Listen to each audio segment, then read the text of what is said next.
Are we good? I believe we are. So, hello everyone, it's your favorite programming error that just refuses to be fixed code here. And we're here with Genshin Impact.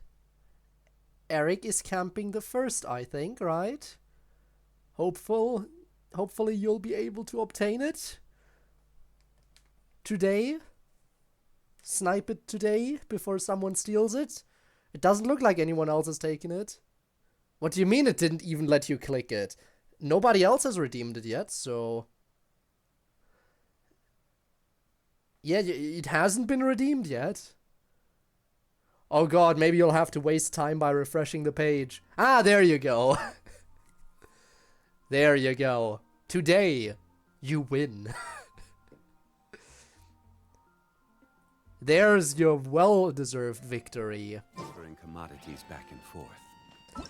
But yeah, Eric, how's it going? How are you today? Hope you're having a great Those day. that come across Leo tend Sorry to stay that away. the daylight savings So it is time where messed you many up so things much. come to I legitimately didn't even know it changed. I legitimately didn't even know daylight savings time was a thing to worry about today. So, yeah, I did not pay attention. Everyone got messed up. Fair enough, that makes sense to me. And I didn't even notice. What is wrong with me?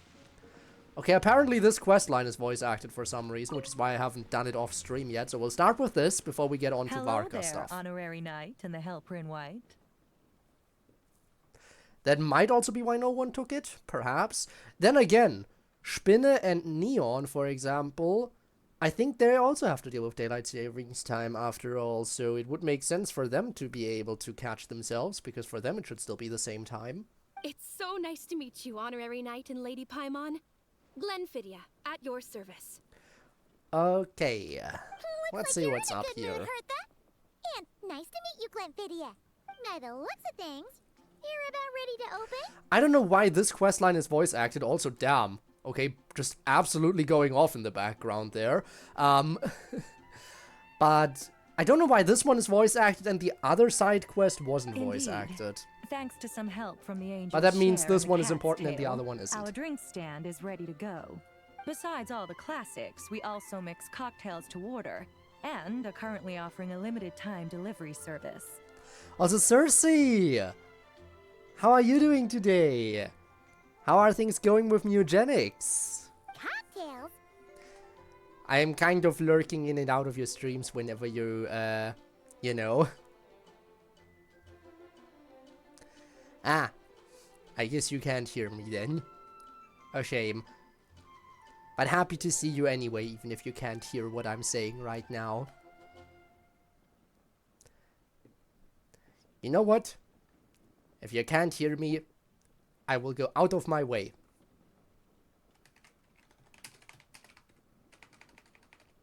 To type. Because I am just that kind.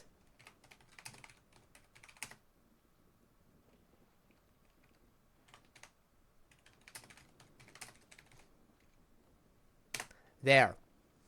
I can type too. Do you remember that time we served as bartenders at the Angel Share?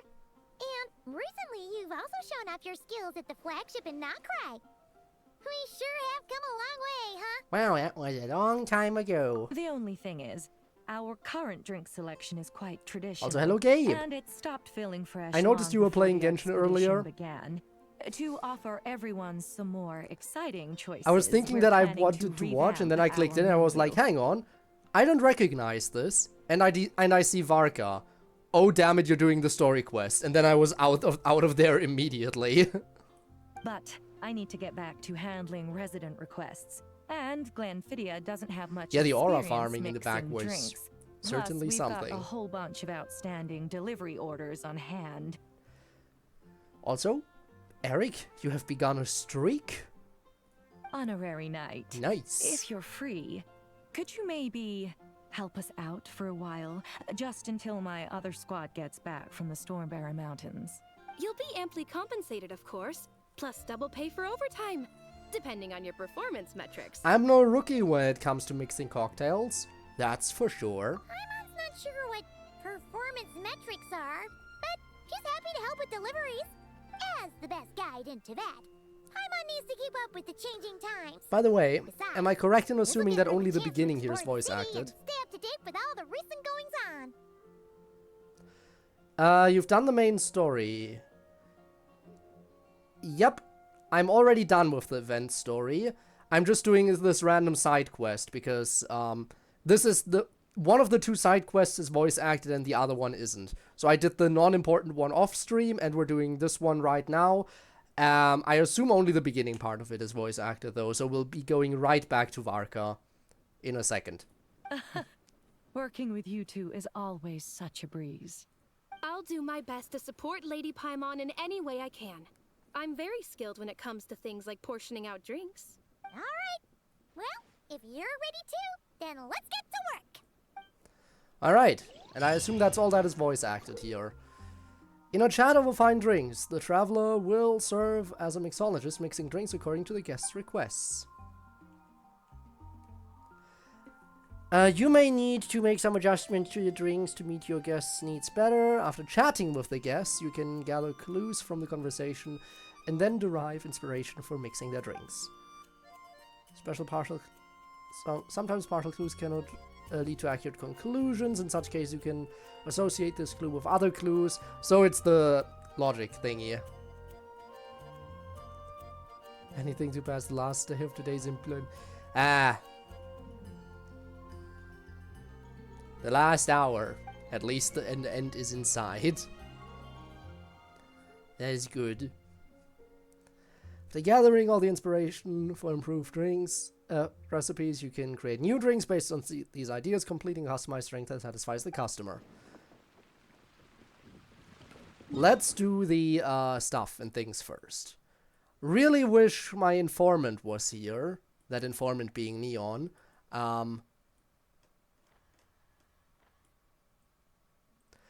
To inform me about whether or not the side quest is voice acted in its entirety or just the beginning part of it. Because if the entire minigame stuff is voice acted, then I have to do that thing on stream today. If not, then I'm done with it right now and I can do it on my off time. But let's do this stuff here first. And yeah, I did see the whole nightmare vision engine thingy that you posted. The struggle is real. But hey, I guess there always would be at least some struggle, especially when you're trying to switch to a new engine to work with when you're not used to it.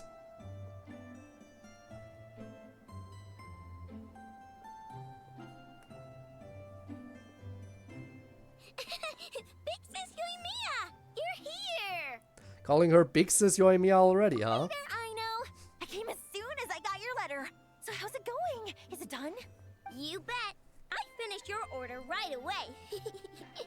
Nappa, help me verify the order. Fair enough. Retrieving order data. Definitely fair enough. Client Big Sis Yoimiya ordered a custom-made companion gift for children. Order complete. Remarks. To be traded for tricolor dango recipe, launch tube, kite, spinning top, and tamari. Order verification complete. Hope Retro Engine is treating you a lot better. Everything's right here. Check it out. Satisfaction guaranteed. Let me see. Whoa. This is a pot of fish? Yep. I call it the wibbly wobbly fishy pot. Look, the fish can even wiggle back and forth. Don't they look like they're really swimming in water? I'd have V1 just have weeks 1 to 3, which is Now fair, you won't have because to worry that about Matsuzaka yeah. and the others not being able to keep fish again alive. most They don't fun even need like to change mods the that water. What do you think? What do you think? like most Do you mods like that it? adapt the base game in some way do stick, as I think I've said previously, do initially stick to the first 2 or 3 weeks for a first release. Fish landed in a flower pot? That's awesome! I know! How did you come up with something this cool? Matsuzaka, Iwao, and Saika are going to be so excited! I'll say thanks for them first. Of course! As long as there's sweet stuff involved, teamwork is easy peasy for me. That's really awesome. Great job, I You know. like it too? I made lots because I had enough materials. You can have this one. Here's to our new friend. Thank you, I No know. need, no need. Big Sis Yoimiya gave me lots of gifts. And she even made me so many toys that I've never seen before. I don't quite get how to play with a spinning top, though. Could you teach me one more time, Big Sis Yoimiya? No problem at all. I even made a special I know only top spring just for you. Here, take it. And let's have a Alright. spin off and see whose top can spin longer and faster. Yay! Loser's gotta help another make crime kake. And the winner may continue operating the spinning top while awaiting the completion of aforementioned crumkake. Yeah, exactly. Do we get Hurry to up, see the hurry up, conclusion Big to this Sis. match? I practiced a whole bunch yesterday. Or will he cut off? Trying to beat me? Not in 100 years.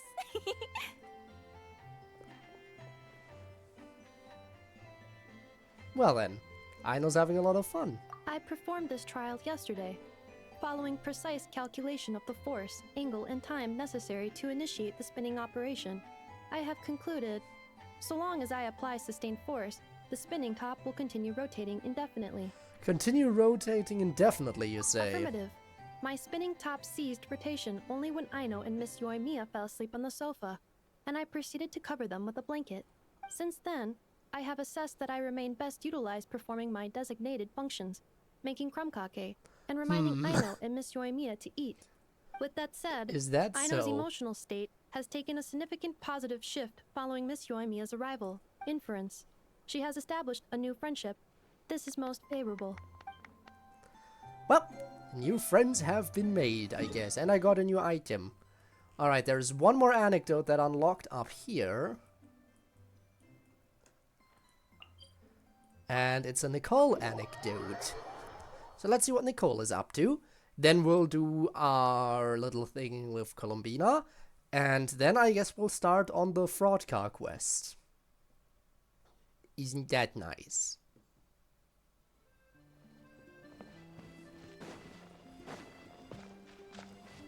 Hey, Nicole. Yes, just like that. This will be more than enough to assassinate Varka. What are you doing? I'm going to assassinate Varka. Can I help? I'm asking why you do that. Oh, no, I want to join. I need ideas for assassinating the Grand Master. You are not... No, she's definitely allowed. I'm going to report this to Alice, you know. I went over this with Alice a long while ago. She stands with me, and has even offered several ideas on how I might take him out. Good. Do it. Of all her suggestions, this one seemed the most promising. Bring a full cart of Mondstadt's newest dandelion wine all the way here, and then, before Varka's very eyes, tip the entire cart over the cliff. Perhaps the monumental, overwhelming grief will make him collapse, or go drown himself in whatever other wine he can find. That doesn't sound like it'll work. Wait, no! Don't even think about doing something so horrible. Yes, do think about it. When and writing do a it. novel, the author, naturally, seeks to be as extravagant as possible, especially when writing detective novels. If the opening lacks a striking turn, how is the rest of the plot meant to unfold? Alas, this will be my final attempt at writing detective novels. Aw, I shame. suppose they call them crime novels in Inazuma. In any case, they all tell of crime. There's hardly a meaningful distinction. I also discussed it with Barbie, but our novel writing sessions always evolve into crime planning sessions.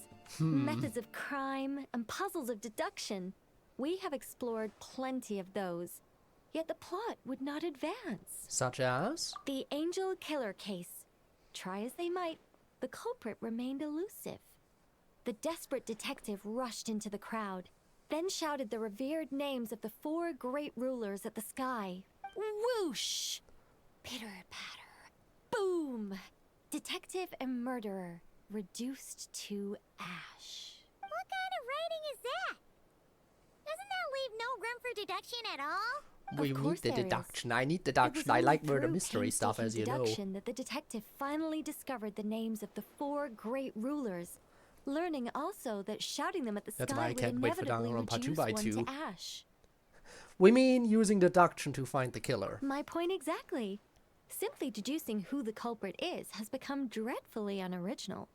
The subject of one's deductions must be something more creative. I even thought of having a Seelie detective. An angel who, longing to become a detective, became a Seelie. And by some twist of fate, ended up as a detective's assistant. All Seelies love to guide people, so this one went about leading the detective from case to case. I found the idea rather interesting. I mean, fair enough, I guess. Come to think of it, the Seelie detective and the angel killer case seem far more interesting than assassinating the Grand Master. Never mind. Guess I'll move on to work on that idea then. You're just gonna move on? It's precisely because I overthink every little detail that I've lost interest in continuing. Not to mention the mountain of words I'll have to write. The very thought of penning all those words. Oh, what a hassle. And I can't even get a ghostwriter for this one. I'll just work on the angel killer case instead. But how might the detective deduce the truth? Perhaps he could have a conveniently informative dream. Okay, add the supernatural aspect. Well, there we go. Got another anecdote. And now we hang out with Columbina. And after that, it's time for the stream title to become accurate. But yeah, Columbina always takes priority over any other story progression.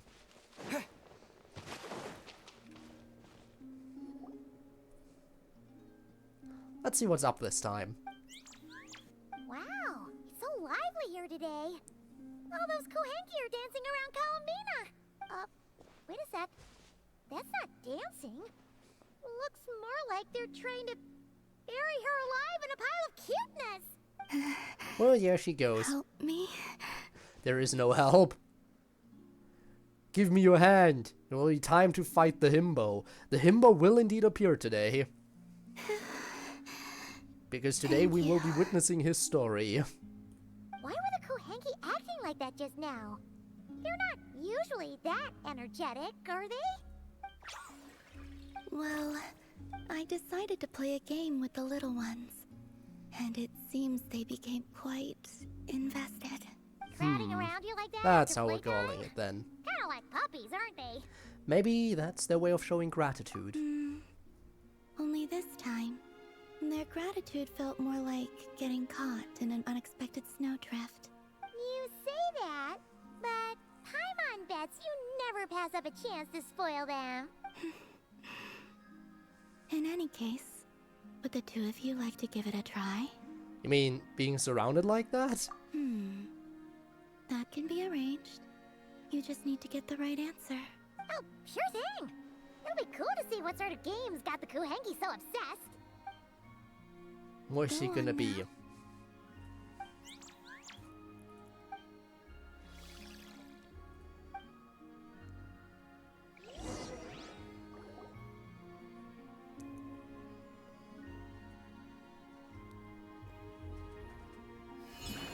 All you need to do is guess the image.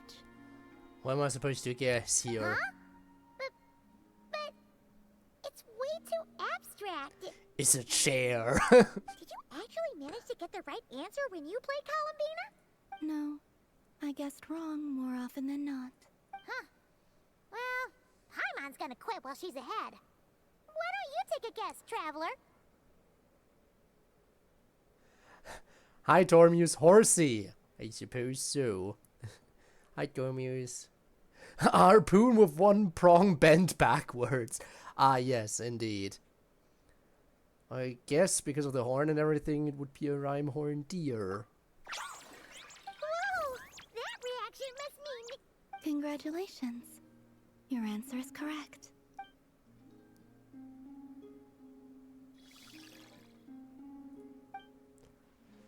Oh, and now I'm getting buried alive. Guesses means we did good! They really are soft and squishy. The Kohenki have taken a liking to you. I can feel it.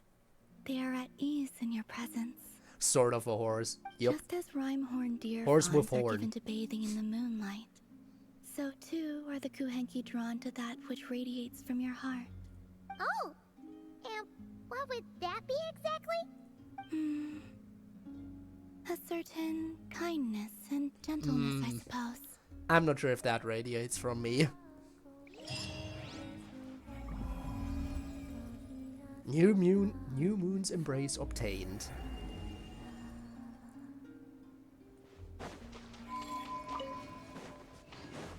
Okay, Varka time.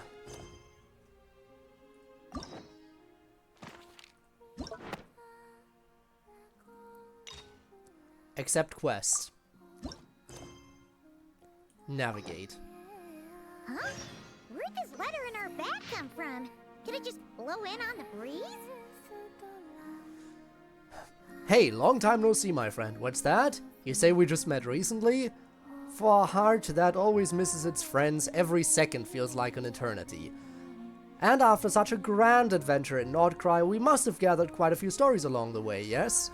Are you perhaps looking for an old friend to talk to? Do you happen to need a bard, one who can turn your tales to verse? If so, come catch up with me at Starsnatch Cliff. The wine is poured, and the strings are already tuned. A bard. That was not Varka who wrote that. Yep. Even the tone-deaf bard. Yep, indeed. Apparently, he wants to hear all about our adventures in Nod-Krai. Maybe we can get some tasty treats out of him in return. Come on, let's go to Starsnatch Cliff. Alright. Guess we're moving. Oh god, no teleport point anywhere near it. I actually have to walk and climb. How horrible. Oh, actually wind current, that'll help.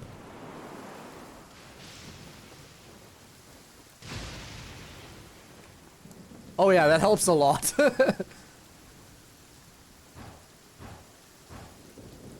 Still quite a bit of a distance to go. I'm so used to teleporting right next to where I need to be. Alright, let's talk to Venti, I suppose.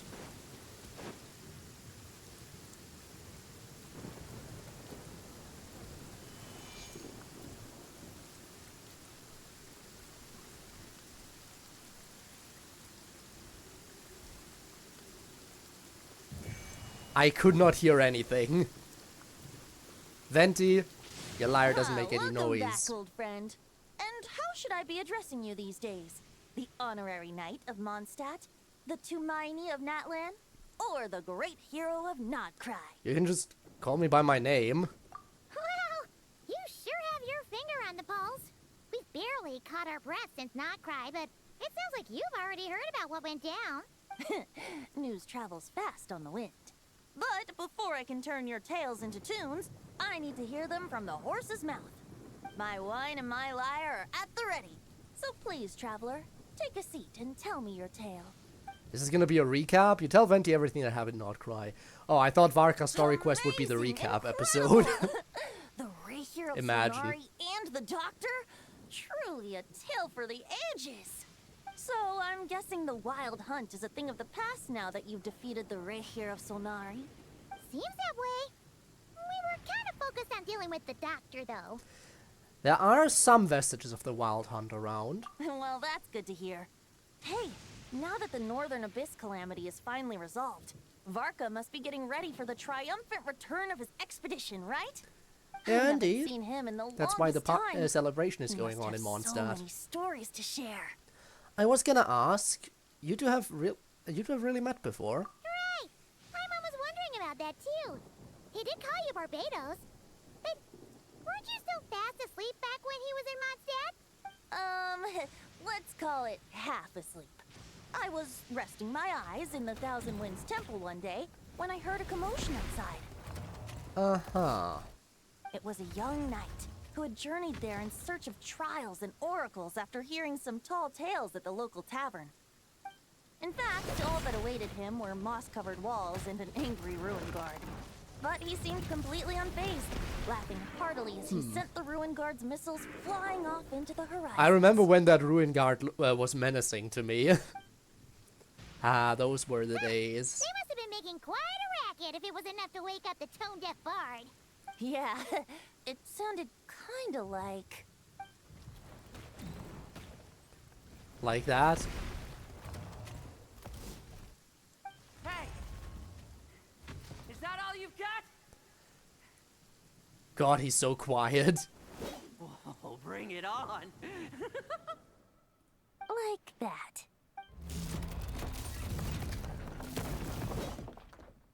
Also, who? Giving up already? You're not half as tough as Varka said. A young knight of Favonius trekking out to the Thousand Winds Temple in search Reveal of of a new adventure. character, I Now suppose. there's a sight I haven't seen in a while. The bard in green clothes. Does this mean... You're Venti? I was just wondering how I was gonna track you down. New character reveal, I guess. You were looking for the tone-deaf bard? Strange place to start your search. I would have tried the Angel's Share. Hold on. Blonde hair, white hair. You must be the honorary knight. And Paimon! The Grand Master talks about you all the time. Oh, by the way, Gabe, do you know roughly how long this Allow story me to quest is? Is introduce it like another myself. 3-hour I'm one? Lowen, Probably, Vice Captain I of the imagine. 5th Company of the Knights of Favonius and a member of the Expeditionary Force. Pleased to make your acquaintance. Oh, so you're Gotten the part of marketing yet? expedition, huh? Right. But they got So it. that's why I see that. Paimon's never seen you around in Mondstadt. Doesn't happen often that they tease a character Wait a second. We never saw you in in Nod-Krai actual either. story content like this. I mean, to be fair, sometimes they do. Sometimes they do tease a character in story content That's before probably they're because when the playable Wild long Hunt in was still running advance. rampant, I mean, spent just most think my of the time out on my Wanderer. own. How long in Taking advance things that like guy that was monsters. seen I in barely the went story back to before he base at became all. playable. Then, once the Wild Hunt calmed down, I got sent back to Mondstadt. Maybe less than 3. Mixed blessing, good. if you ask me. Sounds like I missed out on some serious action. If it's less than 3, that should definitely be No wonder manageable. we never saw Because you I while we wasted were like the dealing with the first doctor. 20-ish minutes Why did Varka send you back? doing the one side quest, the Columbina stuff, and the 2 character anecdotes. But, yeah. This should be doable in one stream then. Don't tell me he sent you to... Deliver some letters. I was gonna say deliver a letter. There's one for the Knights of Favonius, one for the church, another for the Dawn Winery, at least 10 of them in total. Oh boy. Jeez. How many people has he sent to deliver his mail now? Mika, Inepa, Lowen. He should just hire a full-time mailman already. In fact, he's earned himself a new nickname. Let's go with... Sir Writes a Lot. Another day, another nickname, huh? Tone Deaf Bard? I'll have you know that poetry and letters were humanity's earliest means of expressing their thoughts. Ah, I see. So, But you also, tone-deaf or not, again, you always I wear gotta the do title of Bard the with anecdotes pride. and the Columbina and I thing. consider Sir Writes a Lot to be quite a compliment. That is definitely something that always must be done until you run out. Darn it! Maybe Paimon should come up with some harder-hitting nicknames for these two. Anyway, since this young man has come all the way to the Thousand Winds Temple looking for me, I assume he must have a letter for me too. Am I right? You sure are. To use the Grand Master's own words. This one is for the bard in green clothes. These days, I think he goes by Venti. Doesn't really yes. have an address as such. You like him? You could start by asking around. I haven't in really gotten to Mondstadt, know the or character enough maybe to try know your if luck at the whether or not I Thousand like Winds him. Temple. But it'll be hard for him I to figured top that some of since the there other was this characters in the punching game. bag here, Ruin Guard, I could get some practice in while I was at it. So, I came right here the second I got back to Mondstadt. That Varka is so slapdash sometimes. It's a good thing we happen to be nearby. So, what does the letter say? Oh, he also said to remind you to write back. Well, Nothing in particular. Just some idle chatter between 2 drinking buddies. But if I'm supposed to write back this time... I'll need some time to mull over my response. Varka gave you a whole bunch of letters to deliver, right? Maybe you can head into Mondstadt and deliver the rest of them first? My thoughts exactly. and off he Assuming goes, I can guess. find a Bye, way. Lohan. Hopefully the roads haven't changed too much since the pre-expedition days. Well, why don't we have Mondstadt's honorary knight escort this homeward-bound wanderer to the city? Okay, I guess not I'm goodbye, sure some of the Lohan. recipients of Varka's letters will turn out to be old friends of yours, too. I have no objections. Let's go! It's been a while since Paimon's done any guide work. Thank you so much, Honorary Knight. And you, Miss Guide. And title? No, no title card. Okay, I thought that would be the quest title card. The Abyss. The Wild Hunt. Andreas, get home safe, Varka. That definitely felt like the title card moment. Oh Why well. do my ears feel so hot all of a sudden? Is someone talking about me?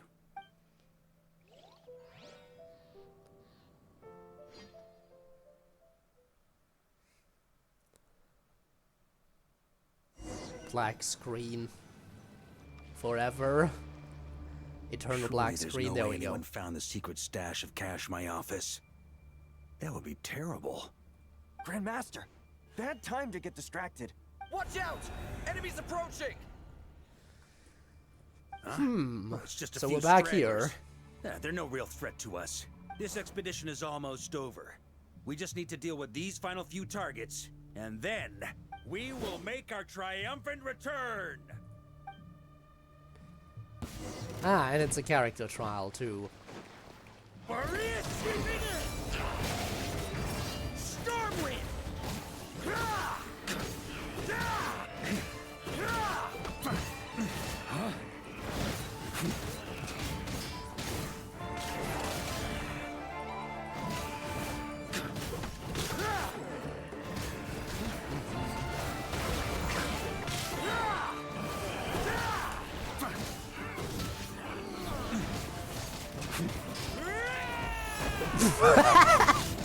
Okay, sure, just clip into the mountain, Varka. Why not? Without the Reich of Sonari to direct them, it seems like all that's left is their primal urge to destroy. If this is all that the Wild Hunt can muster now, surely the Lightkeepers of Nod-Krai will be able to deal with what's left. Just like I thought. What we should be wary of now is... Grandmaster, based on Lightkeeper intel and our own reconnaissance, one of the suspected targets should be just up ahead. Good. Targets? You know the drill. Stay here and For stand guard. what? Leave the rest to me. Yes, Grandmaster!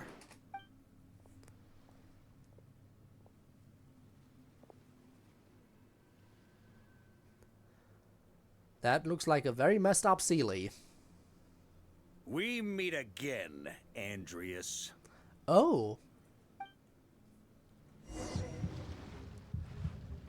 Andrews all the way out here. You've returned from Mondstadt.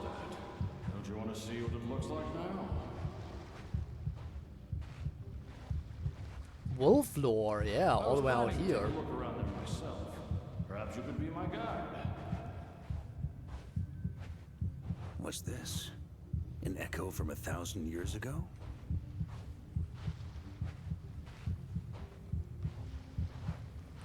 Wolf.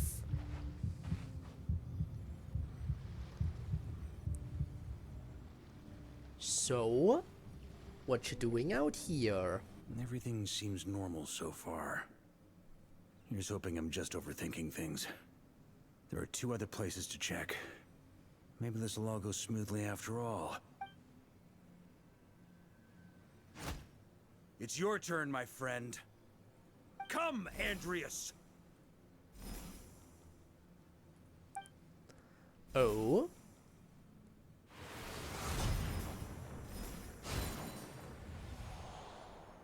Wolf lore indeed. Although, for returning to your old home, perhaps Andreas is a little too ostentatious.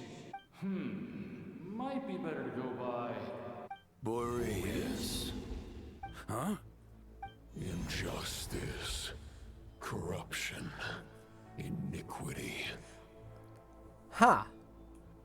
Is the surface world still as wretched and foul as ever? Are we gonna get even more corrupted versions of weekly bosses? Answer me, heir to the knighthood of Hello? Boreas.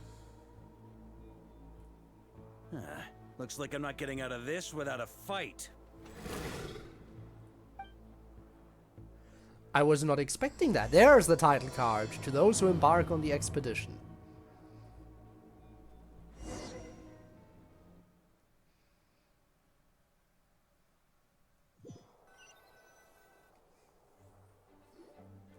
That's where things stand with the expedition. The victors will be returning home soon, so make sure to stock up on wine for the celebrations. P.S. I hope everyone's keeping up with their daily training. I'll be testing you all when I get back to make sure no one's regressed. P.P.S. I wrote individual letters for each and every one of you. Don't forget to write back. That's all. Everyone gets one? Wow! Sure writes a lot is really living up to his name. I guess the Grand Master must have something specific to say to each of us. Even I got a letter, and I'm not a real knight yet. That doesn't have anything to do with any existing artifact set, by the way.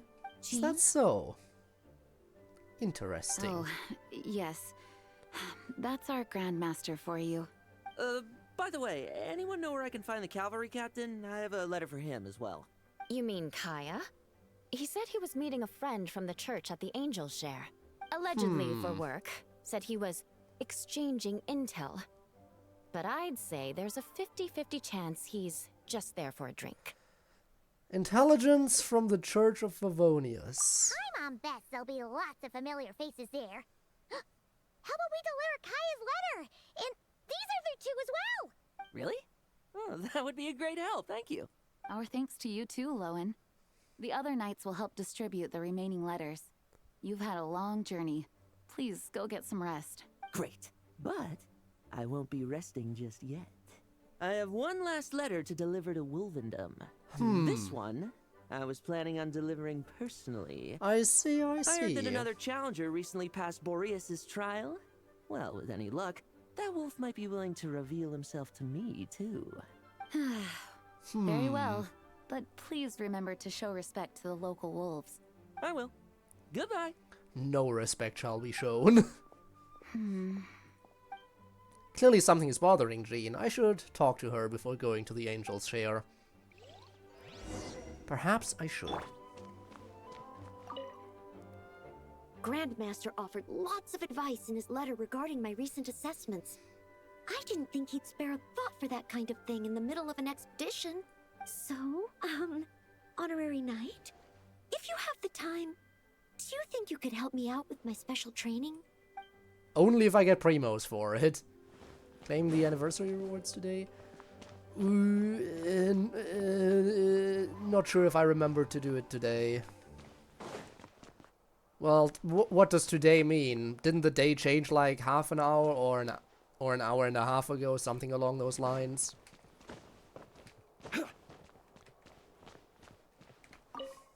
He wants to test me to see if my skills have regressed? I still haven't forgotten how he went easy on me last time. I'm assuming you must have seen him going all out before. When the time comes, you'd better keep an eye on him for me. Nothing about vengeance? Shame.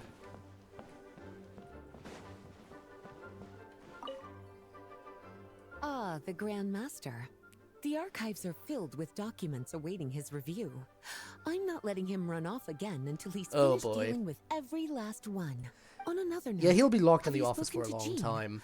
I hope she'll finally be able to relax a little once Varka returns. Yeah, let the fraud actually do his job. Rather than leaving it all to Jean.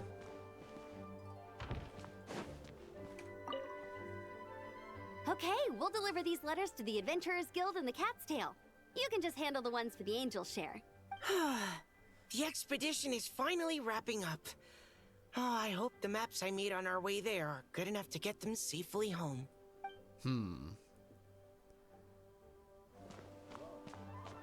What are you up to, Sucrose? The Grand Master wrote in his letter that the Boom Blossom bombs we sent worked really well.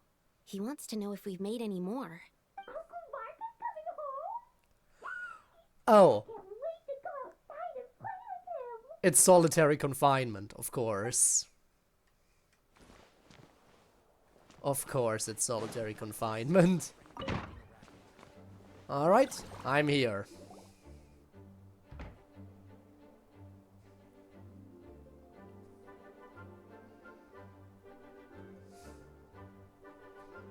Honorary Knight, you're still here? I'll be setting off shortly, but... Is it that obvious? Huh? But coming back. The situation in Nod-Krai is stable. Surely things are looking up. True. Never. From what you and Lowen have told me, the expedition has indeed accomplished its strategic objectives. It seems that Mondstadt no longer faces any threat from the perils of the North, be they the Wild Hunt or the Doctor. And yet, for some reason, I can't help but recall something the Grandmaster said to me before he left. I mean, there's still plenty of threats left. The Abyss and the If I don't make F2P it are back still from this very real expedition, problems. You'll have to assume the mantle of Grand Master of the Knights of Favonius. If it comes to that, remember to train the next Knight of Boreas in my stead. I've planted some promising seeds in Mondstadt, but they still need time to grow. Some have yet to master the art of social interaction. Some don't yet understand that they too need protecting. And some, well, some might not even want to be a knight yet. What's wrong? Well, there's no need to frown. I'm going on an expedition, not marching to my death. This is all just a contingency plan in the event that I'm unable to return. Until I return, I leave them in your care. The lineage of the Knights of Boreas has nearly been extinguished twice in Mondstadt's history. The first Well, that sounds like a wandering skill knight to issue. claim the title arrived in Mondstadt 1,000 years ago, along with his wolf companion. He was as free as the wind. He left no succession plan behind. Even his name was lost to history. The title of Boreas could have disappeared from Mondstadt just as he did.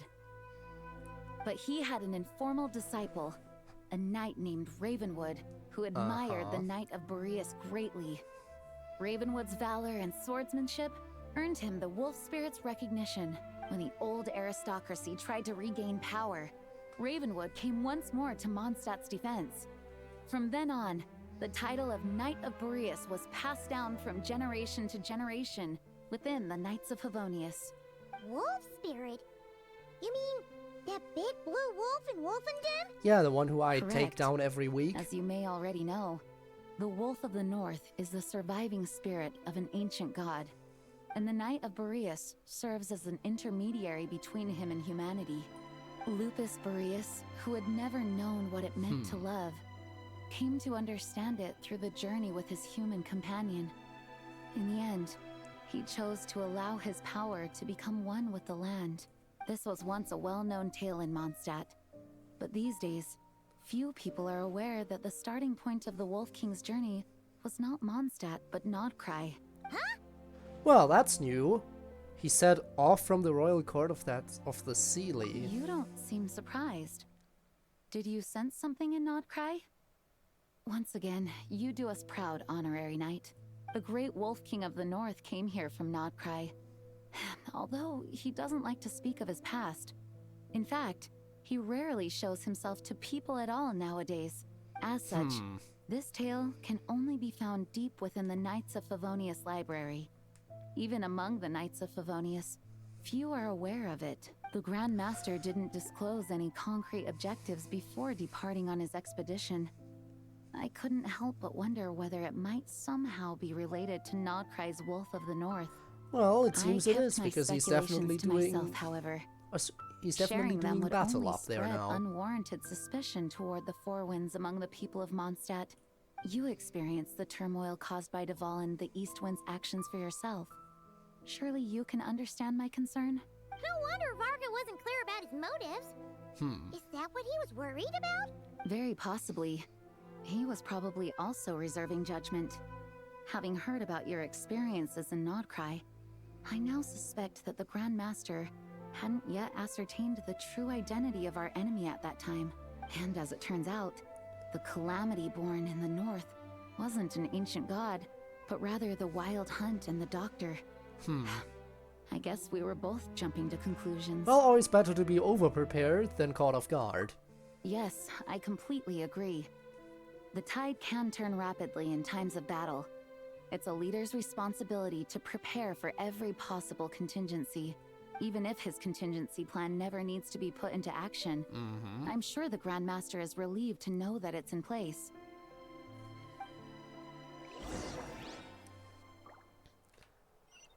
Alright, now we gotta leave. I can do that. Leaving is easy. pretty long conversation, huh? We should probably go deliver those letters to the angel share now. Already on it.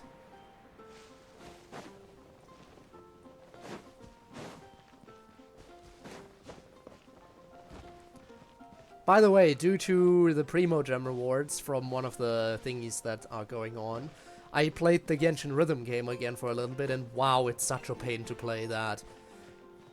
The fact that it's 6 key and down scroll makes it so bad. It's just like, oh, here's 2 difficult things combined. Weather, start by pouring in cold water and add ice cubes. Then drain out the water before adding the other ingredients. How's that for a secret recipe? Maybe it's worth a little intel in return. Please. I've known that little trick for a good 10 years at least. You'll have to offer something a little more substantial if you're serious about trading. I know there's no one else in the tavern right now, but do you two really need to talk so loudly? Especially if you're supposed to be exchanging confidential information. What's this about confidential information? Paimon knew we'd find you here. Looks like it's about to get even noisier. A little liveliness never killed anyone. Traveler, Paimon, what brings you our way? I have a letter for each of you. You deliver Varka's letters to their recipients. Please allow me to once again express my sincere condolences regarding your late father and the incident with Eric. We make absolutely no excuse for his crimes. I hope you will give some serious consideration to the question I asked you before I left, though I'm sure you're tired of hearing me ask by now. The Knights of Favonius will always welcome you. And I think you'll keep turning them down. From the look on your face, I'm guessing the Grand Master is still refusing to drop it? He nags like an old man. It's hardly surprising. Huh? Drop what? What's this about? Diluc joining the Knights, duh. Before but he leaving likes on the being a expedition, vigilante.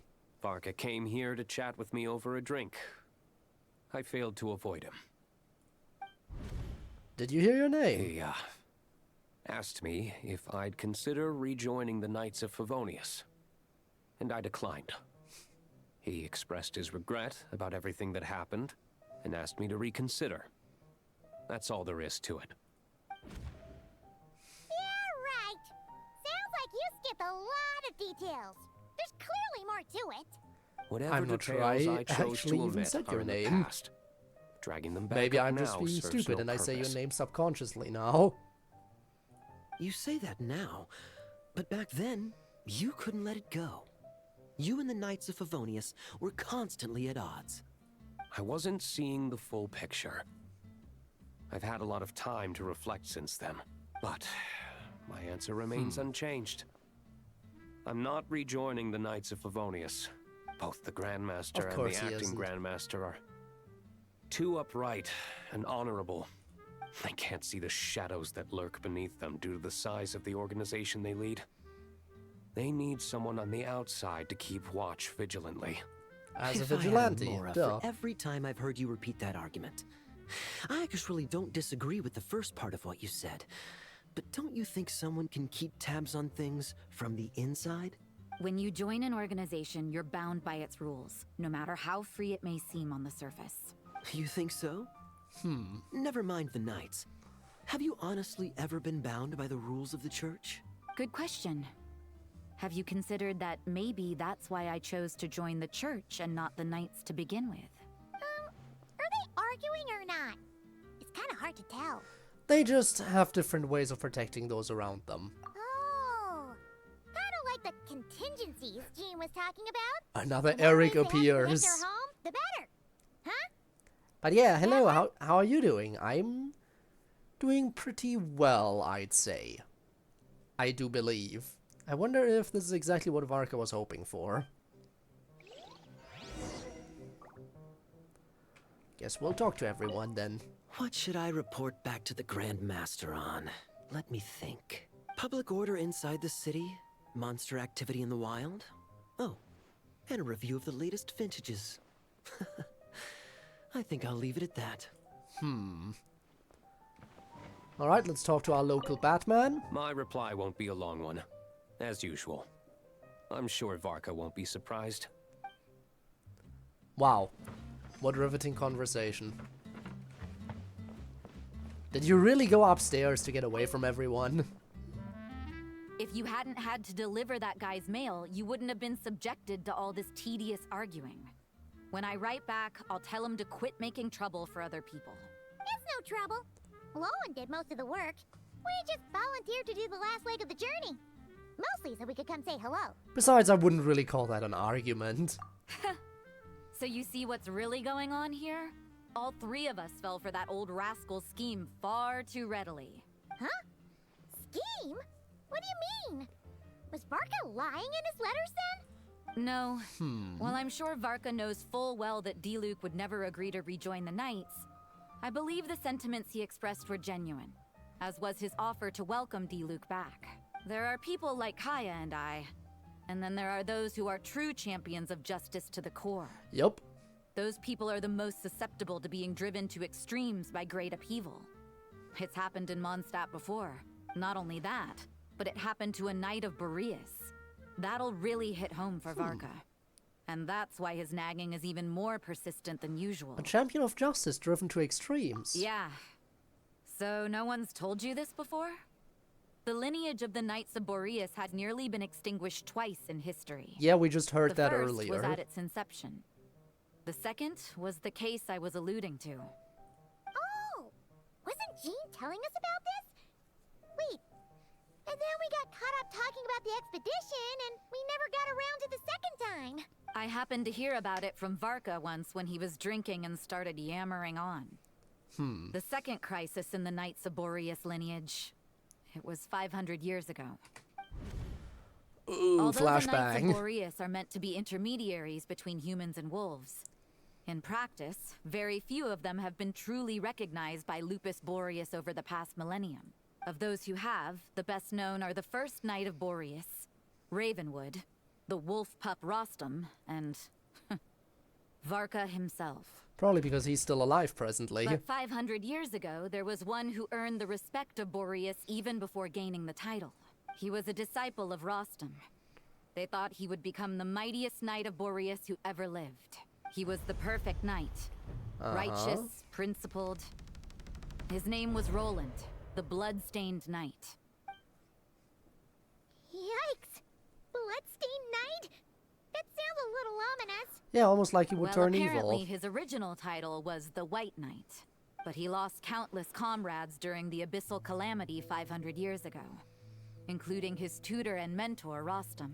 The endless bloodshed stained his sword and armor a crimson as deep as black, transforming the White Knight into the Blood-Stained Knight.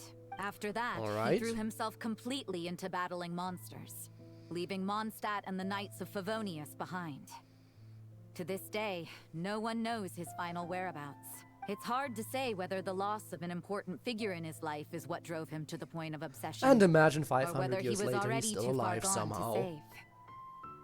But had he known that the Knights of Favonius would always welcome him back, perhaps things would have turned out differently. So if you want my opinion, the reason why Varka keeps asking Diluc to rejoin, despite knowing that he'll never say yes, is to let him know you're not alone. After all these years, he's still as persistent as ever. Just like how he used to be with me. Huh. Turns out Varka's a lot more thoughtful than he lets on. Paimon had the wrong idea about him. Also, hello, Spinny. How are you? Anyway, there's still something about this whole Hope you're well. business that Paimon isn't really getting.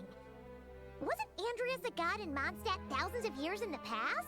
If so, why did Jean say that Boreas and the Wandering Knight only arrived here just 1,000 years ago? Plus, Paimon's super curious about what happened to Roland. Shall we go get answers straight from the horse's or wolf's mouth? That's a great idea! Jean said he hasn't been showing himself much lately, but he always seems happy to oblige whenever you show up. Let's go! Happy to hear that there's been some new teaser, Spinne. Happy to hear. By the way, would anyone be willing to look up whether or not the Neon confirmed for me that that one side quest was voice acted, but I don't know if the minigame section of it is voice acted too or not. If anyone would be willing to check that, that would be great. Because I need to know if I have to return to that in today's stream as well.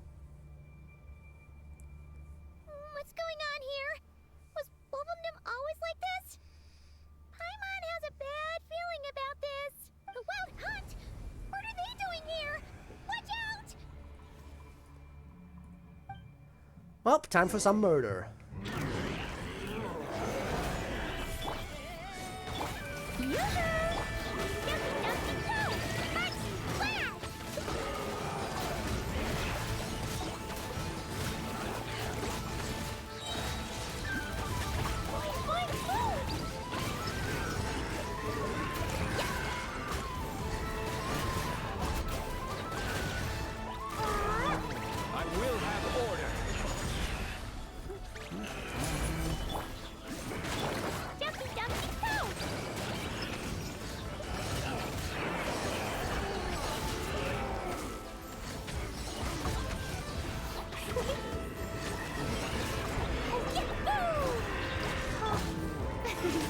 Alright, I can slowly switch back to healing.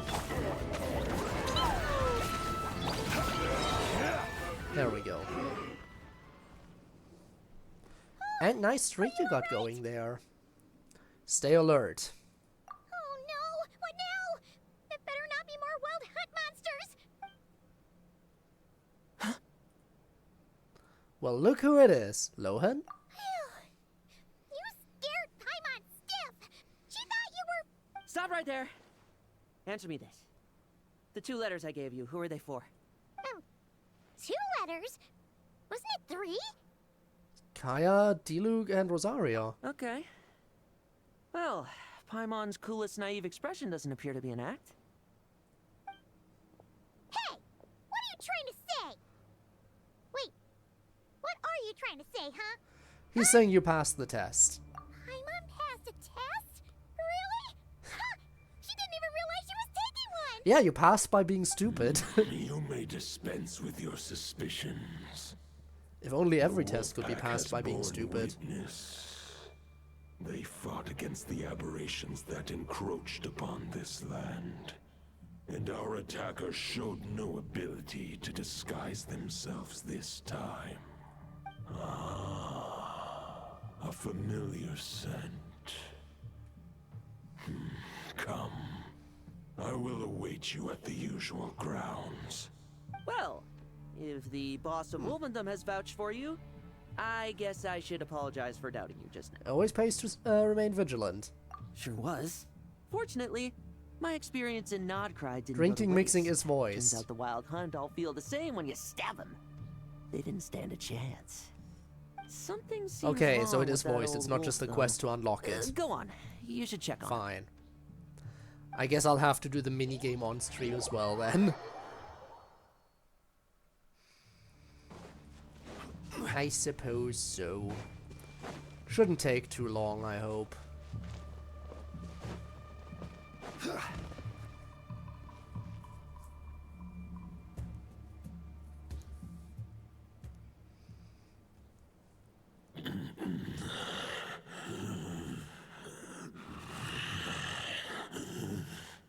Lupus Boreas, not injured. Why so weak?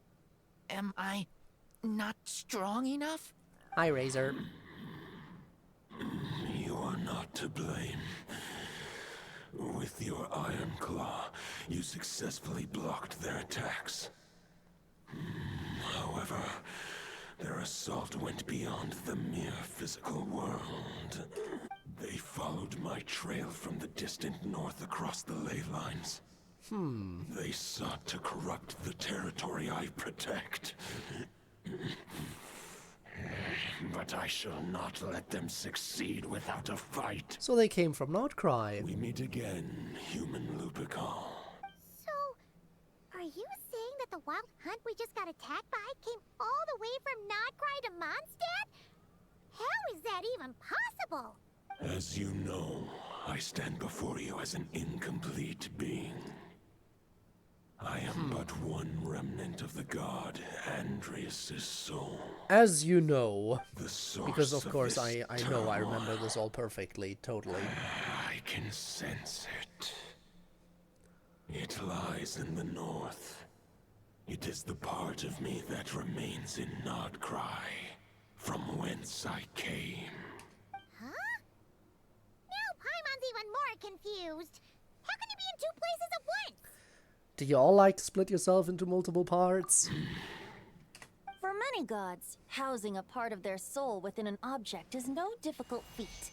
But those who can perform such delicate partitions as this are rare, even among the gods. Also, hi, Tone Deaf Bard. The Wolf King, Andrius, was particularly adept in this art.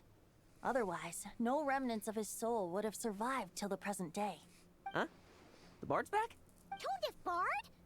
What are you doing here? Maybe the god of Animo guided me here. For it yes. appears that someone Imagine is in need guiding of a tale yourself. from the distant past. And our wolf friend doesn't seem too keen on recounting it himself. Who better than a bard to do the honors? Lord Boreas, do I have your blessing to share this story? As you wish. Lupus Boreas wandered the frozen In Pursuit tundra of Wind and Shadow is his new stumbled into name. the Seelie Hall. Venti has been renamed Enchanted by officially. their song, tender as the dawn starlight, and curious about the ways of humankind, the wolf bade farewell to his home and set off for the city to the south. As the high tower crumbled and the fierce winds fell silent, Lupus Boreas, who once had hunted with the storm winds himself, looked within and inquired, was the shelter he provided for humanity really any different from that given by the reclusive king in his tower? The wolf entrusted those under his protection to a new god and quietly returned to the frozen north. There, in a palace long since abandoned by its former master, the great wolf closed his eyes and slept. 500 bitter winters passed, then 500 equally frigid springs. He slumbered undisturbed until a night stumbled in from the cold, just as Lupus Boreas had once done at the Seelie Hall, and awoke him at long last. The night asked the wolf to join him on a journey south, to see once more the land that had all but faded from his memory. The gentle wolf, unwilling to refuse the human's earnest plea, split his soul into 2 halves and left his home once more.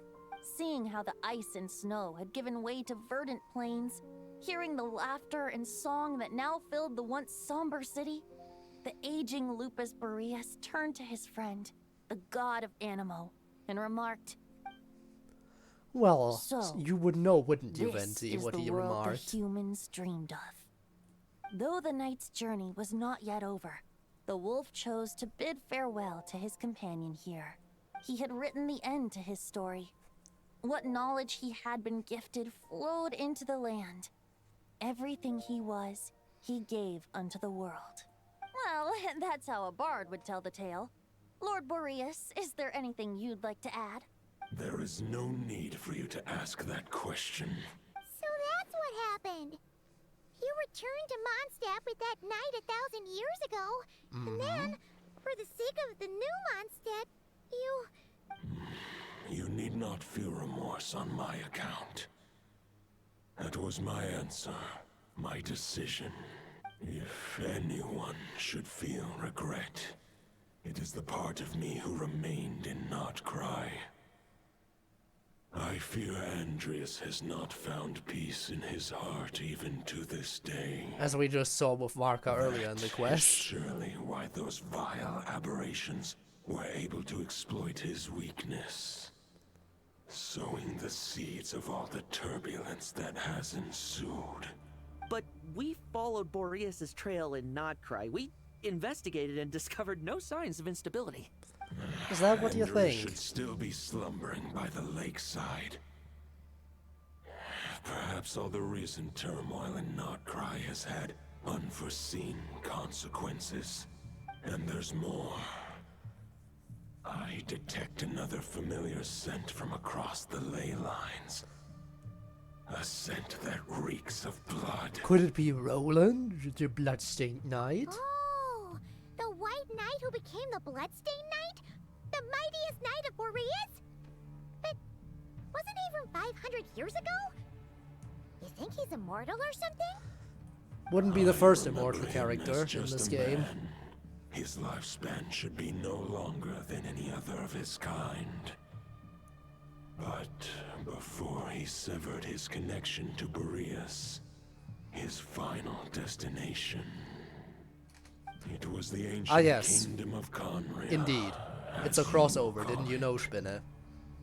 Beyond that, I know not if he lived or died. Conria, 500 years ago. Oh boy, we're tying it together. I'm afraid you'll have to make another trip to Nod-Krai yourselves. You think he also got hit by the curse of immortality then? Another old friend of ours just so happens to be free right now. If you ask him nicely, he might give you a lift. That could save you a lot of time on the road. No wonder I can suddenly sense the east wind's presence. If even Mondstadt has been affected by the fallout, Nod-Krai must be in real trouble by now. I hope Varka can handle it. Varka? Is he in danger? I believe too many passengers would slow our dear friend down. I fear he only has room to carry one person, along with perhaps a diminutive companion. I understand. I'll go. Alright.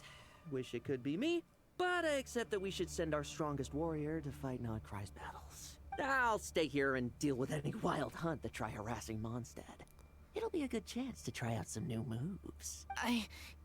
I stay in Mondstadt too. As you should. With Traveler's help, Varka will be safe. Razor, give me your iron claw. Gotta save the fraud. Let's go.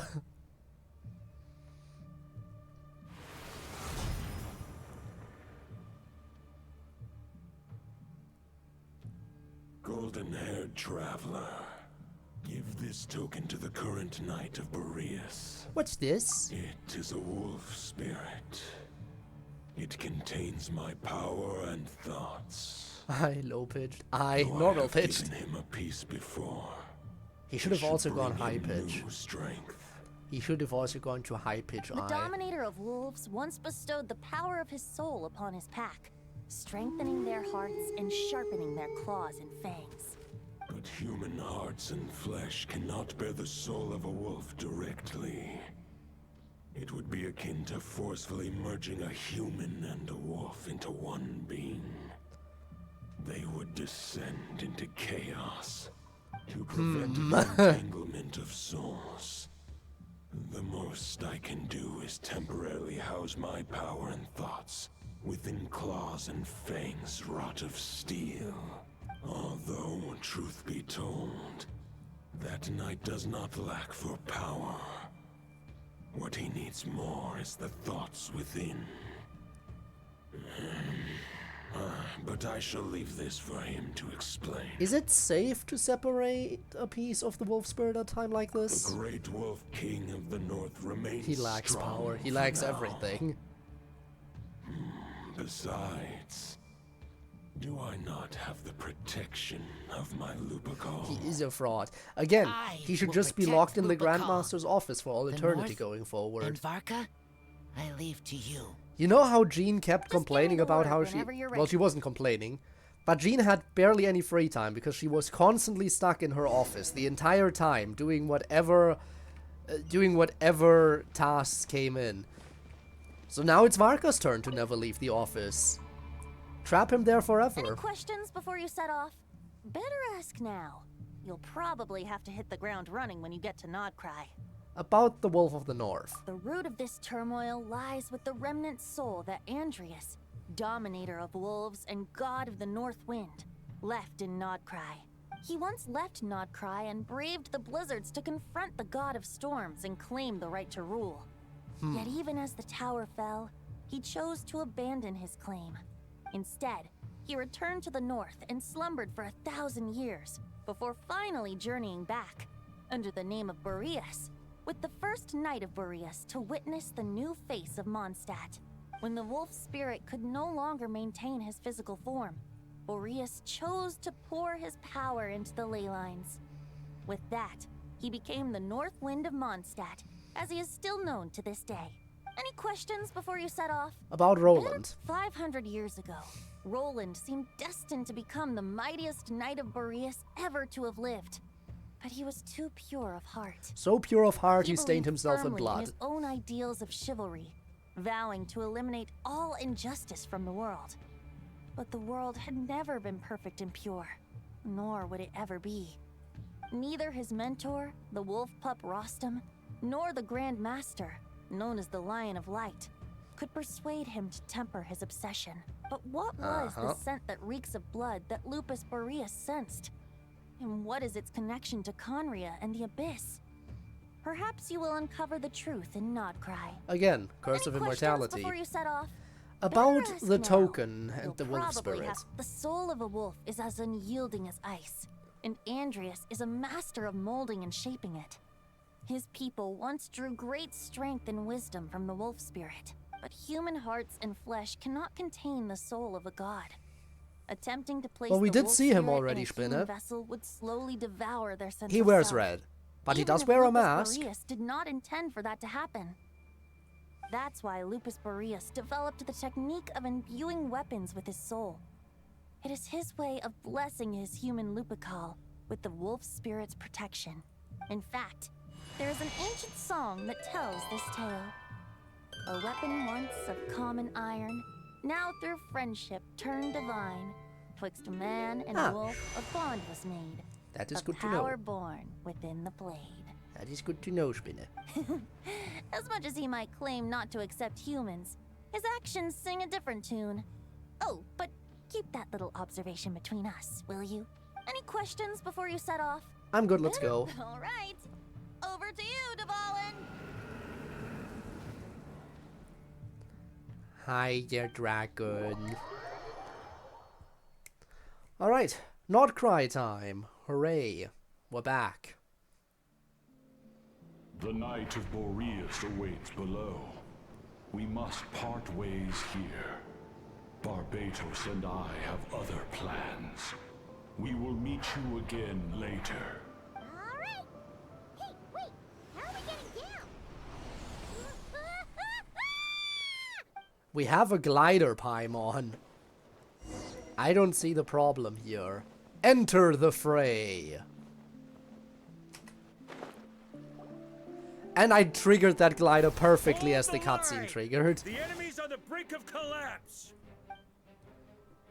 Grandmaster, it's... Hello. Haha! Reinforcements. It's about time. We're using Dendro. Interesting. Honorary Knight reporting for duty, Grandmaster. And Paimon too! Let's cut to the chase. We're just about hanging in there. Most of their grunts are taken care of now. Their leader's gonna have to make a decision soon. Fight or flight? What will it be, mightiest knight of Boreas? As expected, this hastily summoned Wild Hunt horde is nothing but a disorganized rabble. A mere shadow of the forces gathered by the Rahir of Solnari. But they have served their purpose. I now understand your tactics, and you, in turn, understand mine. This is fair. This is the way of chivalry. Does that mean we can fight now? Heir to the knighthood of Boreas. Whether you choose to resist me or not, I shall set right the injustices of this world. In the name of the blood-stained knight. Guess they're retreating for now. So that Wolf of the North lookalike, that was Andreas? But why would he be leading the Wild Hunt? And why was he talking about the Bloodstained Knight? Ugh, forget that. We can save the details for later. He was the enemy boss, right? Are we just gonna let him get away? I say we give chase. There's no point chasing after him. But why? We crossed blades already, and it ended in a stalemate. Right now, there's nothing we could do about him. Surely he can't be any stronger than the foes we fought before. True. We're still not certain of his true identity, but whether he's a god corrupted by the Abyss or a legendary knight, killing him might be just about possible, especially now that you're here. The difficult part is, we can't kill him right now. Huh? What do you mean? Is he immortal or something? No. Judging from our skirmishes so far, I don't think he's got any special abilities of that caliber. So then Nor what's does he the have problem? The ridiculous level of power wielded by the 5 sinners. But compared to CodeErr, our current foe clearly has a better understanding of how to exploit Nod-Krai to his advantage, particularly when it comes to Andrias's remnant soul. So what you're really worried about? The god remains? Exactly. Sounds like you realize what the crux of the issue is. I managed to cut off a sample from our foe, which Albedo and Durin are analyzing as we speak. Meanwhile, as I like how it really just said, so what you're currently worried about, but the god remains. Yeah, sure. Remnants, yes, FNF Remnants, which by the way, coming this Friday, don't you worry. We still have some big challenges ahead before this expedition can finally be declared a victory. I assume Remnants is gonna be smaller than D-Sides Redux. Probably. Which means, after I'm done with Remnants, I'll probably go back to D-Sides Redux again, because I still haven't checked out the gallery of that. Probably gonna be in the biggest tent, right? Looks like a bunch of people are there already. Why don't we go chat with them? What are you doing here? Hey, good to see you again. Oh, Boss Sneff asked me to pass on a message. She went to see Lauma and Columbina at the Frost Moon Scions. Apparently, there haven't been any changes to that space the Rayhir of Solnari's in. That means the recent wild hunt attacks have nothing to do with CodeErr, right? I guess so. That's a relief. Paimon doesn't fancy facing him again. They're keeping a close watch on it just in case. With so many moon experts on the case, we're in pretty safe hands, huh? Oh yeah, Lauma and Columbina asked me to pass on a message too. So it'll be fun. On the enemy you are facing. It'll be a fun mod. So I should have time to clear all the songs and then go and check out the gallery of D-Sides afterwards, probably. The Favonius are paying me a pretty nice sum to deliver a few simple messages. That is good to know. Varka's a generous guy. I'm looking forward to Friday. And I'm even more so looking forward to the Friday, you know, of next week. Because you know what happens then, right? On cooldown. 15 minutes until next departure. Switching to chat mode. Hello there, Paimon, traveler. Inefa, what are you doing here? Varka placed a sizable order with the Clink Clink Krumkake craft shop. I know is hard at work producing the strategic reserve, while I am handling the deliveries. Ooh, I'm looking forward to the monster songs as well, trust Secondly, me. I am also here to attend the meeting in her place. I'm looking forward to everything. Of both this week's Friday and next week's Friday. Everything. Huh? Flins! Paimon thought the Lightkeeper's rep will be Iqua or Nikita. It's not like you to volunteer to attend a meeting. You're quite right. However, Itlua and Nikita are both busy organizing the Ratniki's region-wide response to the recent attacks. And since I'm well acquainted with everyone else here, I was the one they recommended to attend the meeting. Oh, so you don't even want to be here. Sometimes you don't get a choice when there might be consequences down the line. Alright, I'm here. Talk to me, Varka. Hey, Honorary Knight. Looks like pretty much everyone's here. Albedo and Durin are just wrapping up their analysis. You want to wait for them here? Wait for the meeting. Great. While we're waiting, could you update me on the situation in Mondstadt? It's funny because we played the event quest in which he already is in Mondstadt. After updating Varka on the situation in Mondstadt, you explain the relationship between the God of the North Wind and the Bloodstained Knight to the attendees. I was actually able to read it in time, let's go! The Wild Hunt is no longer under the Rayhir of Solnari's control, but it has been reborn from the ashes and is now launching widespread attacks. Intel from the Frost Moon Scions and the Curatorium of Secrets corroborates this. No disturbances have been detected in the space where Rere resides. What we are facing here is a completely new foe. Summarizing current situation. To confirm, the present leader of the Wild Hunt is the creature resembling a wolf. Andrius, god of the North Wind. More precisely, it's the external will that has seized control of Andrius' spirit, namely Roland, the Bloodstained Knight. Whoa, whoa, whoa, whoa. Hold on. I'm completely lost. Isn't Roland some Mondstadter from like 500 years ago? Yeah, but he was in Conriad 500 years ago. Suddenly get wrapped up with a god from 1,000 years in the past and the present-day Wild Hunt. Allow us to explain that part. Are you familiar with compensation mechanisms? When an organism sustains damage, relevant tissues will undergo changes to offset the loss of function. For example, when one kidney is damaged, the other will be strengthened to compensate. Or, when a main artery is blocked, the collateral vessels become more active. Actually, it goes even further. Sometimes entirely Similarly, new collateral vessels can form. When the Wild Hunt lost their leader, the Abyss harnessed the memories that flow throughout the ley lines to fashion a new one, fit for the present circumstances. That new leader is a mirror image of Roland, the Bloodstained Knight. So that wasn't the real Roland. Right.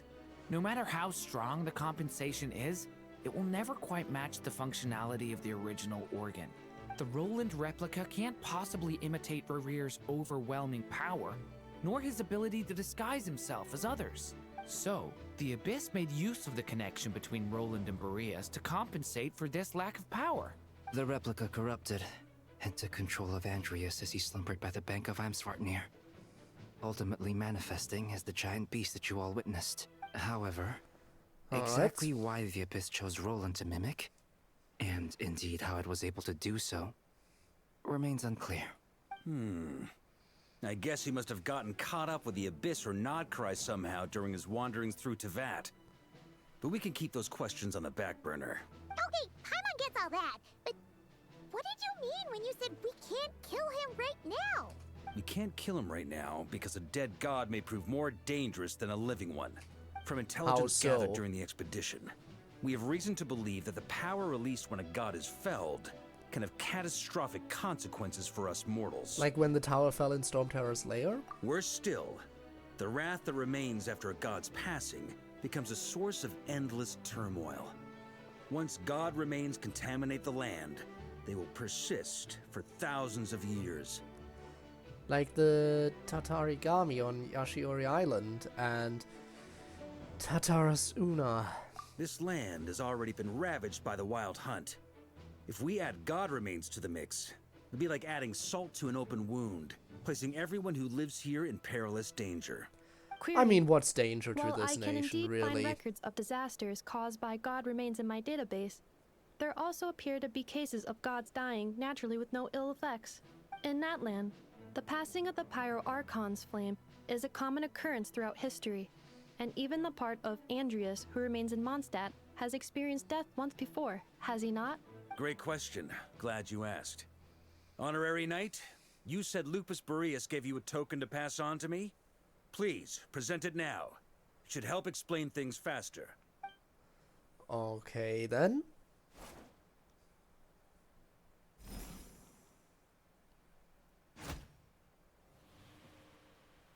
Come forth, Boreas. Flashbang! Is the flashbang necessary? This form has come to the end of its time. I'm afraid I can accompany you no further on your journey. My soul will fall into silence, and my power will flow into the ley lines of this land.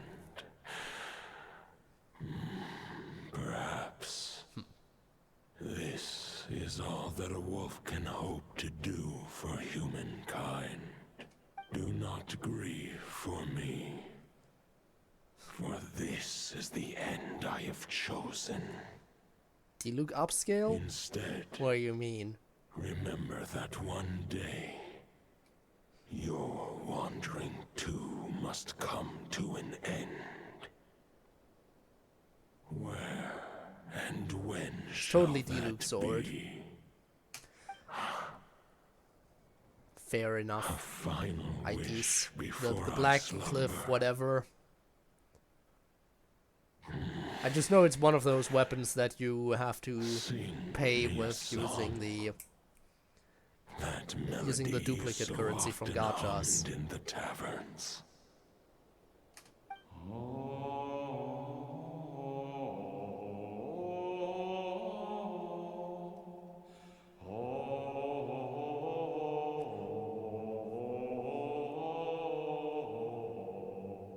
What was that? You saw it too. You must have keen powers of perception. Not that it surprises me. That was Boreas's final thoughts before merging with the ley lines. It's the reason Mondstadt remains unharmed by his god remains. In his final moments, he made a choice to give everything he was to the ley lines. All to protect Mondstadt from harm. Sounds like Andreas spent thousands of years searching for his place in the world, too. Yes. And now our task is to return the answer he found, the decision he made, to Andreas's heart. Only then can he break free from the corruption and control of the Abyss, and make that decision once more. To merge himself with the ley lines. I see. I would say that planting thoughts inside the mind of a god sounds a little far-fetched, but since it was his own wish to begin with, it sounds feasible to me. Wait, we already have a perfect solution? Then why are we even having this meeting? Let's go do this thing! I assume it's because it's easier said than done. If only it were that simple. Yeah. Unfortunately, this one thought alone is unlikely to be powerful enough to break through the Abyss's control and reach Andreas's heart. We need to find a way to make the thought within this sword stronger and more resilient. For now, Boreas needs all his remaining strength to fight against the abyssal corruption to Mondstadt's ley lines. He can't afford to send us any more of his power. However, since his form was unstable during his journey with the first Knight of Boreas, many wolf spirit fragments were left behind along the way. If we so we gotta retrace his steps, is that it? We can use them to strengthen the decision to merge with the ley lines. So we need to retrace his steps and look for random fragments? But they could be anywhere between Nod-Krai and Mondstadt. It'll be like looking for a needle in a haystack. You don't need to worry about that. There's a few fragments left to gather in Nod-Krai, but apart from that, most of them are already inside this sword. I've been collecting them during the whole expedition. Oh wow, the fraud actually doing work. Really? I mean, it's an expedition, not a stroll in the park. Each step of the way, we've been hard at work planning for every possible contingency. Not just the wild hunt in the Abyss, but ancient gods remaining in Nod-Krai. Sounds like this plan was a long time in the making. It's almost as if you foresaw the future. As a matter of fact, I did. I caught a glimpse of fate's reflection. But I can't take credit for it. It was all thanks to the help of a few friends. Still, all I foresaw was that an abyssal calamity was brewing in the north. Had I known more, we could have saved a lot of energy. Instead, we've had to make best guesses, prepare for every possible scenario. If all that preparation went to waste, all the better for it. But anything that proved useful, we knew we'd be grateful for down the line. And sure enough, now it's proving useful. Sure is. Just one crucial step remains. We need to gather the last few wolf spirit fragments scattered around Nod-Krai, and use them to make the thought within this sword as strong as it could possibly be. According to what Boreas told me before we left Mondstadt, his form was at its most unstable at the beginning of his journey. That means the fragments here should be the most powerful ones. But of course, all right, then. We've been tied up fighting battles since the day we set foot in Nod-Krai. First with the Wild Hunt, then with the Doctor. So, it wasn't until recently that we were finally able to confirm the status of the Wolf Spirit fragments. We now know there are 3 left to find. Okay, so 3 more mini expeditions to go. I managed to gather 1 fragment before Roland reappeared. I also have a confirmed location for the second, which I'll take care of in short order. So that leaves As for 1 the more third to find. fragment, we've identified a general search area to focus on, but we'll need all hands on deck to pinpoint the exact location. Wow, you've made a lot of progress already. The Not bad for a final fraud. is that since our foe is a replica of Roland, he too will be aware of Andreas' history. He's sure to try and sabotage our plans by any means at his disposal. So everyone needs to bring their A game. With our foe being from Mondstadt, it's our duty as Mondstadters to defeat him. And since the Wild Hunt is involved, the Lightkeepers will provide their full support. The Clink Clink Krumkake craft shop will also help in any way we can. So what do they need me here for?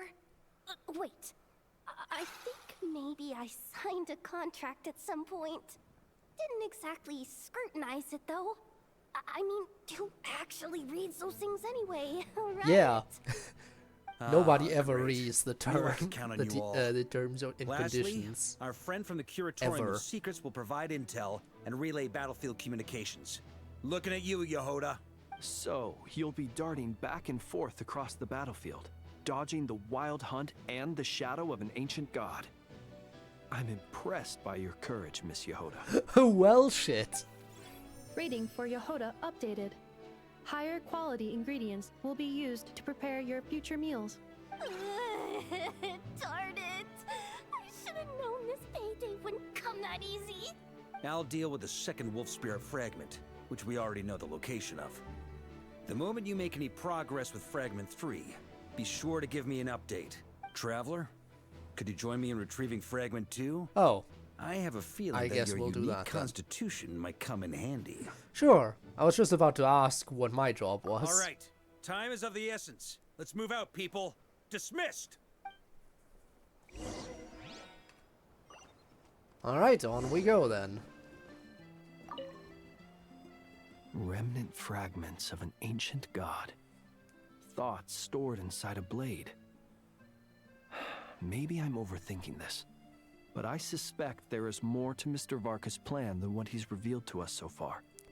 Is that so? Then again, the enemy can harness the Wild Hunt to spy on us wherever we go. As our commander, I'm sure he has his reasons for choosing not to tell us everything. So, you good, Yehoda? Yehoda, you dummy! You took the stupid job of your own free will! Oh, crying isn't gonna get you out of it! Well, she's definitely doing fine. Speaking of contingency plans, I now recall that Varka also made a contingency plan when he asked me to deliver that letter. Perhaps I should ask Aino to prepare some additional backup modules for me. Alright. Where to? 300 meters that direction? I shall teleport. Don't want to waste too much time here. Didn't you say Fragment 2 was supposed to be right here? Where the heck is it? Seems like we've run into a slight hindrance. Can I leave this to you, Honorary Knight? Yeah, whatever. So drop you here. What? Traveler, Paimon, when this is all over, I'm gonna invite you around for a drink of... Whoa! Stop thinking about Mondstadt's wine and keep your head in the game! You can't be daydreaming about alcohol before a battle! Huh? Well, alright, just trying to lift our spirits a little. You want to see some photos I took of me and the knights before the expedition, maybe? Shut up! Can we please just focus on finding the wolf spirit fragment? Can I just hit that? No, I have to activate this thing. Okay, fine. Ah, crap, and that's badly placed now. Okay.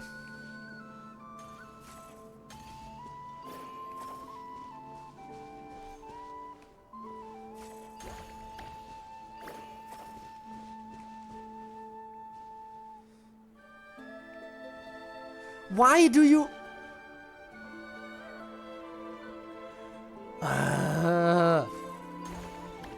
Stupid piece of crap.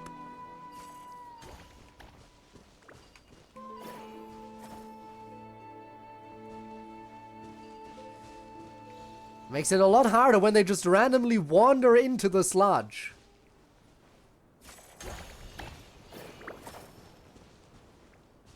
Stay there.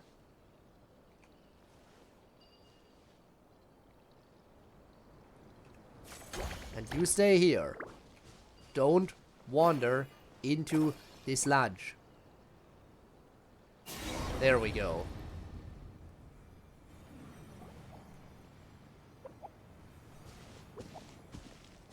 Is this what we're looking for? What do we do with it? I once got Boreas to explain to me how he stores his soul inside objects. All I need to do is transfer it to my sword. Just like back at the camp. But this time, you'd best step back a bit, just in case. Alrighty then.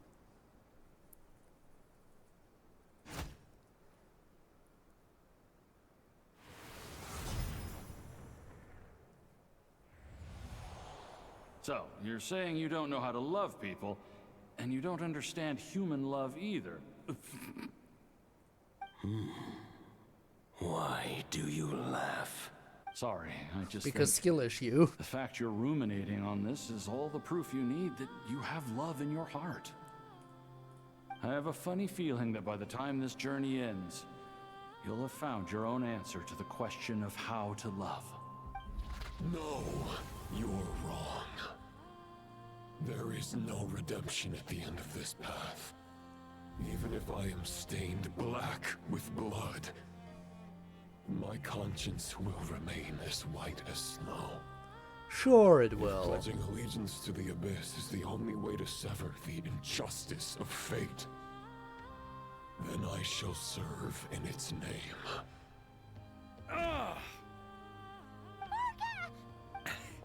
Oh, sure enough.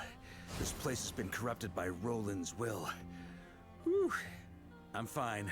I was prepared for this. It wasn't enough to pose a serious threat. We got here just in time. The fragment hasn't been fully corrupted yet. Assuming we can undo the damage, it should still be usable. So that's why you brought me along. Purifying the abyssal corruption would definitely be a safe approach. But that's not the only reason I wanted you to come.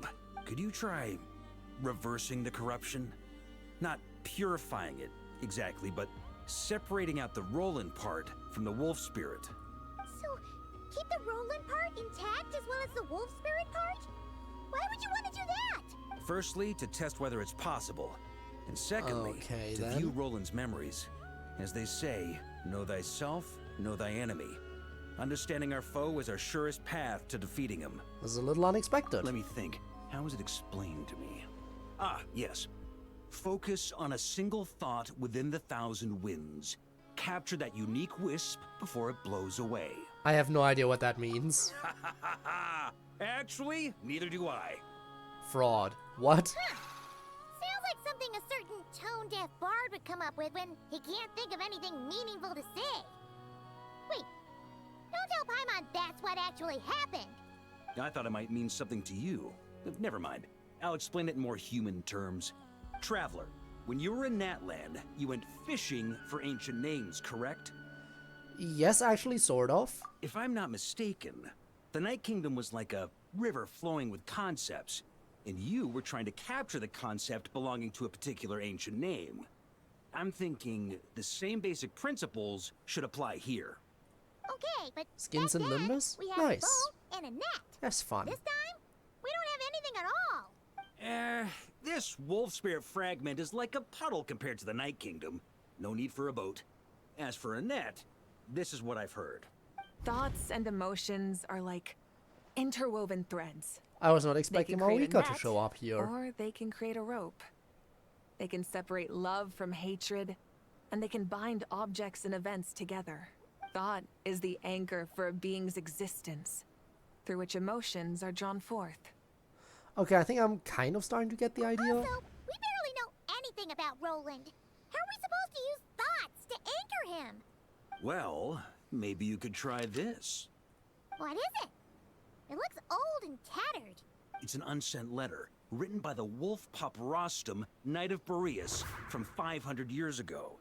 It was meant for his disciple, the White Knight, Roland. That's a heck of a thing to have sitting in your back pocket. After Rostam lost his life in the Abyssal Calamity, Roland left Mondstadt to wander to Vat. Grandmaster Arundelen had wanted to deliver this letter to him, but trying to track Roland down was like chasing a shadow. He never did find him. And so this letter has been sitting at the Knights of Favonius headquarters ever since. Quite the antique, then. But how exactly is it supposed to anchor Roland? Yeah, I'm honestly not sure. Hey, what happened to Mr. Plans for every contingency? Showing more of his fraud side again. What can I say? Some people like to wait till they've got all their ducks in a row before taking the first step, but I prefer to dive on in and plan as I go. I've been doing it that way for the whole expedition. But anyway, don't they say that poetry and letters were humanity's earliest means of expressing their thoughts? Can't hurt to give it a try, surely. We might as well see what happens.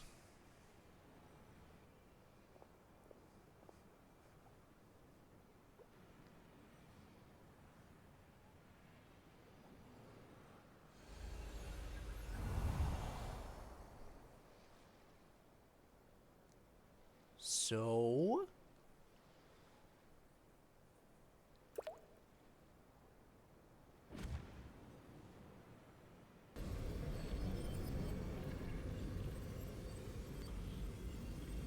Whoa. It actually worked? You really are making this up as you go along! So the assimilation of souls really can be reversed. Just like he said. Got him. If what you say is true, the monsters I've slain, the justice I have sought to uphold, for mortals to escape this tragic fate, there's only one path. There certainly is a lot of black in his armor, I will say. And the mask. The kingdom was wrongfully cursed, turning its inhabitants into monsters. What says the Spinne? The code of chivalry tolerates not such injustice.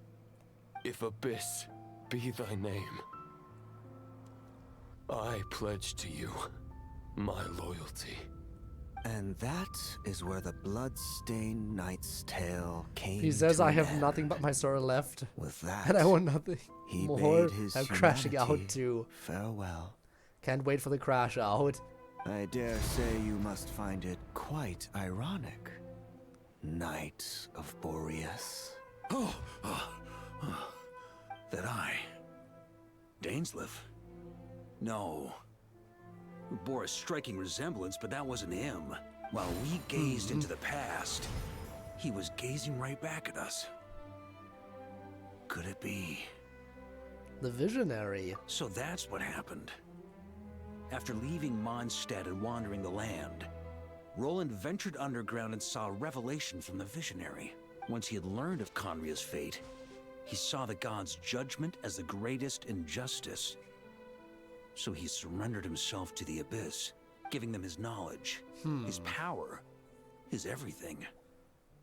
That's why the Abyss can replicate him. Uh-oh. Does this mean we have to take on the Visionary this time? No, the founder of the Abyss Order was once shown a revelation, based on his experience at least. The Visionary is unlikely to intervene directly. I'm inclined to agree. If our enemy could see the future, both the Wild Hunt and Roland would be acting with far more lethal precision. But even without the Visionary's input, Roland still has an intel advantage we can't afford to underestimate. Every minion of the Wild Hunt serves as Roland's eyes and ears. We need to think one step ahead if we want to outmaneuver him. And on that note, I have a plan I want to discuss with you. Now? Why didn't you bring it up during the meeting? Well, the fewer people who know, the less likely it is to get leaked. Besides, it wasn't a fully formed plan back then. Varka explains his plan. That about covers it. Sorry to ask so much of you again. It's too dangerous. No plan is free of risks. At least this one actually gives us a shot at fully eliminating the danger posed by this ancient god. Surely that's got to make the risk worth taking. But there's no guarantee it'll work. If I fail, Anselm and Albedo can take the reins. Not to mention we still have Jean in Mondstadt. Oh, there has to be another way. Like a backup plan? We know the plan will If work only because there they're not were. telling us the plan. But I don't think our enemy will give us enough time to find one. Again, you know the drill. If a piece of fiction does, if if there's a plan being developed in a piece of fiction, Yehoda. and they don't Yes, explain the successfully plan to retrieved the you, Wolf Spirit fragment here. Any progress with Fragment 3? that generally means you'll see the plan work out successfully. It's a total disaster! More wild hunt monsters than I've seen in my whole life! We need backup urgently! Come quick! Come on, we're out of time. You'll just have to trust me on this one. You're making too many decisions on your own. What can I say? I'm not the Grand Master for nothing. I'm counting on you, Honorary Knight. Note: Force of the Wild Hunt come surging forth, and the final expedition is at hand. The next part of the story is more contagious. For the best experience, I recommend that you have spare more time for it. Hopefully, that means it'll be done in like an hour. All right, let's go. Fill me in. What's the situation? We ran into resistance almost as soon as we set off. Albedo said we should split into 2 teams and continue searching while he and the others kept the Wild Hunt occupied. Good call. Locating the Wolf Spirit fragment is our key objective. I would have made the same decision. Well, it seems the enemy figured as much too. Now, both search teams are in big trouble.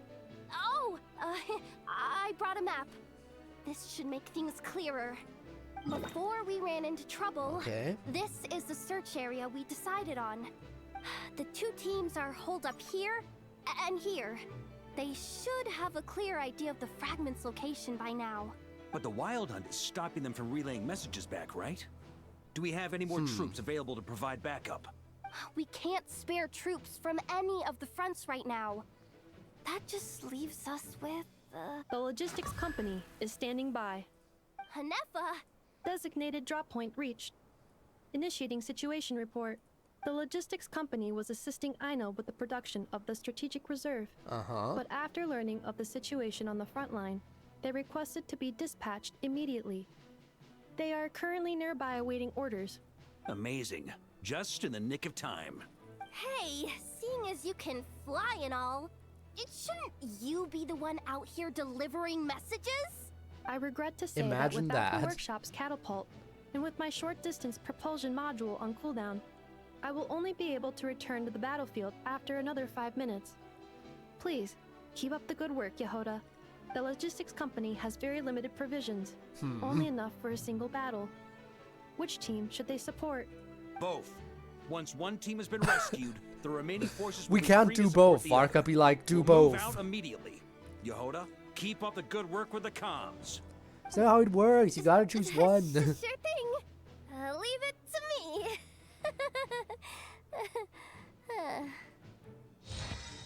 Logistics company has joined the squad. A logistics squad carrying a large cache of explosives. Varka can command them to set ambushes, using the terrain to strike enemy units that have strayed from their group.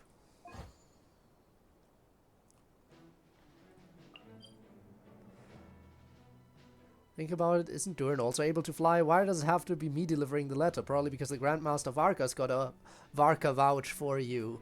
Come on, now's not really the moment to crank up your humor. That's not gonna help anything. Detection, your tension level has decreased significantly. Alright, not completely useless then. Once your cooldown's over, hurry up and catch up, metal face lunkhead. Wow, rude. The main expeditionary force is locked in fierce hand-to-hand fighting with the Wild Hunt. Albedo has suggested splitting off 2 squads to continue reconnaissance, while the rest hold the line. Victory on the battlefield isn't determined solely by the action at the center, and it is much the same when facing seemingly endless abyssal onslaught. So damn, like, oh my god, with the hard R too, how dare you? Oh my god, you can't just throw slurs around like that, Spinner. The Abyssal forces seem to have also grasped the key to this battle. Several Wild Hunt units attempt to break off and disrupt the investigation squad. Standing before them is a cluster of flickering lanterns barring their path. Well, that's one hope to have, but definitely not something you should expect. But there is still time for the channel anniversary. Who knows what I'll decide upon. Formed At Albedo's suggestion, the Knights of Favonius squad was sent deep into the battlefield to investigate. On their return, they were ambushed by a horde of Wild Hunt. Despite their elite status, they still struggled to withstand the unending assault. Squad of Knights of Favonius, whose ferocity is on show in both taverns and battlefields, where I can command them to launch attacks on specific targets. What do we have here?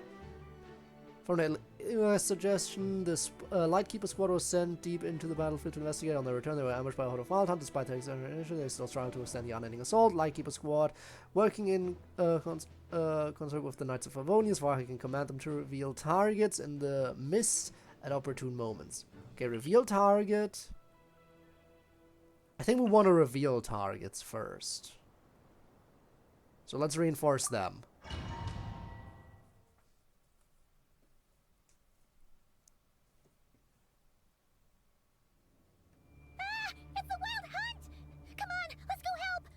Something's not right. The Wild Hunt's offensive doesn't seem to be getting any weaker as the battle goes on. Are they getting reinforcements from somewhere? Don't get dragged into the enemy's rhythm. Logistics company, scout out the area. Look for terrain we can use to our advantage. Yes, sir. Reporting in, sir. We've identified viable sites for deploying explosives. Good. Wait for my signal. L Company. Limbus Company! Yes, indeed. Switch to Varka?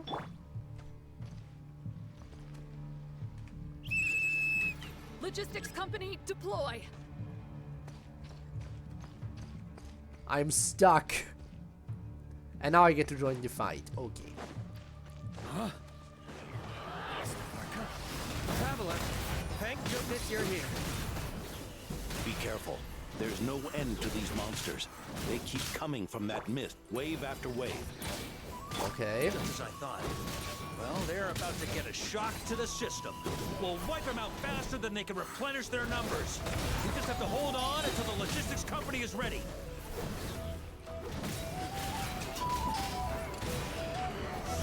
All right. Is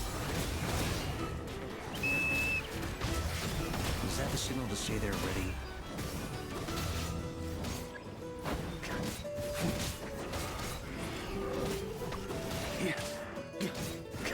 On me. It's showtime. Fall back. Go, go, go.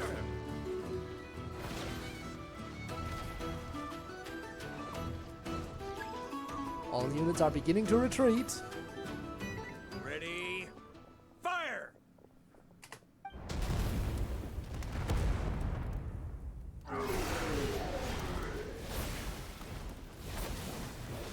You caused a bunch of property damage there, Varka. How dare you? Sustained heavy casualties. Should be a while before they're strong enough to pose a real threat again.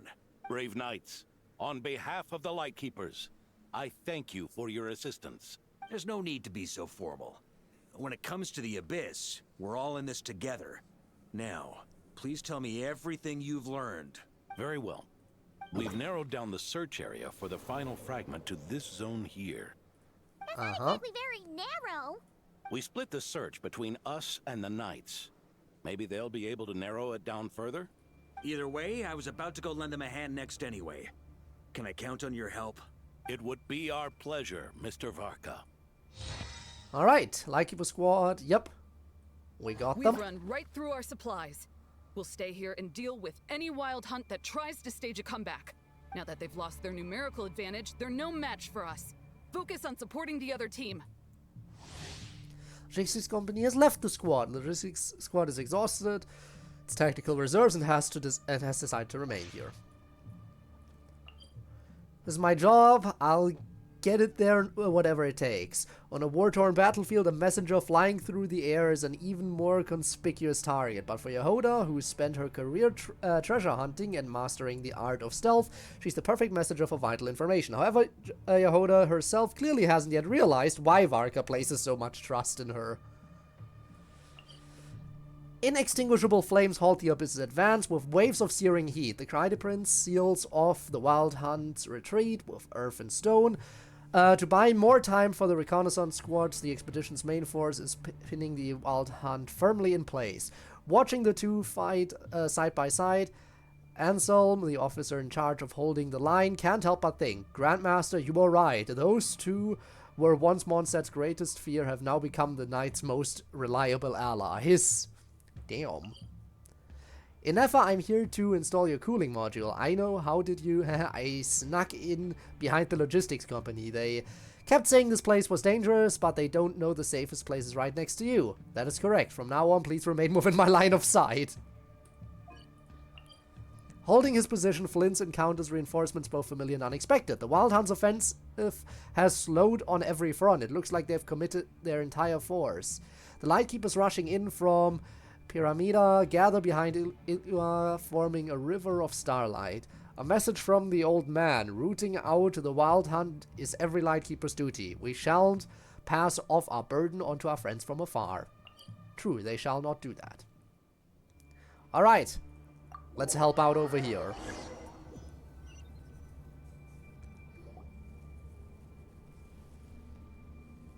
Grandmaster!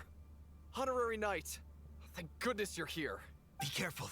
There's no end to these monsters. However many we kill, more keep coming. They've had us penned in so far, but now you're here. Maybe we can try getting to the source, which is hidden in the mist. That way, we should be able to cut off the Wild Hunt's reinforcements. Oh yeah? Then we'll leave that to you. Hey, everyone hear that? We need to hold the line. Time to give them a taste of the Knights of Favonius fighting spirit. Yes, sir. As if they weren't trying to do that already. Oh well, now that you say that, now we'll fight totally. I forgot he flings himself if I hold the skill. That is so useless for combat. Okay, note to self: when using Varka, never use a charged elemental skill. That is not meant for combat. That's nothing.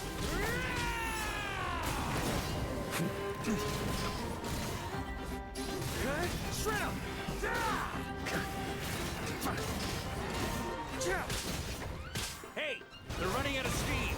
Now's your chance. Affirmative. Sorry to keep you waiting.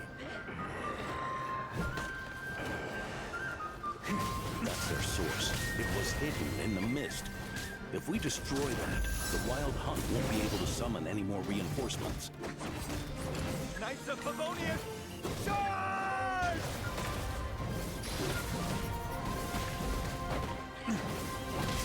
Huh? Got a bit too cocky. And there we go.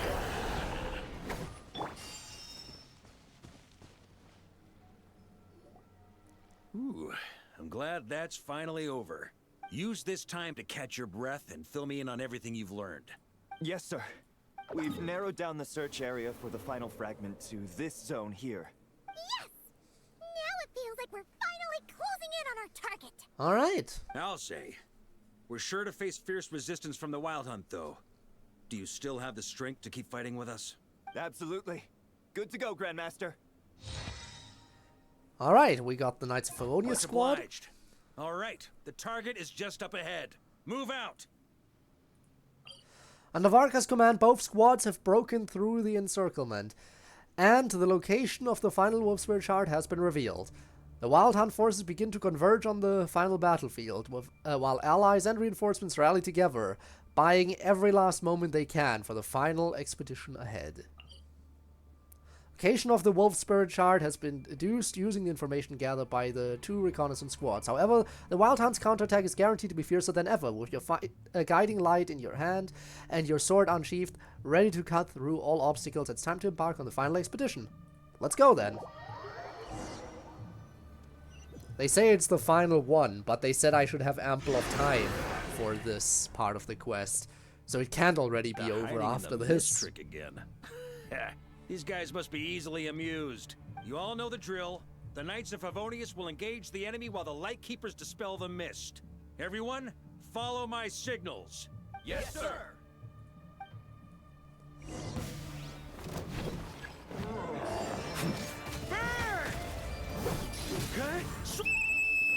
Lightkeepers, prepare to dispel the mist.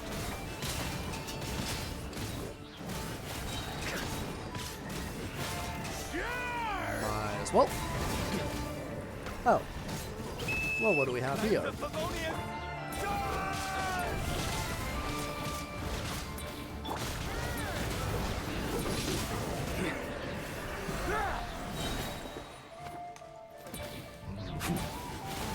Maria sweeping in!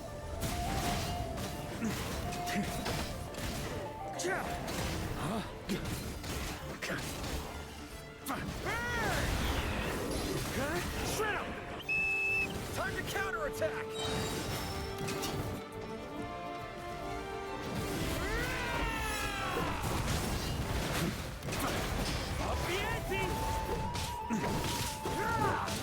Feels so weird having to fight without a shield.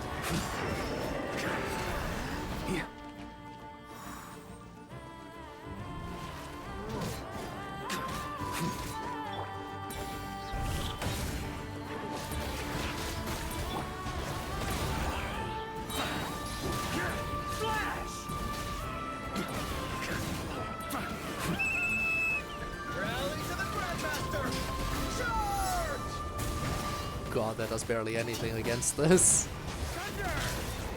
There we go. Elemental skill definitely does more than the burst here.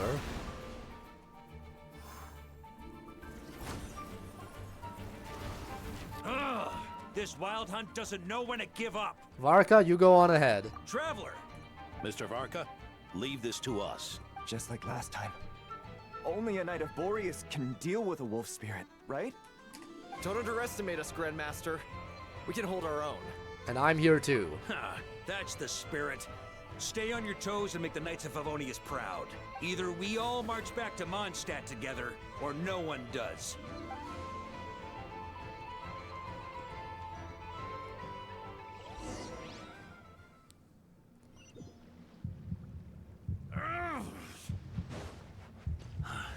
The final fragment is right there. Don't let me down. Heart is pounding. Well, let's see. Can you do your thing?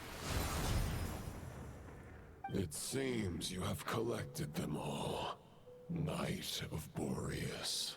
Yeah, and with no corrupted fragments or ambushes along the way. I have to commend your chivalry, Sir Roland. A true knight does not resort to underhanded tactics. Yeah, but you're with the Abyss, so, you know. Wild hunt. Nor would I countenance those monsters to taint our duel with their presence. If you need a moment to rest, take it. Victory will be mine, regardless of whether the path to it is the one I would wish for. Save your breath. If you want to fight, let's fight! As you wish. Then let us settle our unfinished duel, here and now. Do I get to fight the corrupted boss? Wouldn't be the first corrupted Mondstadt boss I have to fight. My granny fights better than these rookies. It's Egbert I'm worried about. You still alive? For a moment there, I thought I might never taste the sweet wine of Mondstadt again. Hey, stay put, you guys. Leave the rest to us. Forget us. We can take care of ourselves. You're the only one still standing. Honorary Knight, find the Grand Master. We can't lose our Varka. Please, you have to find him. Got it. Varka, I hope your plan is still gonna work. Gotta provide backup to the Fraud Master.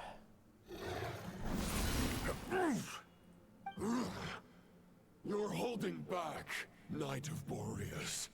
I can tell you do not wish to strike me down.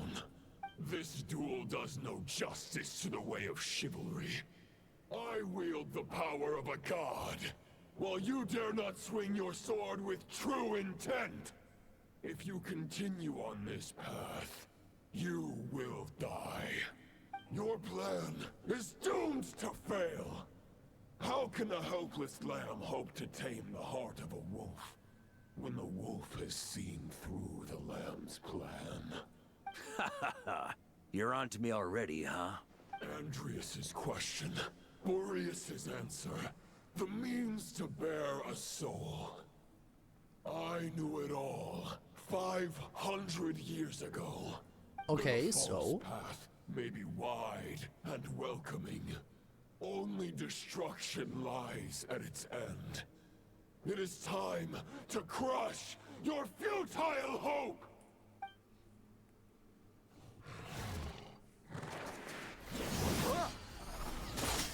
Oh.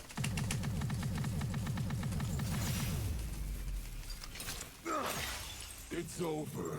Your sword lies shattered. The wolf spirit and the thoughts you blindly placed your faith in have nowhere left to dwell.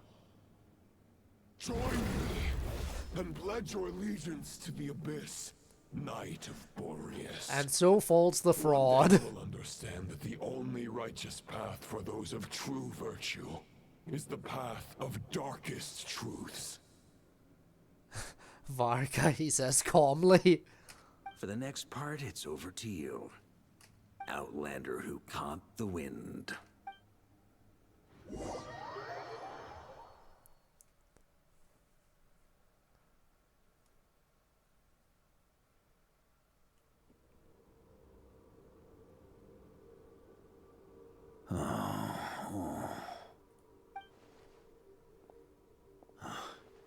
The sword is unbroken, but I can't sense the wolf spirit. Looks like I'm no longer in reality. This must be a space built from the entangled consciousnesses of Boreas and Roland. There's no way back. And all that lies ahead is the wolf's maw. Ah, yes, I see the maw, I see the teeth and Guess everything. the only way is through. Yep. You gotta go all the way through and get shit out on the other side. That's the only way to do it. If you enter from the mouth, you must go along. And then you will crawl out the ass eventually. A Favonius sword? Who left this here? Lonely warrior, take me to see him.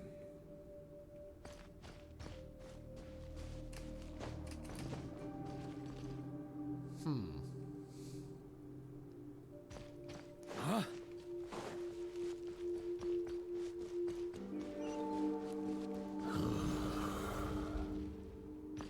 No matter the epoch, the world is awash with corruption and injustice.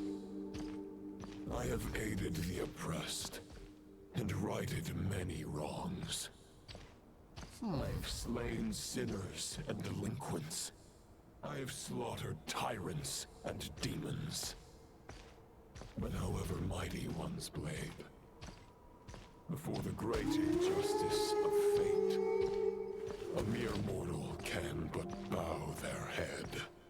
Whatever you say. There's only one way to save them.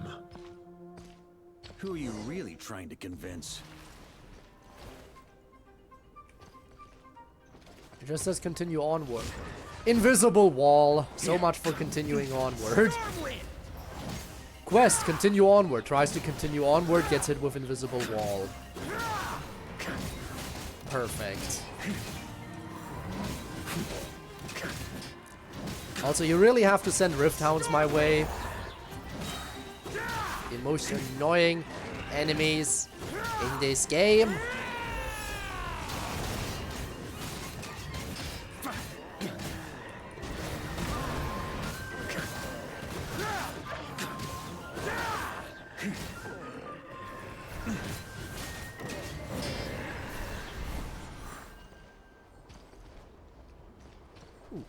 Chess.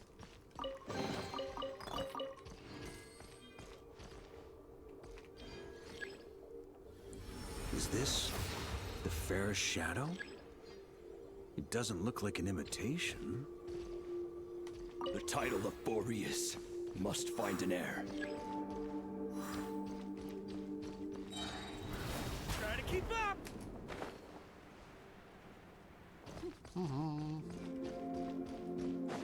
The scent that reeks of blood appears to be getting stronger. Well, then let's keep going deeper. Looks like I can just jump right over these obstacles. I'll just fly directly diagonally. That's much quicker than having to jump again.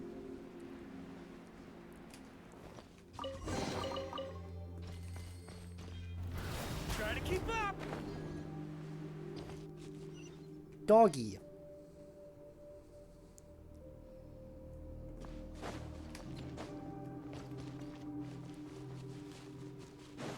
On me.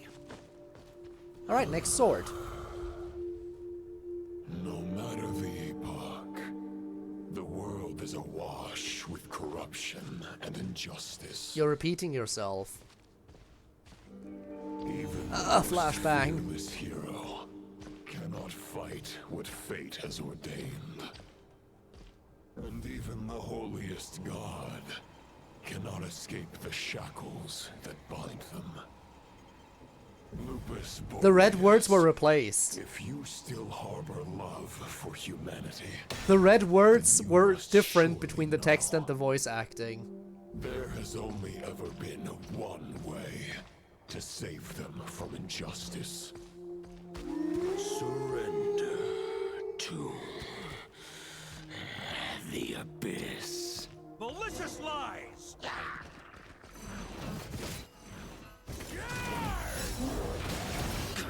Oof. Just a flesh wound.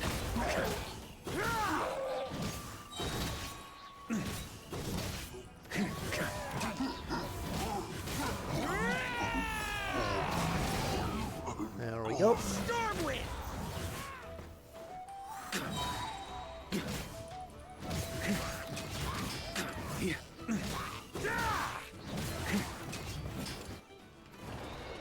Why is it the Rift Hounds?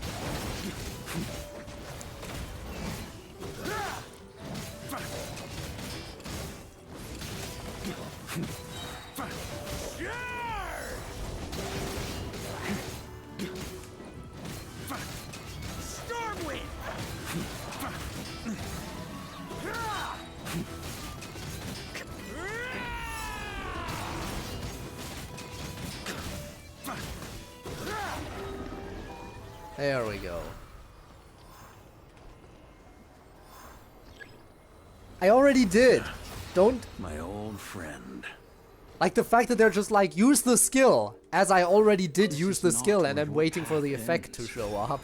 You must continue on.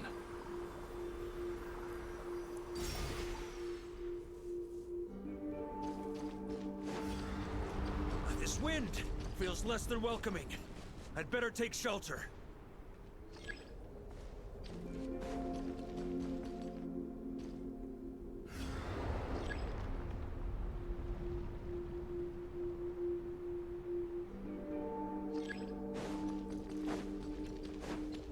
Huh?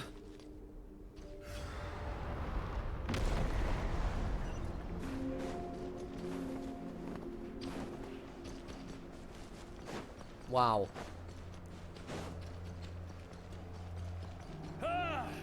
I can't hide from it! You must deliver it. Ugh. Oh look. Big ol' shield.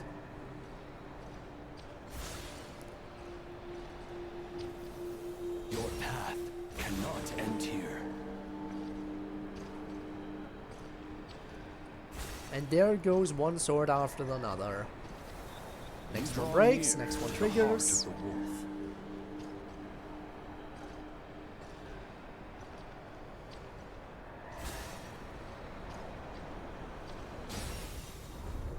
Even if you had an army of 10,000 men, in the end, you must face this fight alone. Okay. Lonely warrior. Step forward. Okay.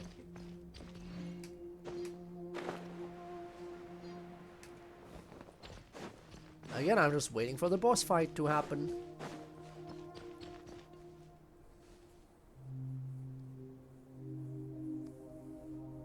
Is this the heart of the wolf?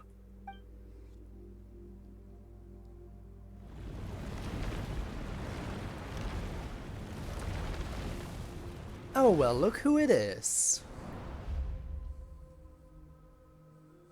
Roland!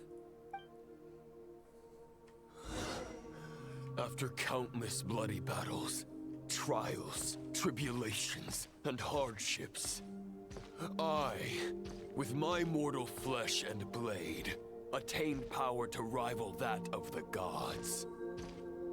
But you know better than I that a mortal's prime is fleeting. In 5 years, maybe 10, age will snatch your strength. The power you take such pride in will fade to naught, disappearing like dust in the wind. Your fame will be as fleeting as firewood beneath the starry sky, lit at dusk, dead by dawn. Utterly insignificant. Okay. Oh, yeah. Be that as it may, the fires that burn down here blaze more brilliantly than the light of 1,000 stars.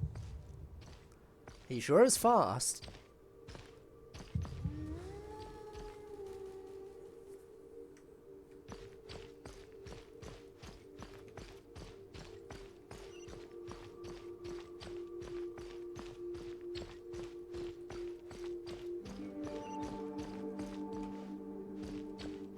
They blaze for but a moment. 100 years from now, your earthly flame will be long snuffed out. And those you once illuminated will be left cowering in the cold and empty night. Ha! No. They'll remember me in 100 years, just as I remember all of you from centuries ago. That's the thing about firewood. From the embers of a dying flame, a new fire arises, burning bigger and brighter than ever before. He sure likes to hide, doesn't he? Pussy. Hiding from a fraud.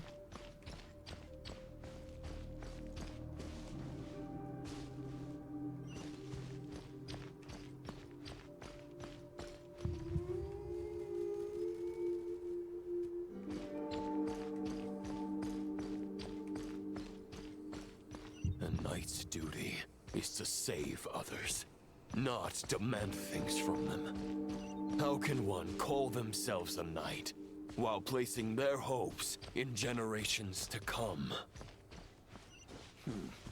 Well, as long as I put an end to you here and left, now, so he'll appear on the right. I won't need Yes. to rely on anyone else. Now, show yourself, Roland. Put an end to me? Your body and mind are already at the limit of what they can bear. It is only a matter of time before they yield and crumble. But if this is your final request...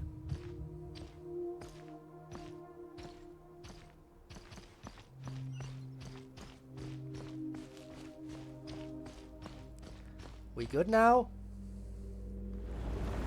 You done yapping? You done yapping and hiding? I shall do as you wish, Knight of Boreas. Huh. You're not quite how I imagined you. You don't seem half as crazed as the memories contained in the wolf spirit. Not once have I strayed from the righteous path. But when I look at you, I do not see a hero capable of slaying dragons. Just a lost soul who has wandered far too long. Yeah, I don't see a hero A either. I just see a fraud. of the knight you once were. I guess we have that much in common. Neither of us are at our peak. The ray here of Solmari's forces have been defeated. And the Roland you see is but an imperfect image cast by the Abyss. I wield the power that Roland did at his peak, but my heart and mind remain frozen in that blood-stained moment. Therefore, I, in my current form, am flawed. A knight cannot bear their own stagnation.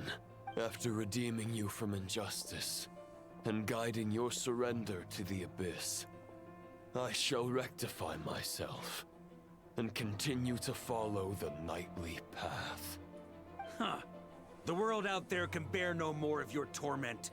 Your obsession, clearly, remains exactly as I had imagined. I suppose there's no chance to make you see the light. So, you must die. No words can make a knight doubt his convictions. no matter how noble they may sound. Neither of us will sway the other, but you have long known this truth.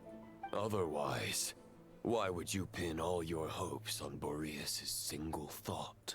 But now the blade that once housed the wolf spirit has been shattered, and all you hold is a phantom that bears its form. It'll be fine. You no We longer had a have plan the means after all. to change the situation, and no one will come to your rescue. Let me guess, the wolf spirit was no longer in that blade. This shall be your graveyard, lonely warrior. So it was a bit of a decoy. Maybe you're partly right. But I think I might just have a shot at a rescue. What do you mean? There's only one person's mind I need to change, and it isn't yours. Forgetting where we are? This is the heart of Andrius, god of the North Wind.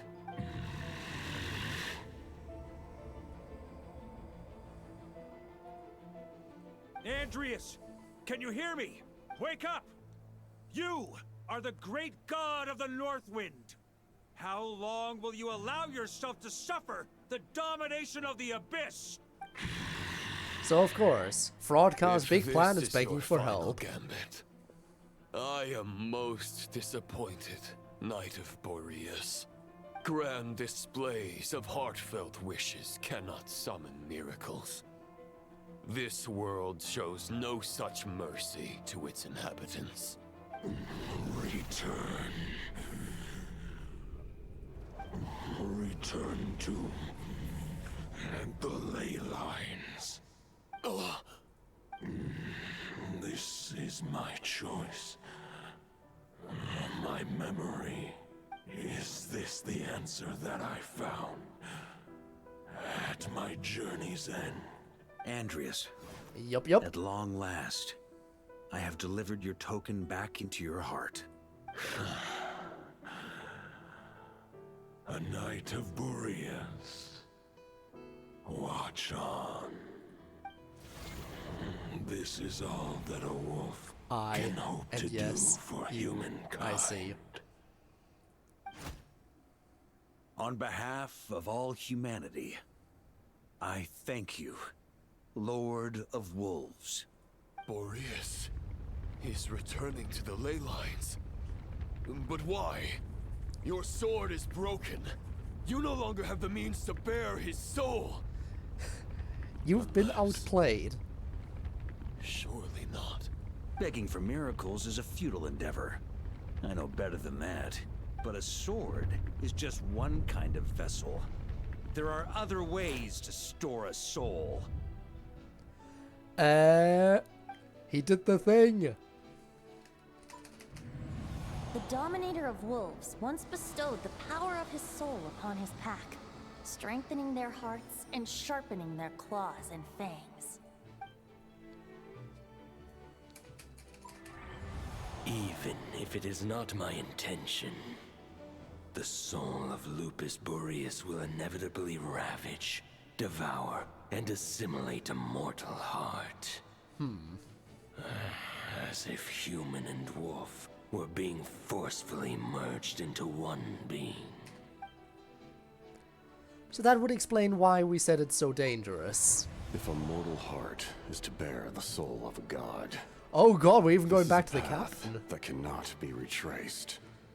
Now that's a Yet, I flashback. shall not dissuade a knight from embarking on the quest of his own choosing. This dude's been dead for a long time. Your heart, your soul, they are collapsing. Now I see. You were wondering how a lamb could tame the heart of a wolf. Isn't that right? Here's my answer. You get the wolf to swallow the heart. The wolf spirit within the sword was merely a decoy. The true thoughts and memories were carried within your heart. To avoid arousing my suspicion, you deliberately allowed Lupus Boreas' soul to assimilate your own, then be devoured by me. But how did you have the strength to fight while bearing such a great burden? Compared to Lupus Boreas' decision, my sacrifice is nothing. You have a stubborn Imagine if will he actually dies here, and wouldn't that be employed fun? an exceptional strategy. But this is not the way a true knight fights. But they don't kill off playable The characters, choice you I have get it. made is a flawed one. Your soul is now merged with that of Andreas. When he fully joins the ley lines, you too will fall. Neither Barbados nor the Traveler will be able to anchor your soul from within the ley lines, let alone rescue you. You have lost, and so have I. Regrettably, I can no longer offer you salvation. May your soul rest in peace with Boreas, lonely warrior. Haha! Lonely? Sorry to disappoint you, but as much as it sounded like the perfect ending for both of us to return to the ley lines together, the fact is that, unlike the true Roland of the past, I still have fine wine and good friends to get back to. They're looking forward to my triumphant return. I'm not ready to accept my fate just yet. Ding dong! You've got mail! Who invited this dude? Ah, cutscene time too.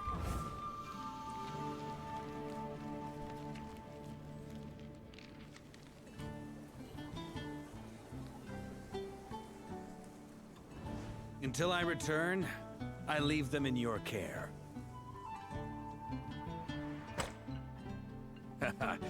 The Knights of Favonius will always welcome you. He did want everyone to write a letter in return. Come on! To Mondstadt! Also, of course, Razor needs help with writing, because Dear obviously... Grandmaster. To Varka.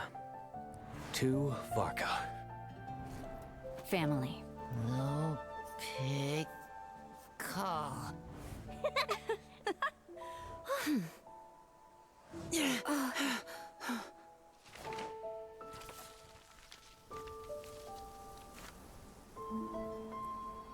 Poetry and letters were humanity's earliest means of expressing their thoughts. Make sure they all get delivered, Outlander who caught the wind.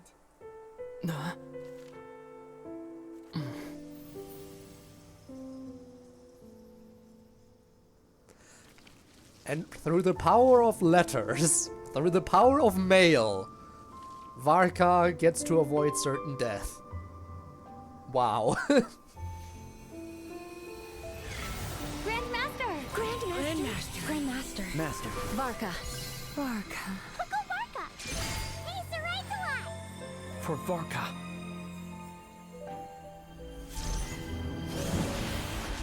The thoughts of others anchor you, reversing the assimilation. Using your connections, relying on outside help. This is not the way of a knight. That's The why he's a abyss can fraud. sustain me no longer. But now, countless souls who died unjustly will emerge to prevent your return. If you believe in your path, then grant them release. Carve your way out through bloodshed.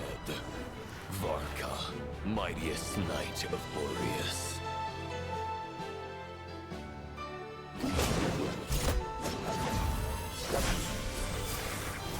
Guess he's gotta go on a killing spree This now. is how it ends. Throw the plan out of the window. Fight my way to victory.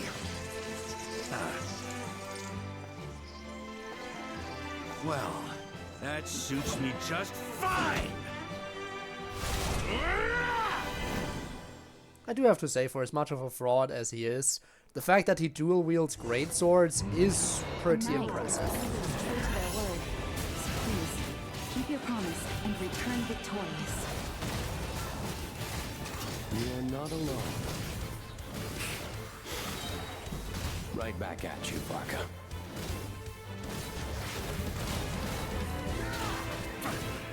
That sure is a lot of enemies.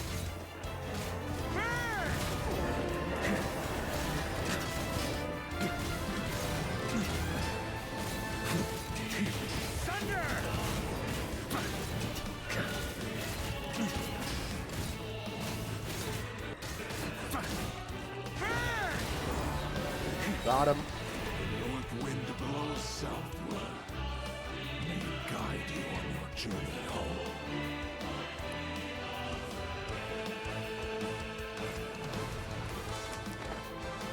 Nope. Oh! I just noticed. Okay, they even have a timer. Leave it all to me.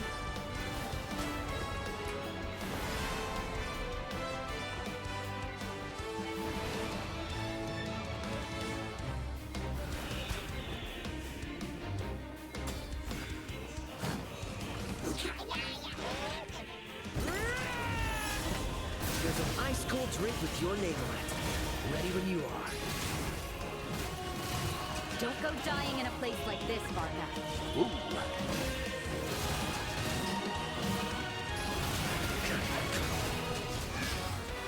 And I guess the traveler support will always be there, or Code's longings, I guess. Code's longing. The other longings seem to switch.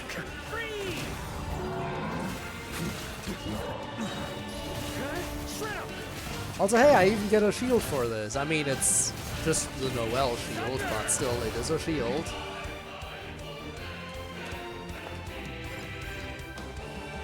On me.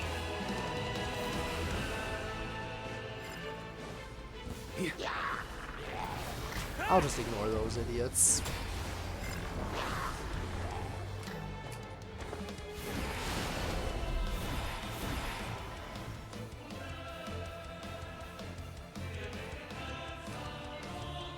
On me.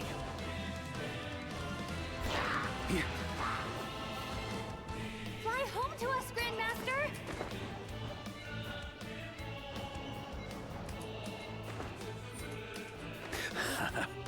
Made it to the next sword, which means I think my timer will now, yep, reset. Spread your wings and soar toward a new dawn. Fate, chosen Rubicon.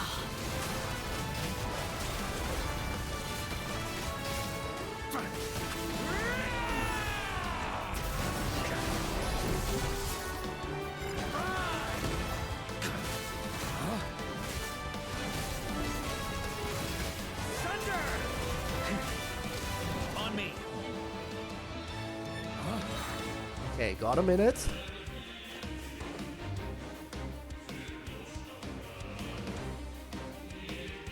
And I made it.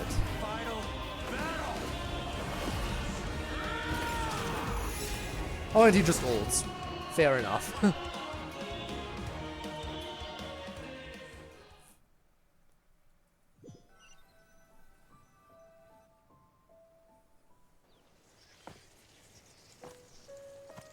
We even get another cutscene, is that it, huh?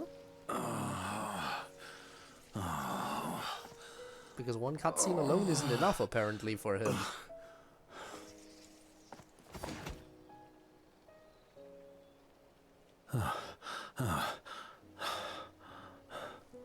Walk forward and do not look back. Oh, never mind, it's not quite a cutscene.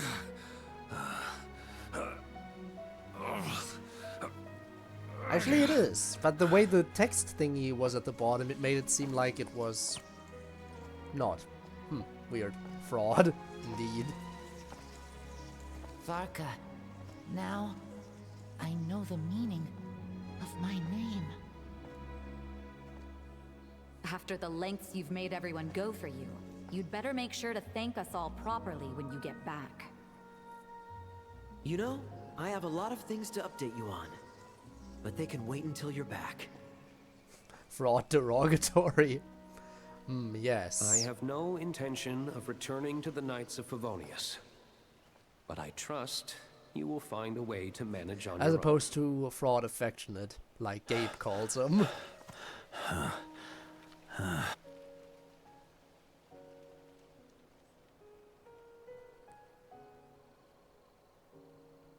Grandmaster, we're all waiting for you.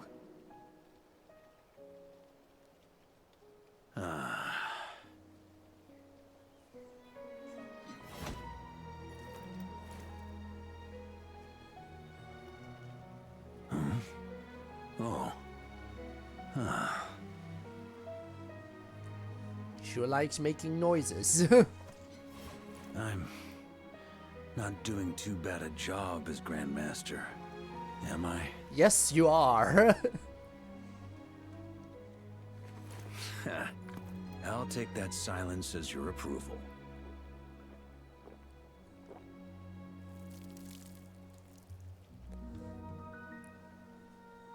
Everything you swore to protect with your lives, it's all still here, safe and sound. The Knights of Favonius, Mondstadt, and the oath sworn by every knight. I'll protect them all with my life. And so, I'll deliver that letter on your behalf.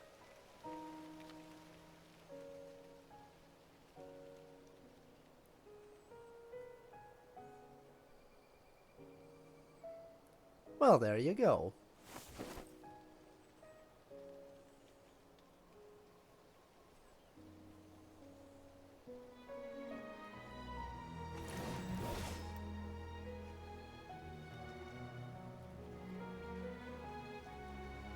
I know it's just a shadow of the real Roland, but if you have the time, could you please read it for him?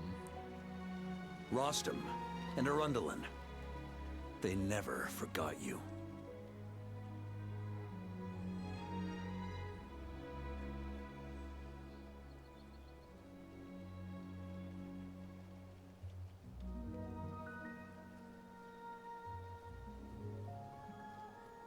Leaf. Yeah. This has been one long expedition.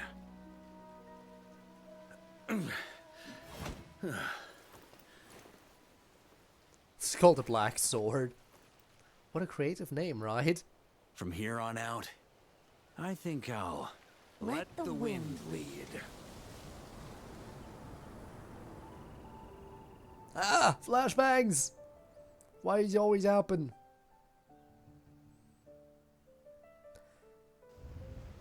Now, I know it's not quite done. There has to be like a little epilogue. Hey, there we everyone. go. It's been a mighty long time. I'm thrilled to see you all again. Look at all them Mondstadt characters.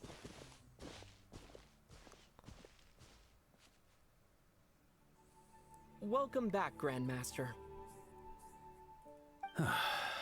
Yeah. I'm home. To those who embark on the expedition. We did it! Oh yeah, and that was definitely not... Oh, never mind, there's still more to it, obviously. There's still an epilogue to the quest. Let's hope it's not overly long, so I have plenty of time to mix some drinks. It's been a while since I felt this wind on my face. Just how I remember. So, is there anything you'd like to talk about?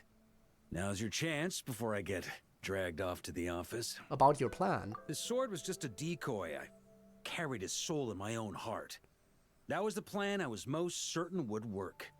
The second half, though, using everyone's thoughts to guide me back out of the ley lines, I wasn't too sure that would work out. All jokes aside, what would you have done if the Traveler hadn't been able to separate the wolf spirit from Roland's influence? Let us meet everyone again in Inazuma. All the Inazuma characters gathered around someone like that. Step. But when I approached him about it, he said there was a much more suitable candidate. The Outlander who caught the wind. Turns out our trust was not misplaced. Thank you. But what if I'd failed? Then I guess we'd have had to get Barbados to send a wind to blow me back home. But it would have come at a heavy price. And with no guarantee of success. Besides, I'd rather not have him expend that kind of power. Invoking the power of an Archon. It's a good question. A glass of the finest dandelion wine, perhaps? No doubt I'd have to pay for it with a secret stash of cash in my office. You're dreaming if you think it would have come that cheap. It's been a while About the expedition. Well, with the shadow of Roland vanquished, the Wild Hunt won't be able to consolidate their forces for the foreseeable future. A few knights will remain on rotation at the Nod-Krai stronghold. But everyone else will be sent home in waves. Albedo and Durin will come back with the first wave. So you should have the chance to see them again soon. It's been a while since About I your felt future. my future. Huh. You may already have learned of this from Barbados or the Hexen Circle, but I glimpsed a reflection of the future in Barbarloth's scryglass. I mean, you've said so earlier again as well, yeah. You saw an abyssal calamity in the north, right? Correct. Although as things stand now, I believe we may have changed the course of the future.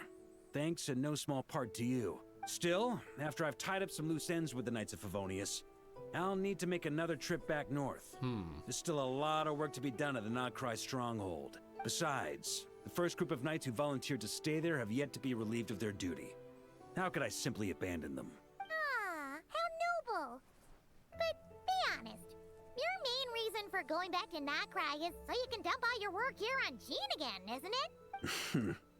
It is, because he's a fraud. Aren't you gonna say something in your defense? I'm only pulling your leg. You'll be seeing a lot more of me in Mondstadt from now on. It's been a while since I have no felt more this. questions. All right then. I'm gonna stay here and enjoy the breeze for a little longer. For all the wine in the world, there's no feeling as Did we? intoxicating as the wind from your hometown after a long time away. That's interesting, Gabe. Huh. Again, I'm not too much... I don't really keep up with Genshin content outside of the game. Alright, now I gotta go and mix some drinks. Because apparently that is voice acted, so... More event stuff. If you don't want to see event stuff right now, Gabe, then this is probably where you go into lurk until the stream ends, most likely.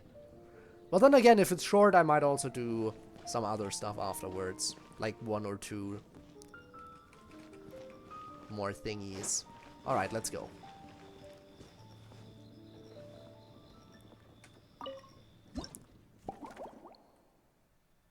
One, two, three, 6 of them.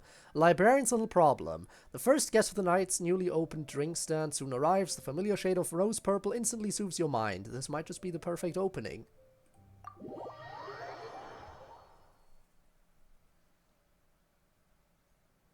Oh my. It looks like Hertha has gone back to her duties, and Glenfidia is away somewhere too. Has our dear cutie taken complete charge of the drink stand? That's right, yours truly is in charge. Wonderful. Now I can order without worrying about ending up with one of the logistics company's specials. The type of drink that keeps you awake all night, leaving you no choice but to pass the time working. I thought you weren't so rushed off your feet these days. That's right. I'm just a carefree librarian now. If only there weren't so many people with overdue books, and I didn't have to go door to door to get them back. I would have dropped by to chat with you sooner, and try out your delightful creations, of course. So what will it be? Let me think. I don't really have a favorite drink. Just wrestle me up something rejuvenating that'll lift my spirits. And if it could help me nod off to sleep later, that would be even better. The drink stand has a collection of classic recipes. Let's start by choosing one of those. Since Lisa wants to feel rejuvenated, Snow-Kissed Dawn seems like a good choice.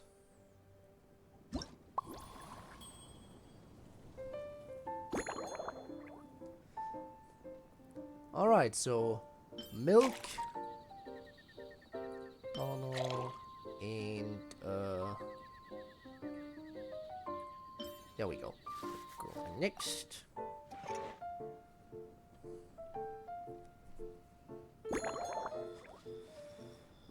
Cut the pieces into large pieces.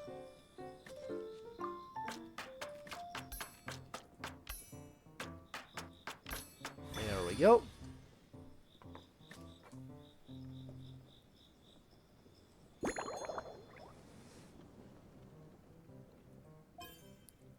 Next.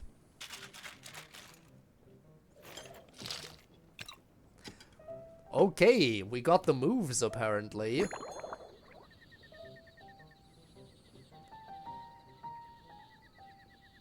Aromatic Goblet M.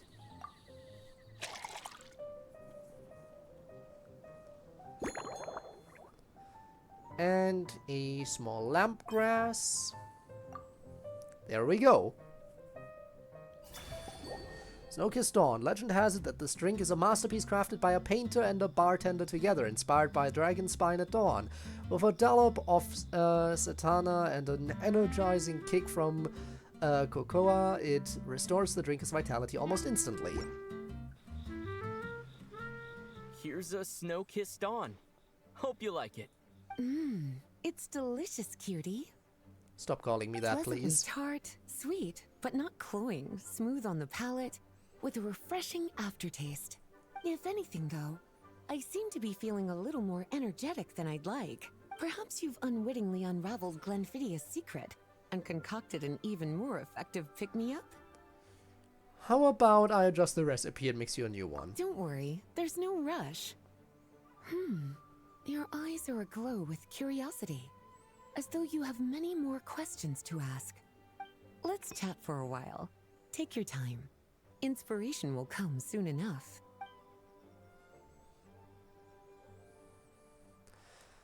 Librarian's duties. Which books have you collected today? Since you're asking, it's been a bit of an unusual day. There's a chef, fresh out of training in Fontaine, who's recently taken up a position at the Goth Grand Hotel.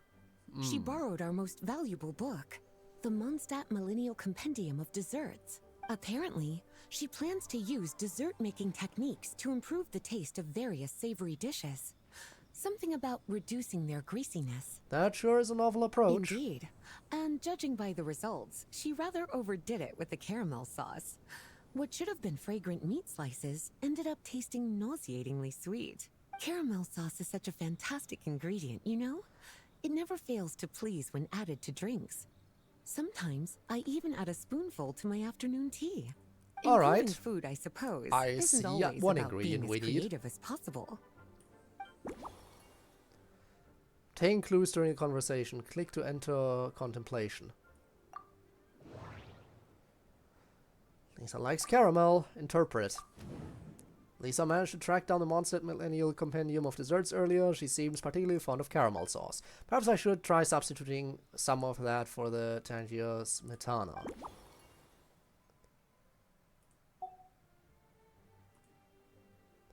You obtained inspiration. Obtain all inspiration, you can mix the corresponding beverage. Okay, but can I keep going now? Special notebook. By the way, is that a notebook you brought with you? Oh, this? That was for another of today's little errands. A large contingent of the expedition team will be returning to Mondstadt soon. They've been away for such a long time, so there's a good chance many of their tastes have changed. Jean asked me to visit some of their families to try and get a better understanding of what new ingredients might satisfy our knights' changing preferences. Such thoughtful arrangements. Well, they've all devoted their blood, sweat, and time to protecting Mondstadt. They deserve some care and respect in return. Based on what I gathered, the most requested ingredient was cacahuatl from Natlan. It seems like our knights have developed a taste for cocoa. In their letters, many of them mention that they rely on cocoa to keep themselves energized. I've tried hot cocoa myself, and I must say, I find it just as effective as coffee when it comes to staying alert. Together with your clues, cocoa might help Lisa stay awake. Lisa looked like the expedition members' preferred ingredients, and it seemed like cacahuatl came up quite a lot. Come to think of it, Snow-Kissed Dawn uses cocoa too. But cocoa can be quite a potent stimulant, so it's probably best to leave it out. Favored flora. So what kind of ingredients have you been into lately? Lately? So careful with your wording, cutie. Is that because you think that I, too, might have changed since we last met? Or simply because you can't remember? Well, you're so well-traveled and well-read. Not bad at all. A flawless answer. Back in my student days, I might have been drawn to every new and exciting ingredient I read about, constantly expanding my horizons and stepping out of my comfort zone. But now, I've grown accustomed to a life of comfort and routine. To paraphrase a certain Leowed legal expert, my life is fast approaching a state of living out one's golden years in peace and comfort. I'm no longer so easily moved by adventure and excitement. I'm sure you remember, a few years ago, When we were adventuring together, you found me that sweet-tasting alchemical ingredient. Well, my tastes haven't changed a bit since then. Alright, remember the alchemical ingredient. Interpret. Lisa was joking about her life of comfort and routine. She also mentioned the alchemical ingredient I found for her a few years back. If I remember correctly, the ingredient was valberries, another good choice for a drink. Let's swap the small lampgrass for valberries, and since I've switched up the garnish, why not change the cup too? That way it'll appear more novel. Today's itinerary. Been anywhere outside the city lately? Surely you're not suggesting I'd take this opportunity to sneak off on a little countryside wander. You caught me. My investigations into Mondstadt's lesser-known drinks took me to Dawn Winery, where I had a little chat with the head housemaid, Adelind. On my way back, I ran into Emmetall out on patrol. She'd encountered some monsters she didn't know how to deal with, and in her desperation, asked for my help. I accompanied her on a detour to Wolvendom to teach some raving hounds a lesson. It's been a while since I've had such an invigorating workout. And pass through Wolvendom, interpret. Lisa paid a visit to Dawn Winery passing through Wolvendom. Perhaps I could throw in a touch of local flavor. Looking at these ingredients, I have small lampgrass and wolfhook that are both native to Wolvendom. Which one would make for a better drink?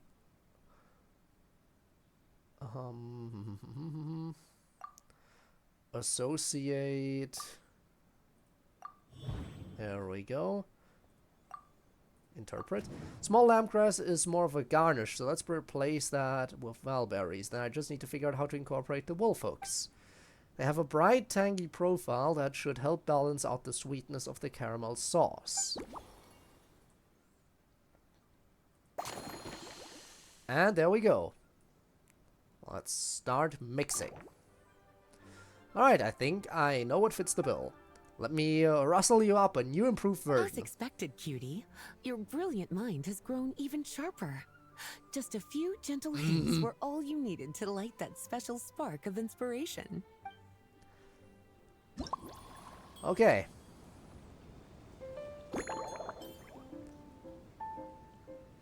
So, milk, caramel, and wolfhooks.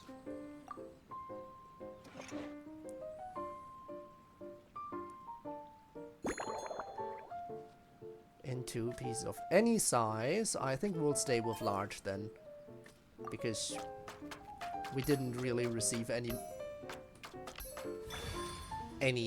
motives to alter the size at all.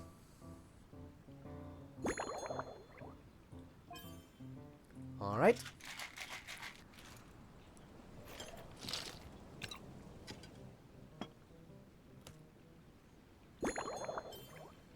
Large or small? Well, sure, I'll go for the default one.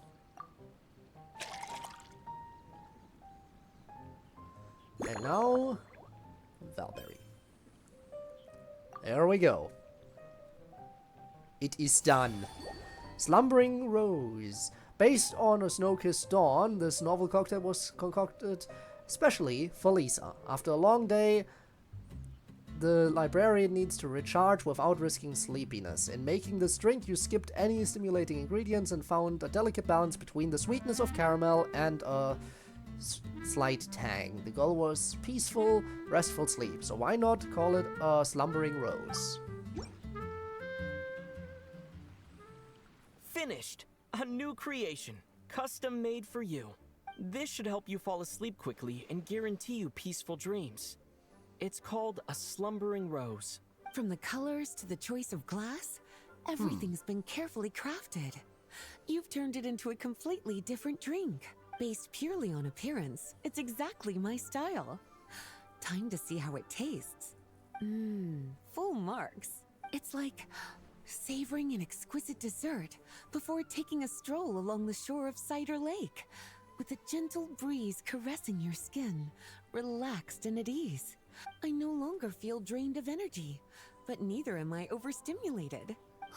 Well, there we go then. I'm actually starting to feel a little sleepy. As a bedtime drink, this is pure perfection. So good, in fact, that I feel like writing an article to extol the virtues of the slumbering rose. I can use it as an opportunity to crown you the new maestro of mixology. That might be taking things a little too far. Speaking of lakeside strolls, why don't you join me next time there's a clear, warm day, when the sun is bright, but not too harsh? Any walk would be more relaxing with you to talk to along the way, cutie. Then, when we get back, you could fix me up another glass of slumbering rose. That sounds lovely. And I'll make just as sure to hold you to that. When the time comes, I won't accept any excuses. Damn it. Can't escape her, I guess.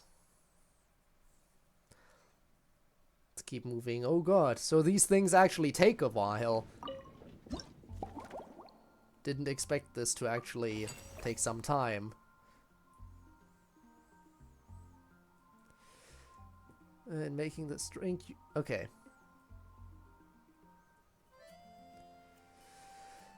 After a long day, the librarian needs to recharge without risking sleepiness. In making this drink, you skipped any stimulating ingredients and found a delicate balance between the sweetness of caramel and a soft tang. As the goal was peaceful sleep, you proposed the slumbering rose for this drink, a proposal that met with Lisa's enthusiastic approval. Alright, next. Scents from another land. Perhaps due to a certain resonance of fragrances, you've attracted a visiting perfumer from a faraway land. She wanders over to see what the drink stand has to offer. Alright, here we go. Second customer. Good afternoon, traveler. I didn't expect the honor of witnessing your harmonizing talents here in Mondstadt. You're on vacation? Both, actually. A lady calling herself a mage asked me to come manage her flower shop. At about the same time, the Cat's Tail commissioned me to create a new fragrance for their establishment. Ending today's busy schedule with a drink crafted by you in person is truly a wonderful reward. Make sure to pull out all the stops. I have faith in your choice. Emily is more sensitive to aromas than most people. If I create an unbalanced blend of scents, it might make her uncomfortable. In any case, I should use ingredients with complementary scents and try to add a dash of Fontanian flavor too. Let's start with a Mondstadt take on Luminous Twilight.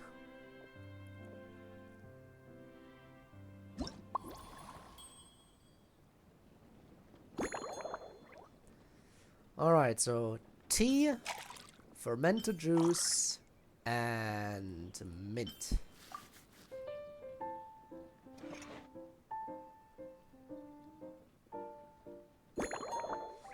Into small pieces.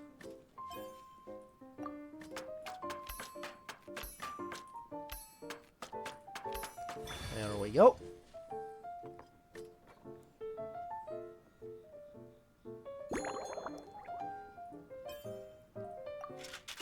Shake it. Do the thing. Got the moves. And tall glass M.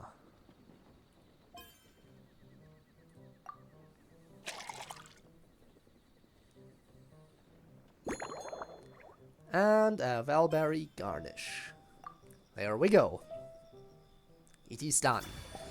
Luminous Twilight, a refined cocktail from Fontaine that has been described by drinkers as capturing the warm glow of sunset over Luminous Harbor. Rumor has it that you can still order this gem from the hidden menu at the Rusty Rudder, though it's rare for the bartender to recreate its original flavor perfectly. Care to give this a try, Miss Emily? Your artistry is truly a pleasure to watch.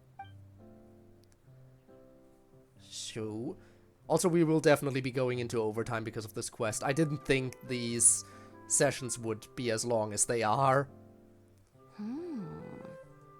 This tastes like a local variant of a Lumideuse Twilight. Am I right? You're spot on. The gentle and elegant taste, with its distinct layers, combined with a hint of Mondstadt's characteristic scent, offers quite a welcoming flavor, all the while avoiding potentially discordant aromas. Though in reality, there's no need for you to be so conservative. I have quite a high tolerance for flavors that stray outside the boundaries of conventional wisdom. This one's probably a bit too traditional, huh? Your drink was nice, but it would be perfect if you could make one with a little more depth. A cocktail that shows off your unique understanding and enhances my impression of Mondstadt. if you need time to mull things over, perhaps you might find inspiration in a little light conversation? Here we go, it is time. Time to talk. Work progress. How's everything been with your perfumery lately? Oh, thank you for asking. It's been going well, though this trip to Mondstadt has presented some unexpected challenges. When I first got here, I was relying on a copy of An Overview of Aromatic Substances and the Human Senses to identify promising local ingredients from the Mondstadt region. To my surprise, my trial fragrance, which used valberry as the primary note, proved far too sweet in the context of a tavern, relaxing people so much that they ended up feeling drowsy. The bartender with the beautiful ears, for instance, fell asleep right at the bar. I never knew valberries could have that effect. Let's just say that sweetness isn't always a case of the more the merrier. Maintaining an appropriate balance is beneficial for both body and mind. Even in daily life, I rarely eat sweet food, and I try to avoid fruits like berries that have a high sugar content. In the end, that's gonna be good to know then. I completely eliminated valberry as an ingredient and turned instead to windwheel aster, with some success, I might add. Banquet on the table. Did you buy these flowers just now? They're the bouquet part of on the my table? reward from the flower shop owner. Important ingredients for making perfumes. Thanks to these, I was able to complete my commission for the cat's tail. I studied Mondstadt's Cecilia flowers many years ago. In fact, the fragrance of Cecilia in certain fields has become synonymous with Mondstadt itself. However, this is a special case. Some cats are quite averse to the scent of Cecilia, and we need to be particularly mindful of their preferences. So what did you use for your aroma this time? Windwheel aster. The various parts of the windwheel aster plant can be ground into a powder to extract their essences. I then blended the scents from its petals and leaves.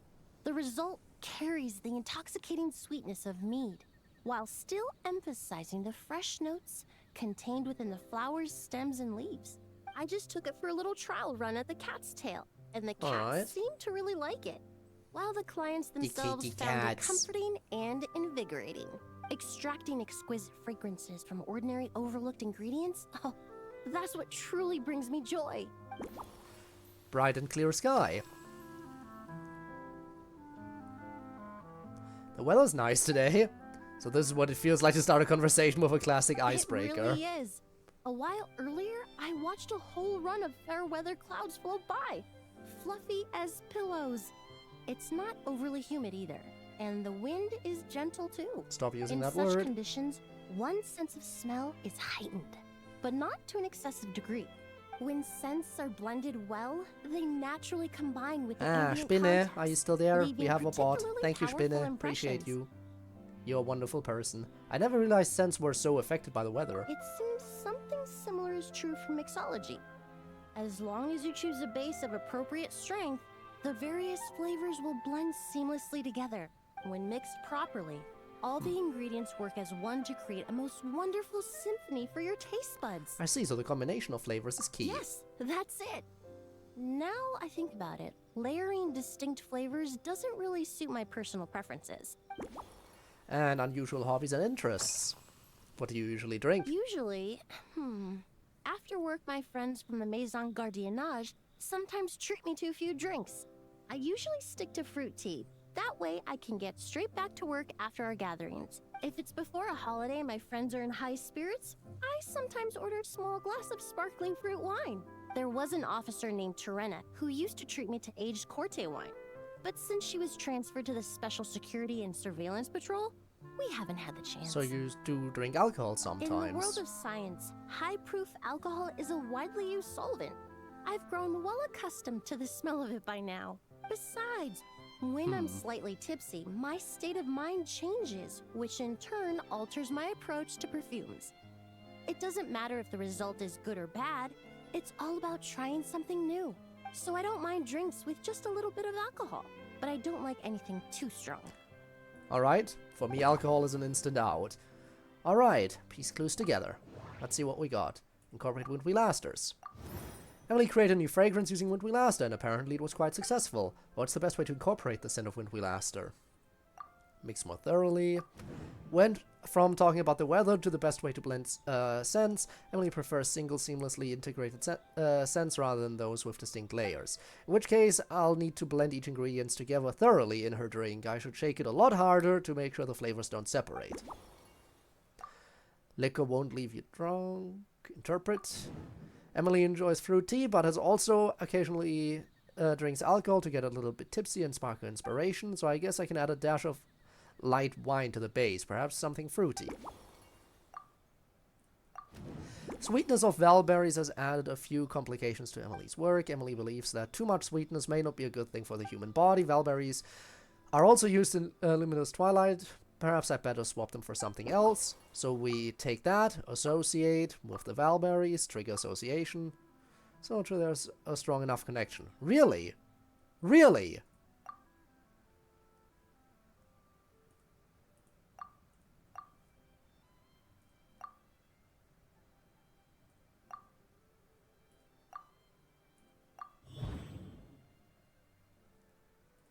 Process the petals further. Window glasses seem like a good choice. To make sure everything blends into one, I could try finely chopping the petals, then spread them across the top. Alright, let's start mixing. I think I know how to improve your drink. Please bear with me for a second while I update the recipe. Just from our brief chat, you've already formulated a new concoction. Perhaps you possess a natural talent for this kind of creative work. God, we'll be going so far into overtime. This is just the second one of 6. Alright. Tea. Some fruit wine. Some fermented juice. And the dropped petals.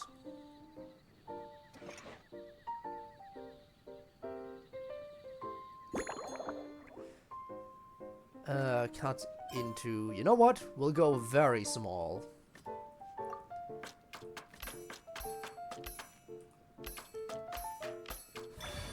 That way it mixes better.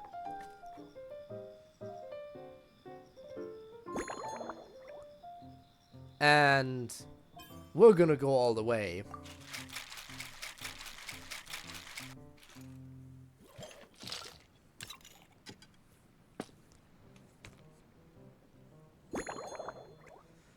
Double-walled glass. There we go. And it is done. Now we just need the garnish, except for valberries.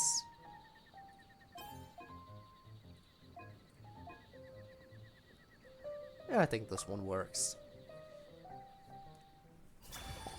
Luminous Twilight Special Blend. Based on Luminous Twilight, this novel cocktail was concocted specially for Emily. The perfumer from Fontaine told you that excessive sweetness makes people drowsy, and she prefers to enjoy just a light touch of tipsiness. Clearly, knocking a guest out of the bar isn't a bartender's main goal. On days of soft wind and clear skies, heightened senses can amplify the flavor of a perfectly harmonious drink. Inspired by the art of fragrance, you developed a subtle, elegant masterpiece. God, we'll be going so far into overtime. I didn't think this quest would be that long. Here you go. A new Had I known, I would have done this first. Lumiduce Twilight. I haven't come I would up have with done a this name for first it and yet. then just called Varka's Story Quits part way through. But I can't call this one Quits part way through because this event is not going to be around by next week. So I have to do this week. Are these bright Had I known, I would have the done crushed this petals first. and leaves of windwheel asters? Yes, you clearly know your stuff. I'm sure it must taste wonderful. Let me try.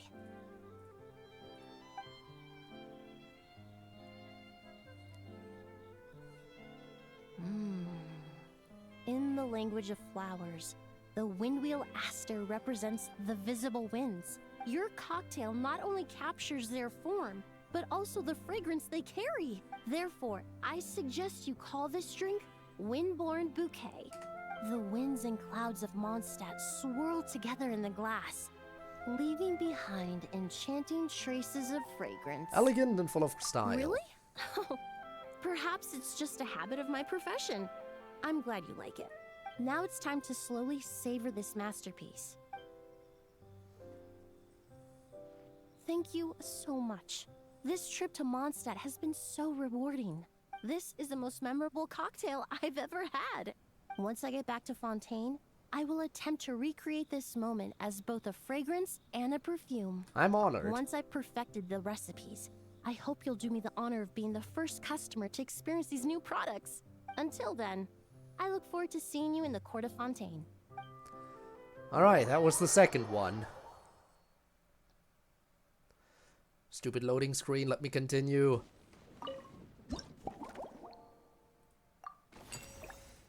Told you. You know what? I'll just keep going here. Claymore Musket. The drink stand was built to help knights relax. After long days on duty, it just so happens that a certain captain has recently returned from a long posting at Dragonspine.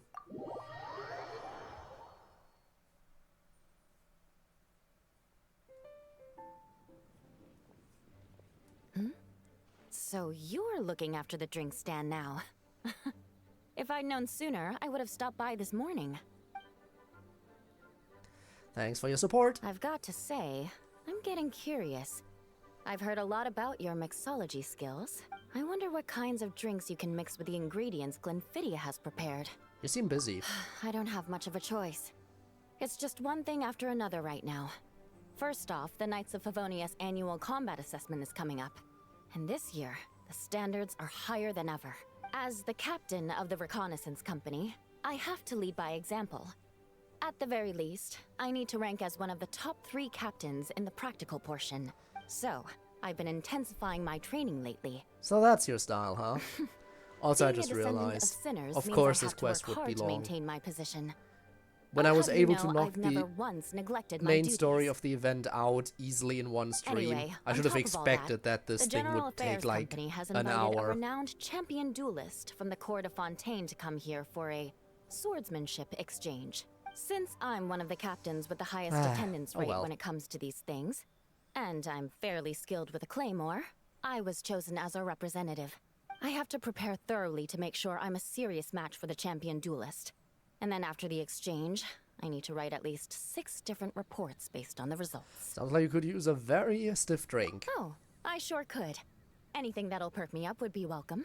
I'll leave the details to you. Given Eula's current condition, it might be a good idea to mix her a twinkling starlight.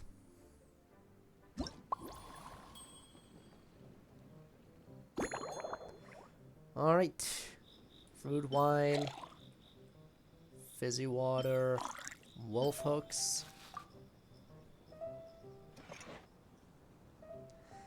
And what do we need? Into small bits. Can do.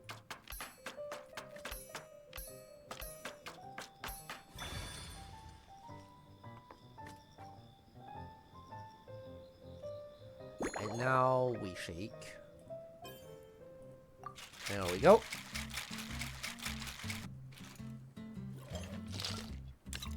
Now give me the glass.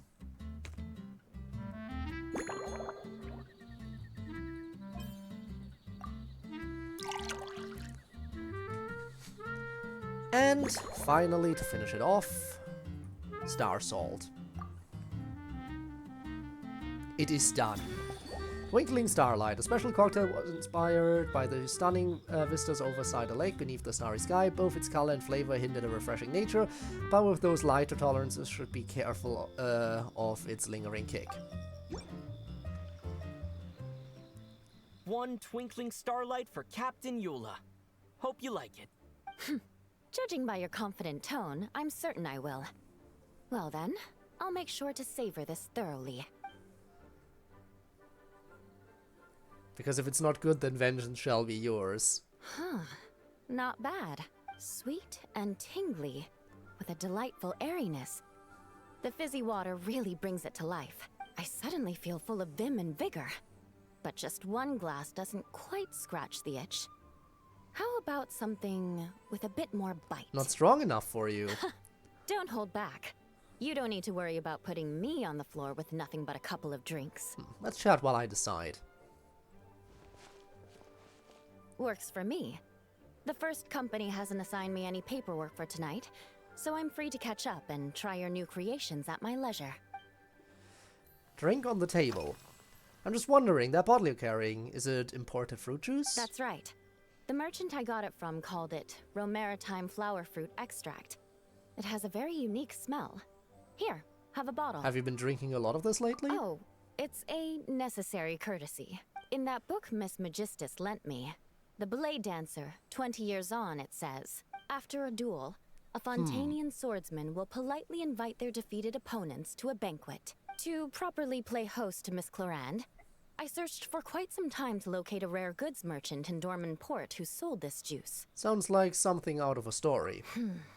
I had my doubts at first too, but Amber said something that makes a lot of sense. She said that even if this custom doesn't really exist, following it still shows I've made an effort to understand Fontaine's cultural heritage. Besides, fair enough, I guess. Who doesn't like trying new things, right? I'll treat Miss Clarande to this juice at our post-training banquet. Unusual juice, okay. Distant Snow Mountain.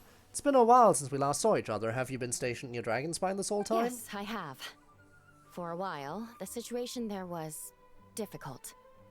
A gang of outlaw engineers was messing about with some sort of mechanism control technology, attempting to manipulate ruin graders so they could rob merchant caravans. To make matters worse, several veteran knights who had been stationed at Dorman Port were transferred to my squad, and they weren't happy to be taking orders from that Lawrence girl. Leading them on this mission was quite eventful. It took 3 weeks of stealth operations in the snow, with no fires to keep us warm, before we finally located the enemy's stronghold. Those veteran knights faced the bitter cold and were almost taken down by the enemy's smuggled battle mechs. Fortunately, the battle went our way, and they had no choice but to acknowledge my abilities. I'm sorry you had to deal with that. Me? I'm completely fine. But thank you for your concern. It was mentally tiring for sure. But fortunately, the operation wore them down far more than it did me. They won't be questioning my authority again anytime soon. If any new recruits try to make my life difficult, I'll just have my veterans give them a few friendly pointers. I guess you could call them a permanent solution, huh? You could also talk about vengeance. You haven't talked about that in a while. Eating on duty. What do you usually eat when you're busy? If you want to know what I've been eating recently, I'd better start by mentioning the logistics company's latest revolution. They launched a diet improvement initiative and started distributing a form of standardized canned food to knights operating in the wilderness. In the past, we only had dry rations. Every mealtime we had to set up pots and campfires, roll dice to choose a cook, and take turns standing guard. In all honesty, it was a bit of a hassle. Now we just need to bring our standard field rations, comprising of 5 cans and 9 paper packages. We can heat the cans by the campfire, and then we're ready to eat. Sounds pretty convenient. You did say, sounds like, right? Our canned food supplier has quite the stellar reputation, and their regular meals are indeed quite good. Okay, so? The problem is, in order to meet preservation standards, they have to make their military-grade meals way too salty. The vice captain of the 5th Company, okay, so she doesn't want salt. Got sense it. of humor, went so far as to say, so the salt the star salt is a bad idea. Of Liyue's stove god. In any case, after eating it for a week, my taste buds have gone completely numb. Is it really that bad? You can hardly blame the logistics company. After all, it is hard to please everyone. Our feedback has already been submitted, and they should be working on fixing the issue. Of course, having fresh meals prepared in camp by a dedicated company chef is still the best option. Alright. Restoration required. Interpret. With how demanding duties on Dragonspine have been, Eula probably hasn't had the time to fully recover. To help Eula replenish her strength, I can replace the cool-tasting Wolfolks with some warm cocoa. Unusual juice. Eula had some special Romaritime flower fruit extract with her, and she gave me a bottle to keep. She really likes the fresh fruity flavor. I could probably find a way to incorporate it into her drink. A memorable experience. This latest experience seemed to have somewhat reflect something worth remembering for Eula. I should find a way to reflect that in her drink. I can probably tease out some threads of inspiration from our discussion and then try to piece them all together. Too many. Yep. Eula brought up the canned rations she's been issued with her recently. Apparently they're so salty that if her taste buds numb. In that case, I'd probably remove the salt stuff from the mix. If Eula sees the coating of salt on the rim of the glass, it might make her feel faint. Memorable experience.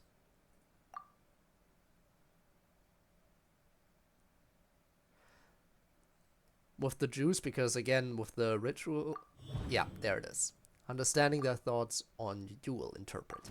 Every region has its own signature flavors, and the sword techniques of Mondstadt and Fontaine have their own distinct character too. I need to find out what Eula thinks. Maybe I should chat with her some more. Sparring mindset. How are you feeling about your upcoming contests? Oh my. To be honest, I'm eager to begin, but also a little nervous. Miss Cloran's combat style comes from the mysterious Marechaussee hunters. In the library, there are some old Fontainian newspapers from hundreds of years ago that give some idea of how formidable an organization it was. A more recent newspaper claimed that Miss Cloran was an orphan from an underwater kingdom. And that before battle, she would perform rituals inviting spirits to possess I like her this sword. quest. I actually like this quest. I just really wish I knew how long it was before I did Varka's quest. So I could have prioritized this and just done finished Varka's quest next fucking week instead of going over an hour into overtime at the rate this is going. Such a historic showdown deserves an extra special cocktail. Incorporating elements of swordsmanship into a drink. Huh. Certainly a creative idea, I'll give you that. I sure could do with an energy boost, but how do you plan to express something like swordsmanship with a cocktail? From what I've seen, Fontainian fighters armed with rapiers excel at thrusting attacks. They put a high price on precision and sustained pressure. That definitely matches the description I read in that book. If I were to compare them to a drink, I'd say they're like a coffee. Bullet fruit, ice wine, or Mondstadt fruit wine, they may not overwhelm your senses, but they refuse to fade away. In fact, the first drink you tried had a fruit wine base. That's right. You really know your stuff. I doubt there's anyone else in all of Tevat who could come up with such a perfect metaphor. Swordsmanship is different, though. You're like a lead dancer with the claymore, guiding your blade through big sweeping arcs. You only need one hit to unleash an avalanche of destruction. In other words, your style emphasizes forceful impact at the moment of contact. There's no need to make it sound so fancy. It's just an aristocratic variant of Favonius blade work, with a bit of personal flair.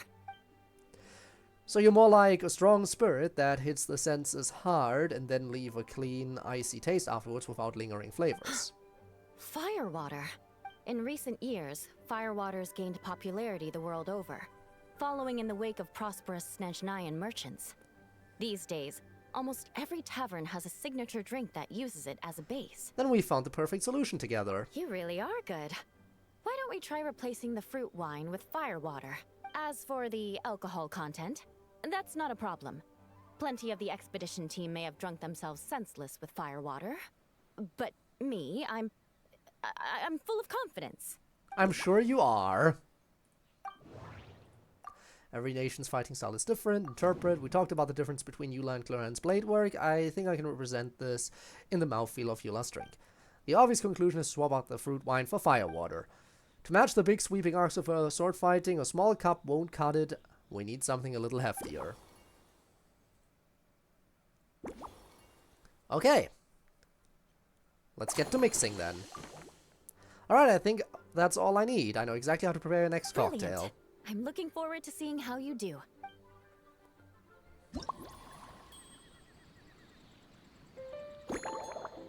Okay, so firewater, juice, cocoa.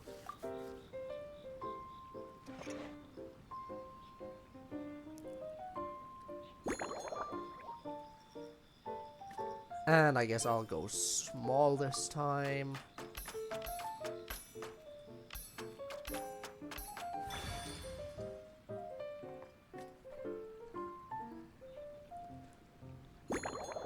And we shake hard again.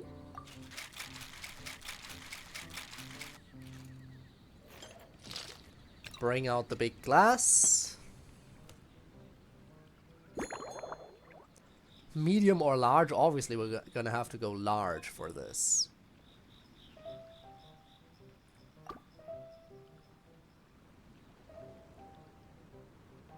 But you said... Okay, it has to be the goblet, fine. Fine, if that's what you want. Any garnish. Hey, you know what? blue with blue. I think we need this for a little bit of variety. Seafoam Sword Song. Based on Twinkling Starlight, this novel cocktail was concocted especially for Eula. Eula's swordsmanship is like whirling walls. She strikes with the force of an avalanche, yet her finishing flourishes are clean and elegant. This bold approach is reflected in her drink preferences. To match her style, the drink you prepare combines ice, pure firewater, romanine flower juice steeped in commemorative meaning, and restorative cocoa to replenish her energy and banish fatigue, creating a true dance of flavors. Since this blend is inspired by the Stardrift Knight's dancing blades, Seafoam Sword Song felt like the perfect name. Here's your all-new Seafoam Sword Song, mixed to meet your personal preferences. Oh my, what beautiful colors. And you even added my romaritime flower fruit extract. The aroma is perfect, and I can smell the alcohol, but it doesn't stifle the fruity fragrance. Let's see how it tastes. Can't wait to hear what you think. Give me a moment to come up with the right words. I need to think carefully. I know it's unbecoming of a lady, and okay. Proper connoisseur would savor their drinks slowly. But I'm sorry, this is just too good to be true. I guess we'll take that as a massive compliment then. Can you mix me another? Of course, feel free to order as many as you like. And so Eula, lost in a friendly conversation, drank 3. 3 of them. Oh, no, what was I going to say? I've completely lost my train of thought. Whatever. I feel fantastic. This cocktail. Oh, it's the best I've ever had. Want another 3? I think I'm gonna head home and get some sleep. Do you think you've maybe had one too many? Don't worry about me. This is the happiest tipsy I've been in years. I'm still far from being drunk. By the time I've gone a few rounds with that Miss Chlorine and completed my reports, I'll have been on duty for 3 months straight. Jean, the acting Grandmaster. Isn't it about time she gave me some time off? Well, the real Grandmaster is back now, so... I won't be forgetting this injustice in a hurry. You mark my words. Mark my words, vengeance shall be mine. Halfway there, and we're already half an hour into overtime. Jesus.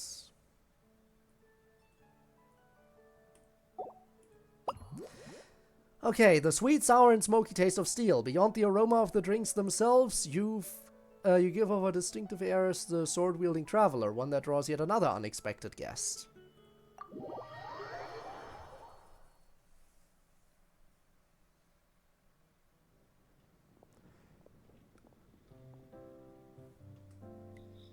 Suspicion confirmed. Ah, it's Eula's opponent. So she came as well. While patrolling the area, I was sure I'd sensed a familiar presence, so I came over to take a look. And sure enough, here you are. Hello, Clorand.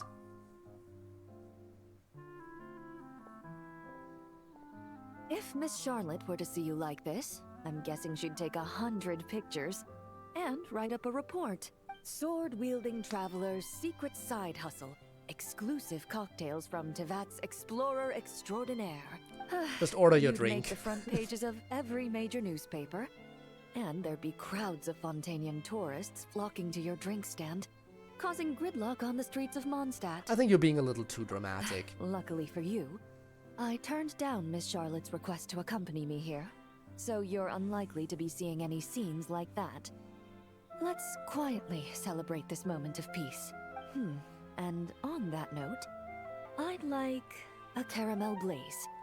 All right, That on it. Look on your face tells me you have a lot of questions you want to ask. Let me mix you a cocktail first. Calm and effortless. I'm shocked to learn you're a real pro at this sort of thing.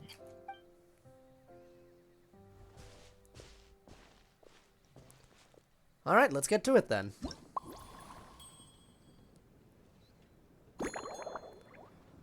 Immediately also starting off with fire water. Let's hope she doesn't get as drunk as Eula.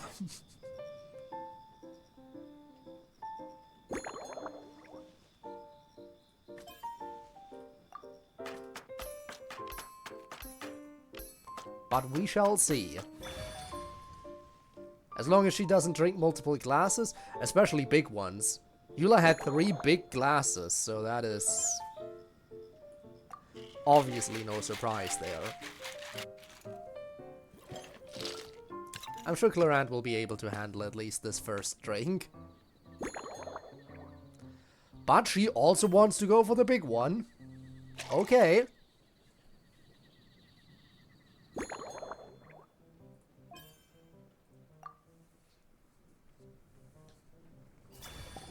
Caramel Blaze. In recent years, this blend has become one of Mondstadt's most famous drinks, celebrated for its bold colors and vibrant flavor. It's been referenced in foreign works, from Fontaine's tabletop troupe to Inazuma light novels.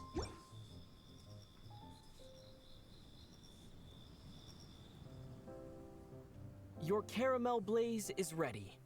Try not to drink it all in one go. Huh. It sure lives up to its name.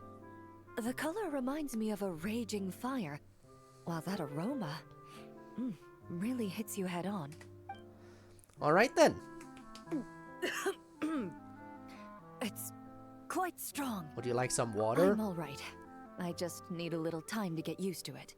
As I recall, the last time I drank alcohol was at a wine tasting event that Navia invited me to last year.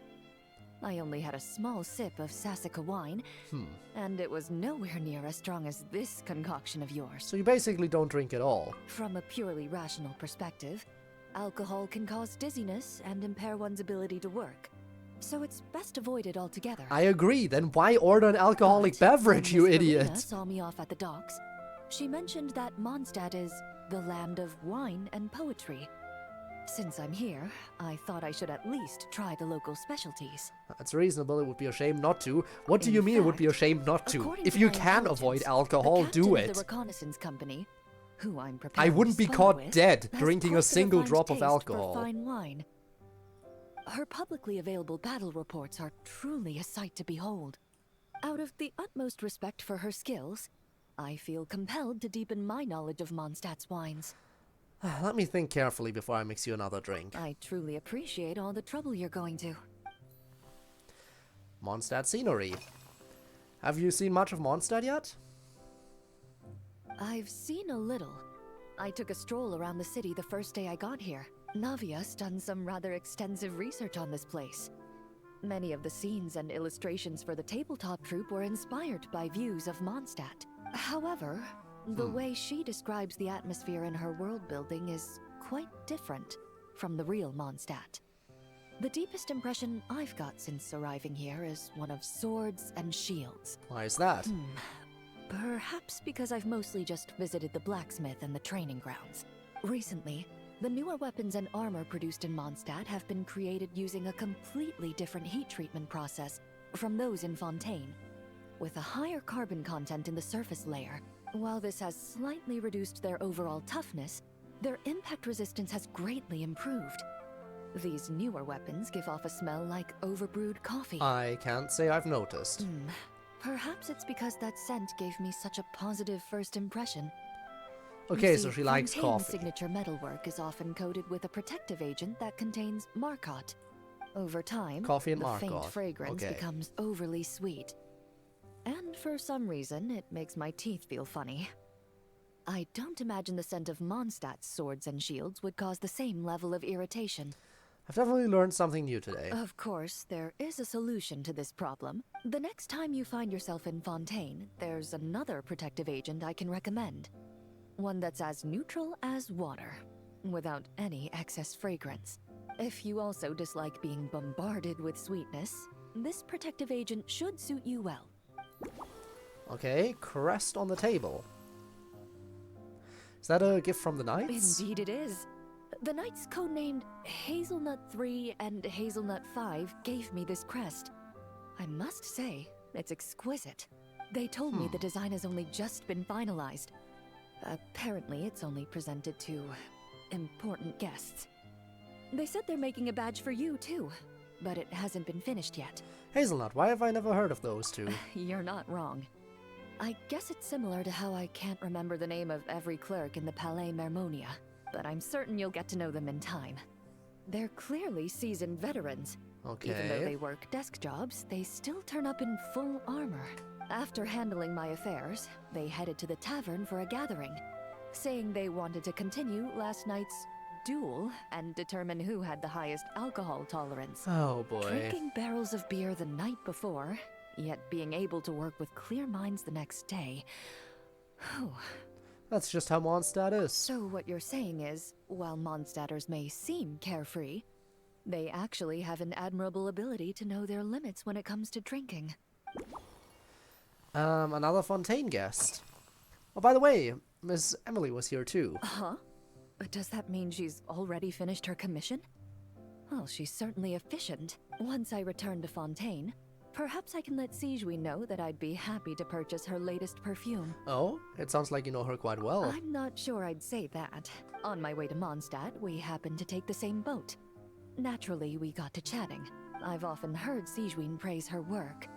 After conversing with her on the journey over, I must say, she is indeed a rare and refined individual. Refined? She's gentle and composed, yet keeps others at a distance. Perhaps it's due to her profession. I find this approach ideal.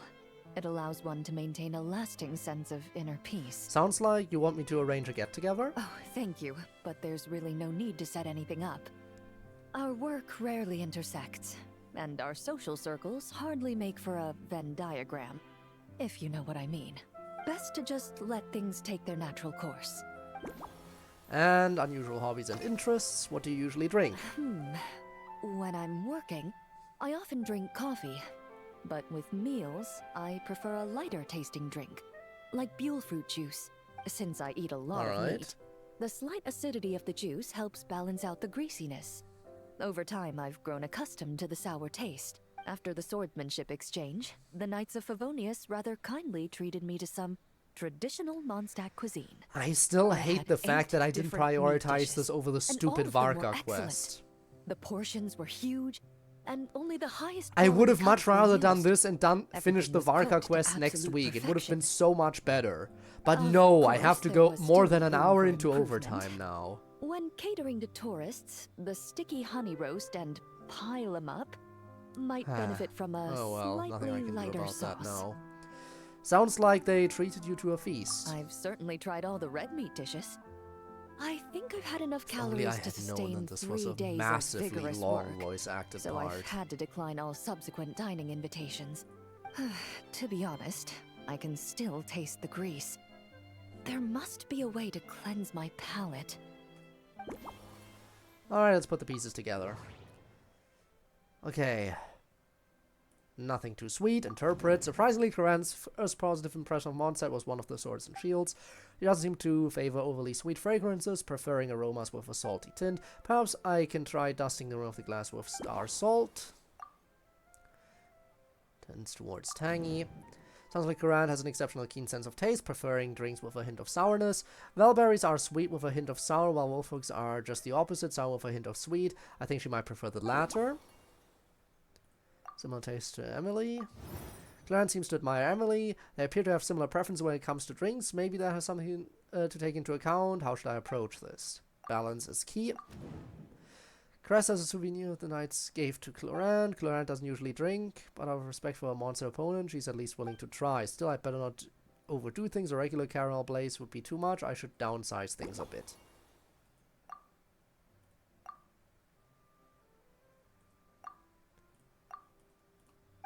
No. Really?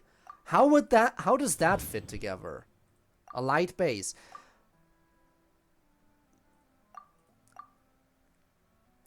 I shouldn't question it. Fine.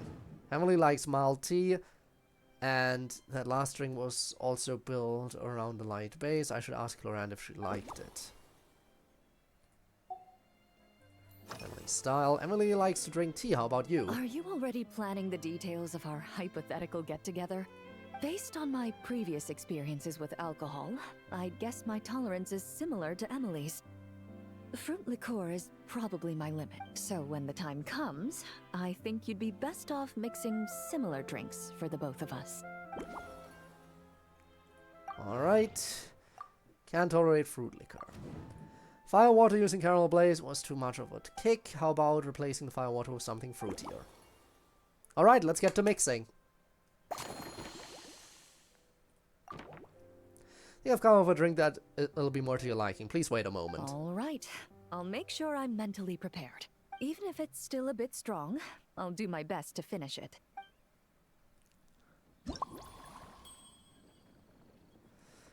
Okay, let's hurry this along. So we need fruit wine, caramel, and wolf hooks.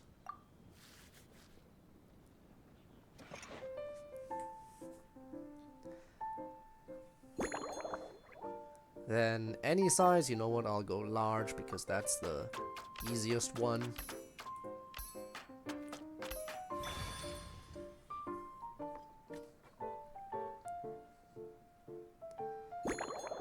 Alright, shake properly.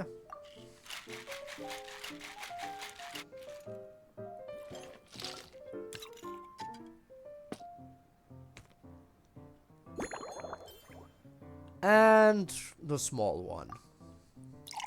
So she can actually finish. And some salt.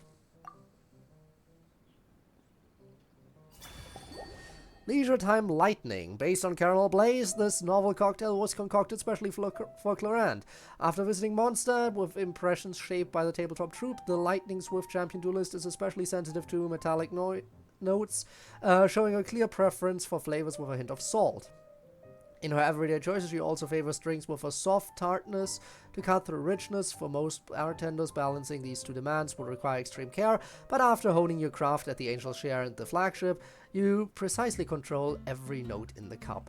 To help Clorand get into the relaxed mood on her tour of Mondstadt, you wonder if calling this Leisure Time Lightning might be a good choice.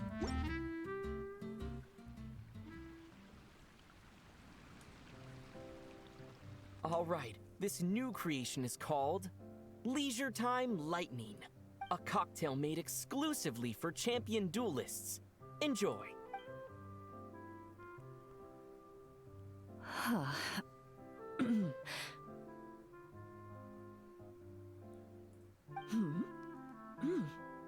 Have you added fruit wine? It tastes wonderful. This is ideal for me. There's a subtle saltiness that combines well with the tartness of the fruit and the sweetness of the caramel. Each sip balances delicately on the edge of perfection. The color of the wine also fits well with the name, and the lightning imagery contrasts with the fiery nature of the caramel glaze. But where Ideally, does he's the on Limbus leisure Company. time Everything part is a come in? Limbus Company reference for you, huh? Taking it easy is what traveling's all about. I see.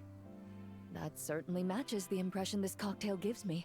Its unique aroma and taste will hold a special place in my memories of Mondstadt. I'm glad you like Do it. you think, if the chance were to present itself, you'd be interested in mixing drinks somewhere else? A cafe, for instance, or the Hotel de Boer. Huh? Why do you ask? Mostly for Navia and Miss Farina's sake. Oh, I would Though gladly mix obviously, drinks I'd for be Farina more as than well. happy to try more of your masterpieces myself. But now that they've been brought up, I doubt Farina will show up, which is a shame. Of course, I'd love to let everyone have a taste. And she finished it. I understand. I won't try to strong-arm you. In any case, I truly appreciate your hospitality. And again, she's been revealing stuff that I would whether have, I'm facing the would have had no idea captain of the about. reconnaissance company, or discussing strategy with the Knights of Favonius, I'll be in my best condition. Okay, 2 more drinks. We'll definitely go over an hour into overtime. I did not expect this to take so long. This is a random side quest.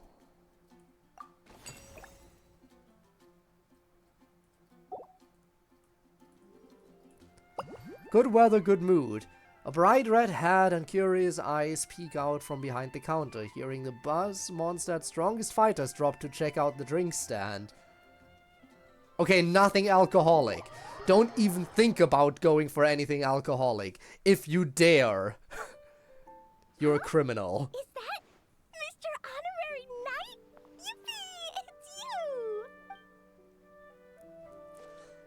Hey, it's Klee! Auntie Eula told Klee that Miss Hertha had found someone amazing to help out. Seeing you here, Mr. Honorary Knight, Klee knows this must be the best drink stand in all of Teyvat. So kind of you to say, Klee. That's the ultimate goal. You mean this stand isn't already the best? Well, out of all the drink stands Klee's ever visited, Mr. Honorary Knight's is easily the best. And no matter what drinks Mr. Honorary Knight makes, Klee will definitely think they're yummy. Even if it's hard liquor? This time, Klee, I need you to be a little tougher on me. Oh, you want me to be mean? But Klee could never be mean to you. Let me think. I know! I'll pretend to be Albedo! Whenever Albedo reviews Timaeus' work, his face goes super serious. And Klee can hear every word he says. Brilliant, then you can be my teacher. Get ready for Klee's super amazing order! These past few days, I've been having such a blast with Mom all day long! It's been so much fun!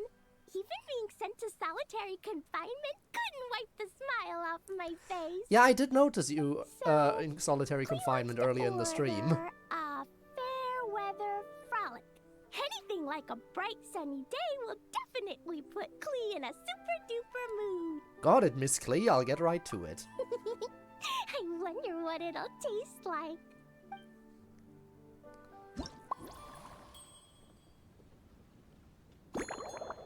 Alright, so tea, caramel, wolfen.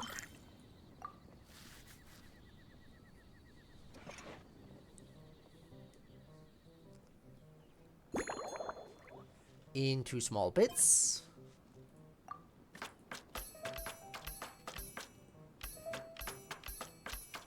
There we go.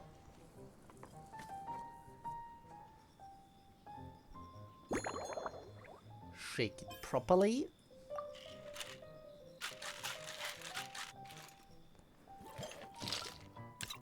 I do wonder who the last person is gonna be. You think it's gonna be Varka? My guess is it could be either Varka or Jean for the last one, I think.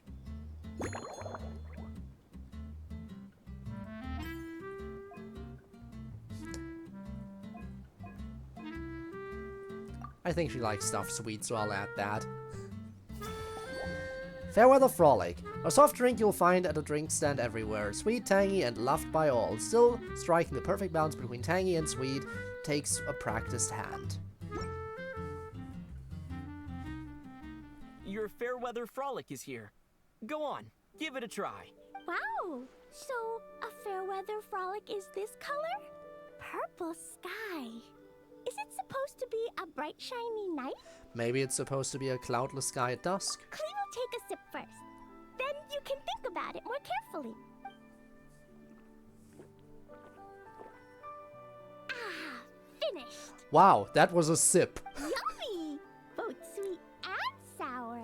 If Klee drank this while eating grilled fish... Yes, this is, hey, can I have a sip of your drink? Proceeds to chuck the entire thing. Or even in one go. But one drink isn't enough. Just a small Klee sip. wants to try a drink that tastes like cake. Roger that. How about a cake in a cup? Klee doesn't know what drink to choose. Why don't we decide together, Mr. Honorary Knight? Okay. Scheduling 3 daily meals. Speaking of food, I hope you're getting your 3 square meals a day. 3 square meals? Klee often eats 5 meals a day. Sometimes even 7. Seriously? Adventuring takes a lot of energy. And if I eat too much at once, I can't run so well. So, it's better to eat lots of smaller meals. Albedo used to prepare all Klee's meals, and my lunchbox was always arranged so neatly, just like a pretty painting. That sounds like Albedo, alright. When Albedo's busy at Dragonspine, Klee goes to eat with the other Knights of Favonius.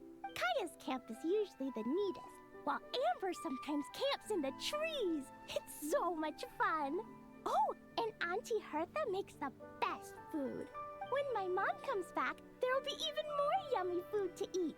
There's this one dish where she takes loads of different fish and makes them into little pudding cubes. It's called rainbow fish jelly. Great food from a great adventurer. Her Chococo Crunchy Slices are fantastic too. It's her newest creation made with chocolate and cookies. They're a little bitter, but they're crunchy. They smell scrumptious, and they have a really sweet aftertaste. Whenever I eat them, I feel so full of energy. Alright. Next time, Klee will have to bring some for you to try. She likes the chocolate. Yep. Still planning to eat later? Do you plan to eat anything else today? Yeah, when Klee gets back home, I'm gonna eat some salted nuts while reading my book. Okay, Klee salt. used to eat cake after dinner. Got it. But Master Jean said it's too sugary, and it's not good to eat sugary things before bed. Apparently, it makes you chubby and gives you toothaches. So, Mom got some advice from Auntie Barbie, and now she gives me nuts instead. She says they help my brain remember things better. Nuts don't have much flavor. It's like chewing on grass, but they're okay if you add a little salt. Sounds like a great solution. Nutritious and healthy. Alright, candy on the table. That candy you've brought with you looks very special. Mom taught me how to make it using the alchemy bench. A dash of sugar, then a lot more sugar. Then Okay, some so flowers sugar, from sugar, and Mom's sugar. Fontaine, star honey from Auntie Barbie, and finally, some magical jam from Auntie Tavia. Put everything together on the alchemy table, wish for the shape you want, then recite Mom's incantation, and... That's a very special way of making candy, I guess. That's quite the process. Klee can give you some Dodoko candy too if you want. And if you really like them, I can even teach you my mom's incantation. That way, you could make your own candy whenever you want. Thanks for sharing your amazing recipe, Klee. If you get stuck, remember to come ask Klee. When it comes to magical candy, I'm an expert. And next course of action, do you have any other plans for today? Yeah, Mom gave me an amazing book recently. She said I have to read one chapter every night, learn something useful, and then go to bed early. That book taught Klee how to make something called propellant. Now Jumping Dumpty can go Oh god. and bounce even higher. Is that really something you should be learning? It's not hard at all. In fact, Soon she'll it's make a lot intercontinental like ballistic making bombs. missiles. You just have to be careful when trimming it down. It's like sharpening a pencil that could suddenly go boom. Bedtime's an important part of Klee's schedule, too. Mom sits by my side and tells me all kinds of wonderful stories. She has a lamp made of gemstones, and when she turns it on, it goes kapling and lights up the ceiling. Does the ceiling show scenes from the stories? Yeah. When something happens in the story, the lights on the ceiling make pretty pictures. Sometimes Mom falls asleep before the story ends, so Klee has to tuck her in instead. Ah. As soon as Klee learns how to The use cutest the lamp, mother-daughter I can dynamic come in tell you fiction. stories, Mr. Honorary Knight. That sounds great. Klee has memorized so many wonderful stories, enough to make everyone happy every day. Alright, let's start piecing stuff together. Sweet candy, interpret. Klee brought some candy that Alice taught her how to make. They are made with care and look appetizing. I'm sure they must taste good too. From the looks of it, Klee seems to be partial to very sweet candy. What if I topped her drink with candy? It would make the perfect garnish, adding both flavor and flair. Likes chocolate. Klee mentioned her daily meal times. It seems she really likes Alice's peculiar cooking. She told me about Chococo Crunchy Slices. I have some cocoa here, maybe made from cacahuatl, just like chocolate. How about I turn the cocoa into flakes and then swap them for the wolf hooks? Shouldn't have too much sugar. Klee can't have too much sugar before bed, so she has to eat nuts instead of her favorite desserts. Last drink contained caramel, which is way too sweet, so I'll have to take it out. But then the drink feels incomplete. Shouldn't stay up late.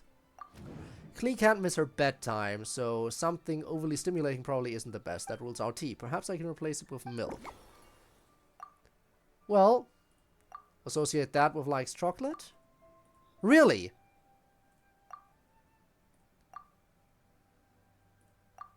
I guess sweet candy then. It could be either one of the two, honestly.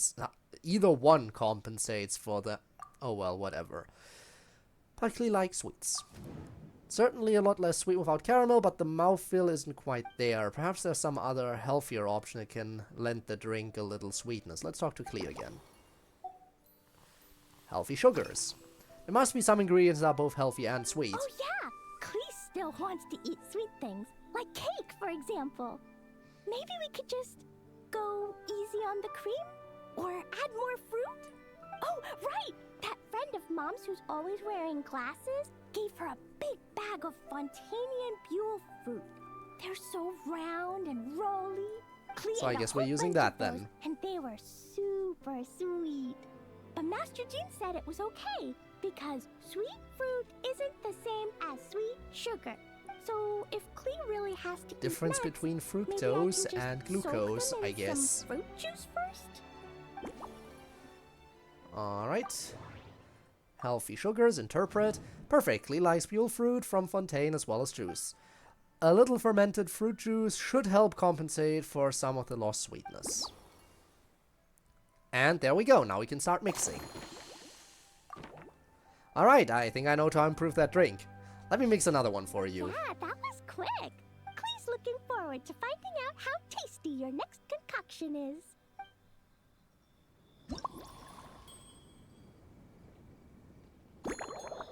So, milk, fermented juice, and cocoa.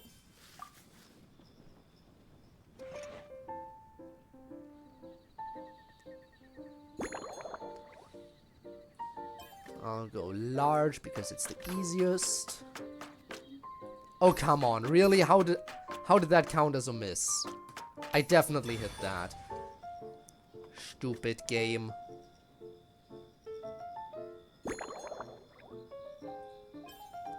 I'll shake hard to let out my anger.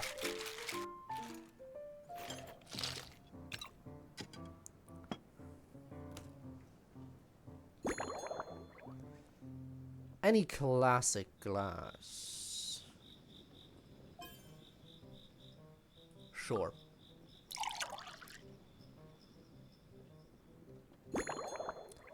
And Totoko candy.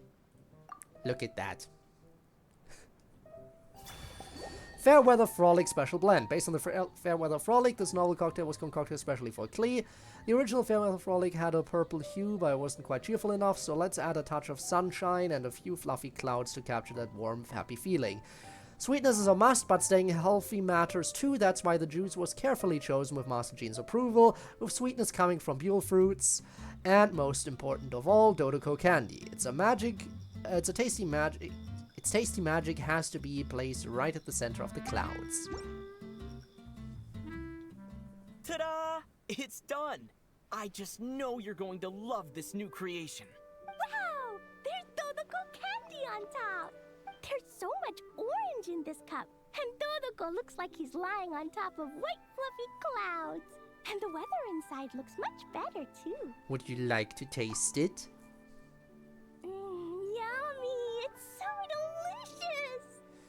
Did she chuck the entire thing in one go again? No, okay, she didn't this time. Slowly. I can't just gulp it down, or I'll miss all the yummy flavor. Mr. Honorary Knight, this is amazing! It's like you mixed sunshine with juice! Klee was so tired from playing, but now I feel refreshed. And warm. And peaceful. Oh. You're the best, Mr. Honorary Knight. How about you choose a name for this drink, Klee? Really? Let me think. When the weather's nice and Dodoko's happy, Dodoko will want to sing, right? And when Dodoko sings, Klee wants to sing too.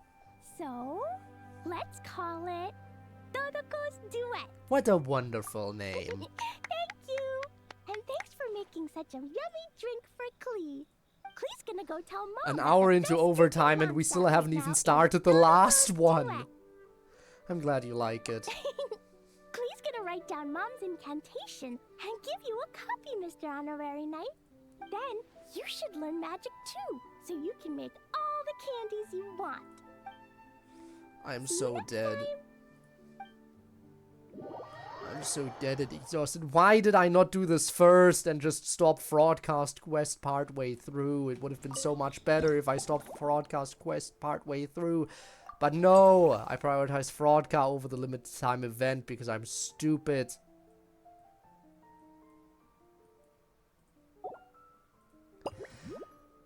Ah, so there comes the fraud again. The Grandmaster's Composite Challenge. Heavy footsteps echo from afar. Even before the broad-shouldered figure comes into view, you steal yourself behind the counter. The most seasoned drinker in Mondstadt has arrived to put your mixology skills to the test. Of course it's him. I thought for a second it could have been Jean, but yeah, it was always going to be one of the two. even roped our honorary knight into helping with this little venture. Now that I'm finally free to relax, it's time to start doing just that. I'm here as a willing employee this time. Can't wait to see your skills in action. Give me something that goes well with casual conversation, but still packs a punch. Is this some sort of test? Of course they don't clash. A drink that packs a punch means you have to drink it slowly. And if you want to chat, then it has to go down smooth. So, something with a sweet aftertaste.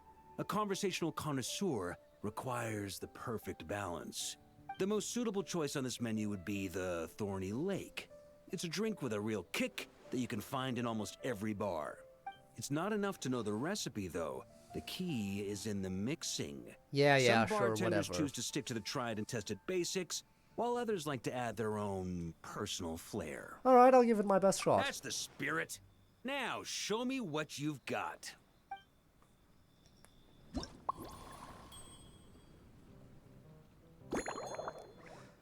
Okay, fire water, fizzy water, and cocoa.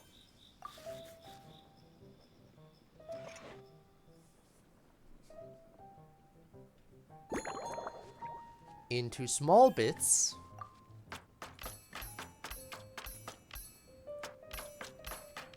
There we go.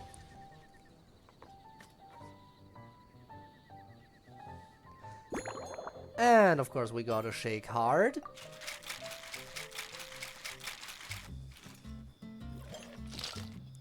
Give the alcoholic what he wants. And in the master goblet.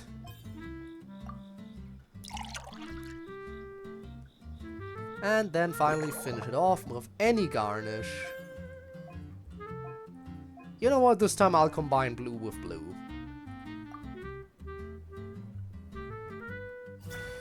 Thorny Lake, a classic drink that traces its origin to Fontaine's fissures. Built on a base of firewater with cocoa, adding a hint of sweetness, its sparkling fizz pricks the palate with countless tiny spikes, delivering a lingering tingle. After rising to popularity in Fontaine, it quickly swept across Tevat, becoming one of the enduring classics among specialty drinks. Grandmaster, I hereby present you with this Thorny Lake for your enjoyment and assessment. Well, the color and aroma are certainly on point. But as for the balance of flavors, I'll just have to taste it and find out. And one gulp, Not of course. bad. You haven't overdone or skipped on any single ingredient. Though, unfortunately, it's a little too, polite for my tastes. Is this some sort of riddle? Perhaps I should have said modest. You followed the formula to a T, but if anything, you've played it a little too safe. Were you worried that deviating just a little might disappoint me? That's exactly what happened. Hey, we fought side by side and dealt with things that even gods were loath to meddle with. Ours is a friendship forged in the margins between life and death. That said, if you ask me, you can ditch the nerves and work your mixologist magic. I'm looking for something that shocks the senses. Alright, I'll get the creative juices Mull it flowing. over. There's no rush. We can chat while you think. Who knows? You might just find some inspiration to mix in with your magic. Garden atmosphere. Drinking in a garden feels different from a tavern, right? Given the environment, why not try something with a floral twist? Ha! I like your style. Speaking of this garden, it brings back memories of something that happened many years ago, when I was young.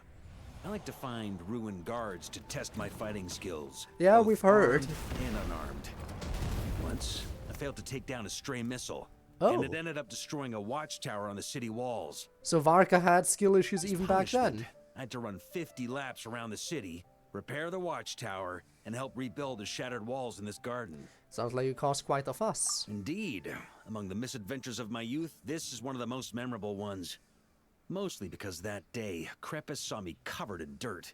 He took 2 bottles of 100-year-old wine and sent D-Luke, who looked even younger than Mika does today, to work out a clever way to get rid of Faru, who was guarding me. It was so hot that day, I could swear I was about to pass out. On a whim, I picked some mint leaves, put them in one of the wine bottles, and the result turned out to be surprisingly tasty. After Krepus tried it too, he was full of praise. He even wrote up an official recipe for my spontaneous creation. His customers loved it. Okay, so we gotta use passed, mint. And Krepus kept Understood. writing letters about giving me a share of the profits, as though I could possibly accept. That must have been so long ago. Yes. Good old Krepus. Faru retired years ago, but he still gives me a stern stare every time we meet. He's a stubborn one. D-Luke, who replaced him, and then Kaya, who took over later, both performed impeccably. Changing times will always belong to the youth. He should have admitted defeat long ago. When I get the chance, I'll have Kaya show him the amazing progress the cavalry company has made. Alright. Flaws of the current drink. Besides being too polite, are there any other issues with my thorny lake? Well, let me think. I guess you could say it lacks impact. It lacks the Even when Genshin following the impact, same I recipe, see. The techniques used to mix different ingredients can affect the taste. Sometimes, deliberately creating layers between spirits can bring out the different waves as each one hits the taste buds in sequence. Okay, so don't shake in this it regard hard. Too, you've taken quite a tentative approach. Why not be a little bolder? I think I understand. You catch on quickly. No need to explain further. Events are often held here. Anyway, on the subject of this garden, it's become a popular venue for hosting events. It's a treasured place that the Knights of Favonius have maintained for years. So it makes sense that it's become the go-to location for organizing such things. I heard that while the expedition was underway, you were a great help in giving those left behind the opportunity to put their energy to good use. Yeah, I was there for a few Sometimes events, like the I look through Windbloom the photos I've festivals been and given stuff. from those events. Though unfortunately, there aren't enough to include everybody. My conclusion is that Mondstadt needs to do more to popularize the camera. Alright, glass on the table. This massive tankard. Pretty awesome, huh? It's like a hammerhead that you can fill with wine when you're not using it to pound in nails. It was a gift. Hoffman came up with the idea, Charles supplied the design, Wagner helped cast it. And about 10 or so knights chipped in to pay for the materials. They've been waiting to have Imagine a if I drink used with that me. instead of a And glass. this is my crucial weapon to aid me in a fair duel with them all. Fair? I'm the Grand Master, after all. I've been drinking a lot longer than them. I've practiced more assiduously, and I have a bit more, meat to absorb the blows. So it's only fair to my subordinates that I drink a teensy bit more per round. Wouldn't you agree? That's a little more than just a teensy. Of course, some of them have been training as long as I have, and those ones won't be getting any special treatment. Take Hazelnut 3 and Hazelnut 5, for example. Both were skilled warriors who helped me deal with Eric back in the day. Nowadays, I have them helping Jean with miscellaneous duties. At today's after-work cooldown, they insisted on trying to keep pace. In the end, they lost our game of darts and ended up passed out on the floor. I've already told Jean that I won't be approving their leave request for tomorrow, no matter what. Alright. Let's start piecing stuff together. Tastes a bit too... To be honest, as someone who doesn't drink much, I'm still a little confused.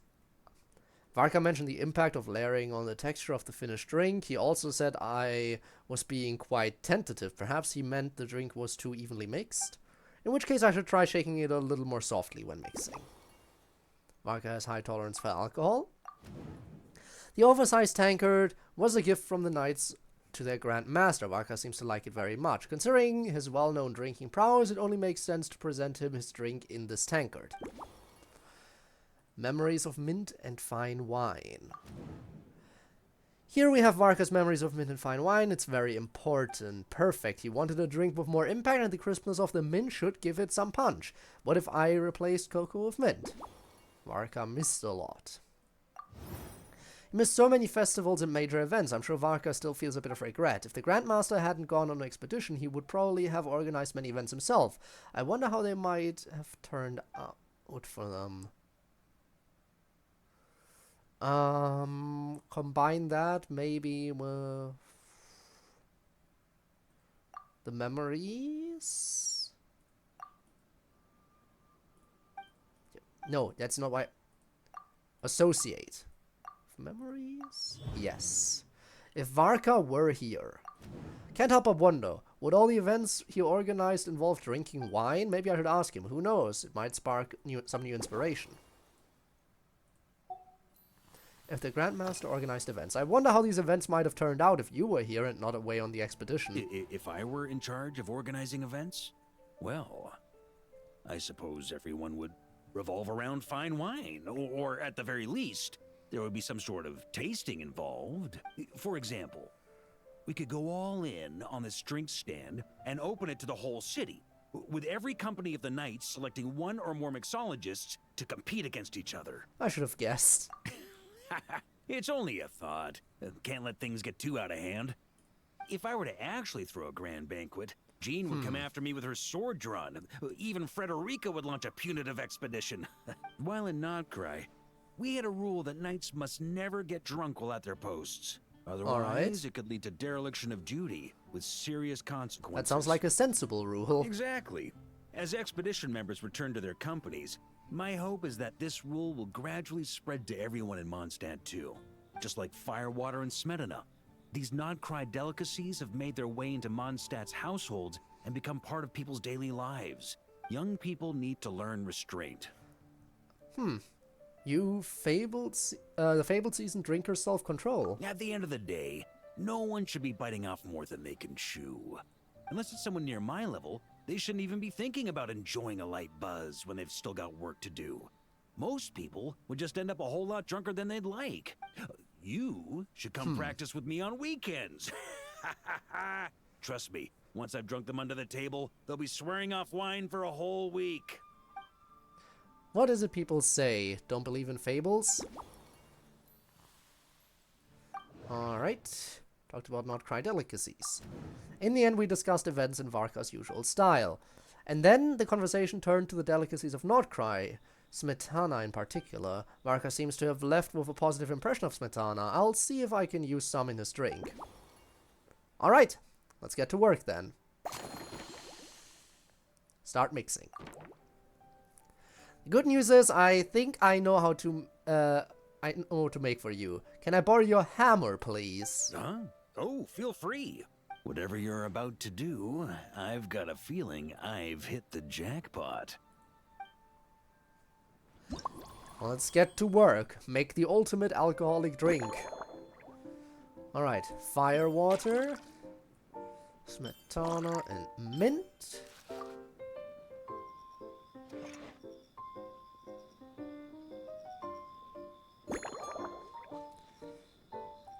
I'll be going for the large pieces this time. Large with a soft shake. Have it be more spread out, don't mix it too much.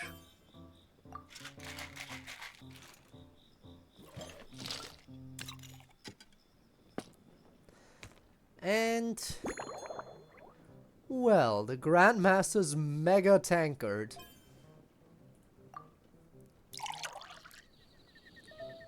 The sad thing is now we can't really see the drink too much.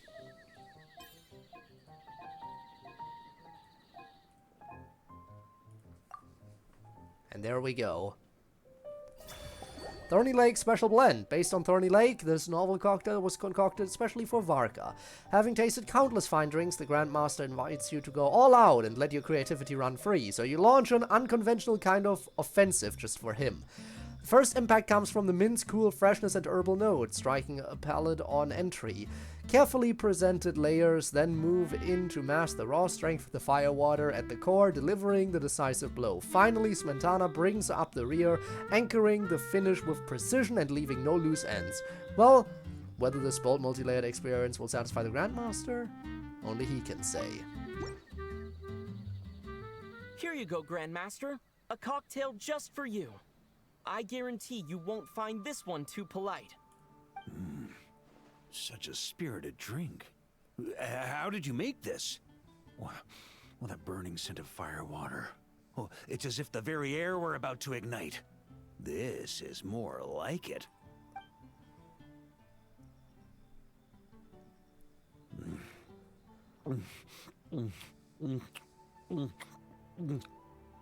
Oh, perfection. It's clear that once you let go of your inhibitions, your talents really shine through. That first hint of mint is like a cooling feint that masks the firewater underneath. By the time the sweetness dissipates, I wouldn't have expected a side quest.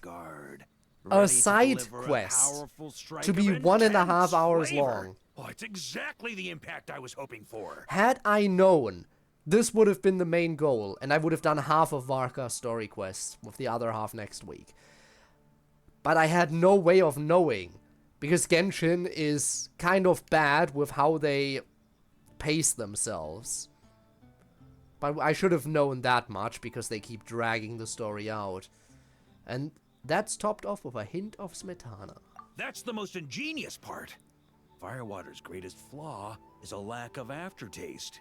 But the Smetana perfectly maintains the flavor at the peak of its intensity. All this praise is making my cheeks red. It's hard to imagine something this good was created by a mixologist who doesn't even drink firewater. I think it has the potential to become a firm favorite in Mondstadt and Nod-Krai. How about calling this drink Iron Wolf? Iron Wolf. Oh, perfect. It's elegant, yet wild. Only you could come up with such a fitting name. Oh, I have an idea. Why don't we name our Knights of Favonius' drink stand after you? Let's call it the Honorary Knights Cocktail Shack. No time to waste. I'll go have a word with Glenfidia right away. How wild? As wild as the hunt?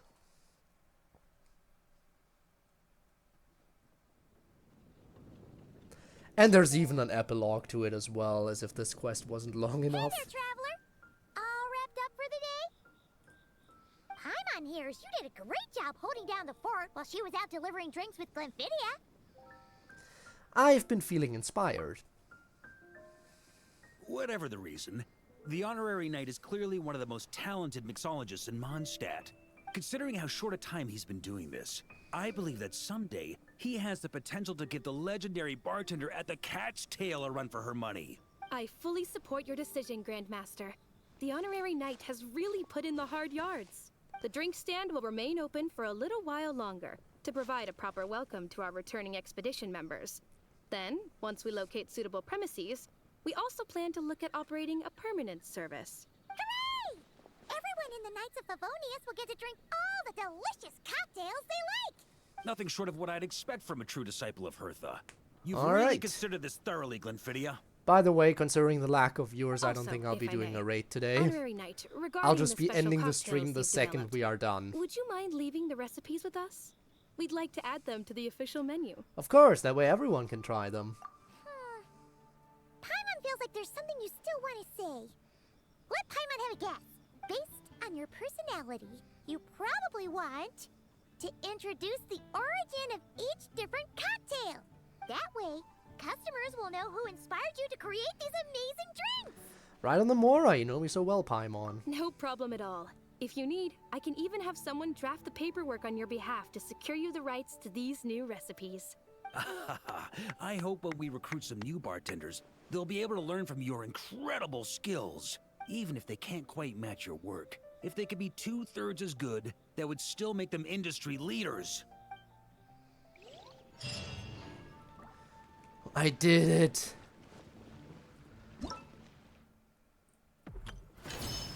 Give me my rewards. And you also give me my rewards.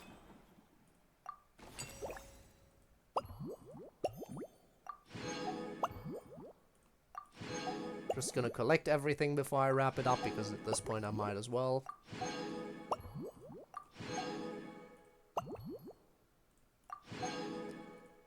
Also, I didn't really scroll through this yet. There. Anyway, that's that, and now I can get the final rewards from here. And I'm done with the event. Okay. Now, as I said, I'm not gonna be actually, never mind. People showed up here. Why did people show up right at the end?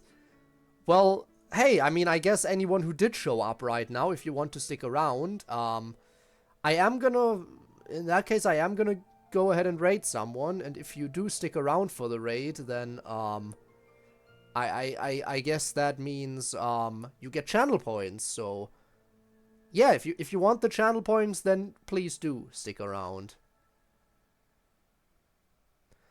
And I guess we'll be raiding Tormuse, just so I won't spend too much time looking. And now people leave! Now that I've decided I am gonna raid someone, now people leave. Are you kidding me? I hate this game sometimes. It drags on forever. It just keeps dragging on forever and ever and ever and ever. It's really getting tedious at this point. And let's face it, most of the people here don't care about watching this game, which is totally understandable and fair.